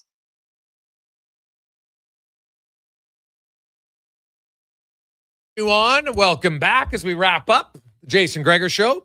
As always, brought to you by PlayAlberta.ca. The Daily Grand is in. $1,000 a day for the next 20 years, $7.3 million.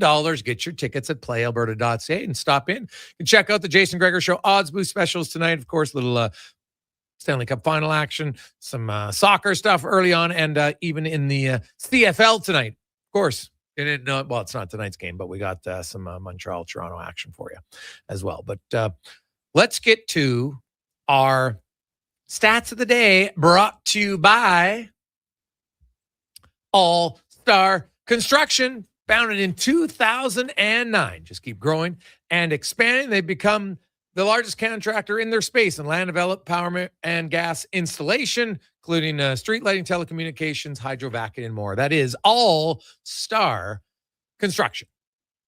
And our stats of the day. So let's start with some beauty stats. We got to go with, to me, like last night was the night of comebacks. Of course, the New York Knicks. Now, they had a 29-point deficit, which is not the largest deficit in playoff history. That was 31 points back in 2019. The Clippers managed to come back from the Warriors by 31. In the regular season, the largest comeback ever is 36 points. But this was game-breaking 4 of the NBA Finals. And the Knicks down 29. And they just slowly come back in. You got OG Anunoby with a huge block at one end. And then Karl Anthony Towns called it the right hand of God on his rebound. Just you watch when that shot was released and where OG was, and then he just basically sprints down the lane, times it perfectly, up in the air, reaches in, taps it home with 1.2 seconds to go. And MSG goes absolutely bananas. It was awesome. Absolutely awesome. So no question, one of the wildest games. But if you look at comebacks, how about this one? Also last night, I don't know if many of you probably weren't watching it because you're watching the NBA game, but how about the San Francisco comeback last night? So the not San Francisco's, the Giants. They're taking on the Nationals. It's 9-1 in the 8th inning. 9-1 in the 8th, right? And the Giants come back and win 11-10. This stat is my favorite stat, maybe just because it's so hilarious. The win last night, which was tapped off by a walk-off grand slam from rookie Bryce Eldridge, right? And it was San Francisco Giants, of course. He gets a walk-off grand slam. Pretty nice. But that 8-run deficit in the 8th inning snapped a 4,291 game losing streak by teams who trailed by 8 or more runs in the 9th inning or later. Obviously, you're down 8. You're not winning very awesome. 4,291 times in a row in MLB, a team trailed by 8 or more in the 8th inning. Of course, you'd all think it's going to be a loss. Maybe you saw the highlights. Maybe you didn't. Might want to watch it. That was, that's a tough, like, I don't even know when the last time was that a team, I couldn't find it. But either way, that is, that's pretty damn impressive for sure. The other one, there's a new metric because baseball, I'll say this. Baseball is probably the best sport for stats because every play starts at the same place. That's what makes it great. So, they got the new one is missed distance. There's now swing timing. The data that's been tracked since the 2023 All-Star game is how much a given pitch misses a bat by across 3 dimensions: above, below, inside, or out. And the average miss comes by 3 inches, and no pitches induce bigger misses across their entire arsenal than the Yankees. Fernando Cruz and Mason Miller, 7 inches, fellas. It's a lot, eh, Connor Halley?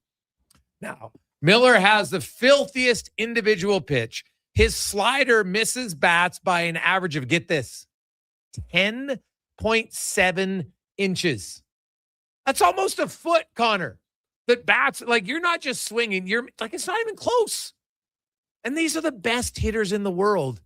And they're almost missing his pitches on average, his slider, by 10.7 inches. Watch him pitch. And how are these guys missing it? Because he's got that much movement on his ball.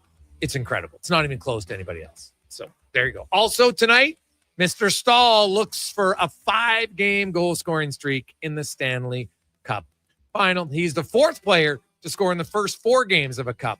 He'll try to extend that to 5.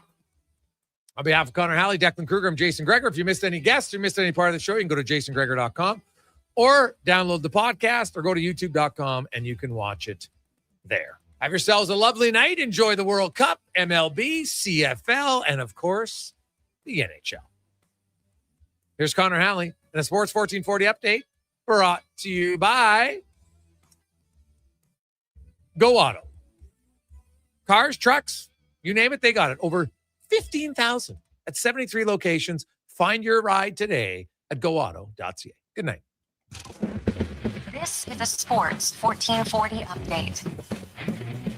Okay, so Mr. Nikita Kucherov named the winner of this year's Hart Trophy. He finished the year with 130 points, 44 goals in 76 games played. Also today, longtime Oilers defenseman and assistant captain Darnell Nurse has requested a trade for multiple reports. 7th overall pick in 2013, finished last season with 7 goals, 24 points in 82 games played. On the ice tonight, Game 5 of the Stanley Cup Finals, Carolina and Vegas. Puck drop 6 o'clock. That series ties at 2 games apiece. In the World Cup earlier today, Mexico kicked things off with a win over South Africa 2-0. Game later tonight has Czechia taking on South Korea from Guadalajara. That one starting at 8 o'clock. Major League Baseball today. Dodgers lead the Pirates 5-0 in the bottom of the 4th. And in the 3rd, the Orioles trail the Mariners 1-0. White Sox Braves slowed down to a rain delay in the top of the 1st. Earlier today was the Marlins over the Diamondbacks 2-0. Tigers blanked the Twins 11-0. The Cards blanked the Mets 5-4. Rangers doubled up the Royals 4-2. And the Cubbies over the Rockies 9-3. Week 1 of the CFL kicks off tonight with Winnipeg taking on Hamilton. That'll start at 6:30. And in town, Riverhawks and Victoria once again. First pitch 7:05 down at Remax Field. Coming up next year on Sports 1440, it is Fox Sports Radio. We've got live local coverage resuming tomorrow morning, 7 a.m. with Kevin Carius here on Sports 1440, streaming on our YouTube channel, Sports 1440 AM. I'm Connor Halley. This has been a Sports 1440 update. This is Sports 1440.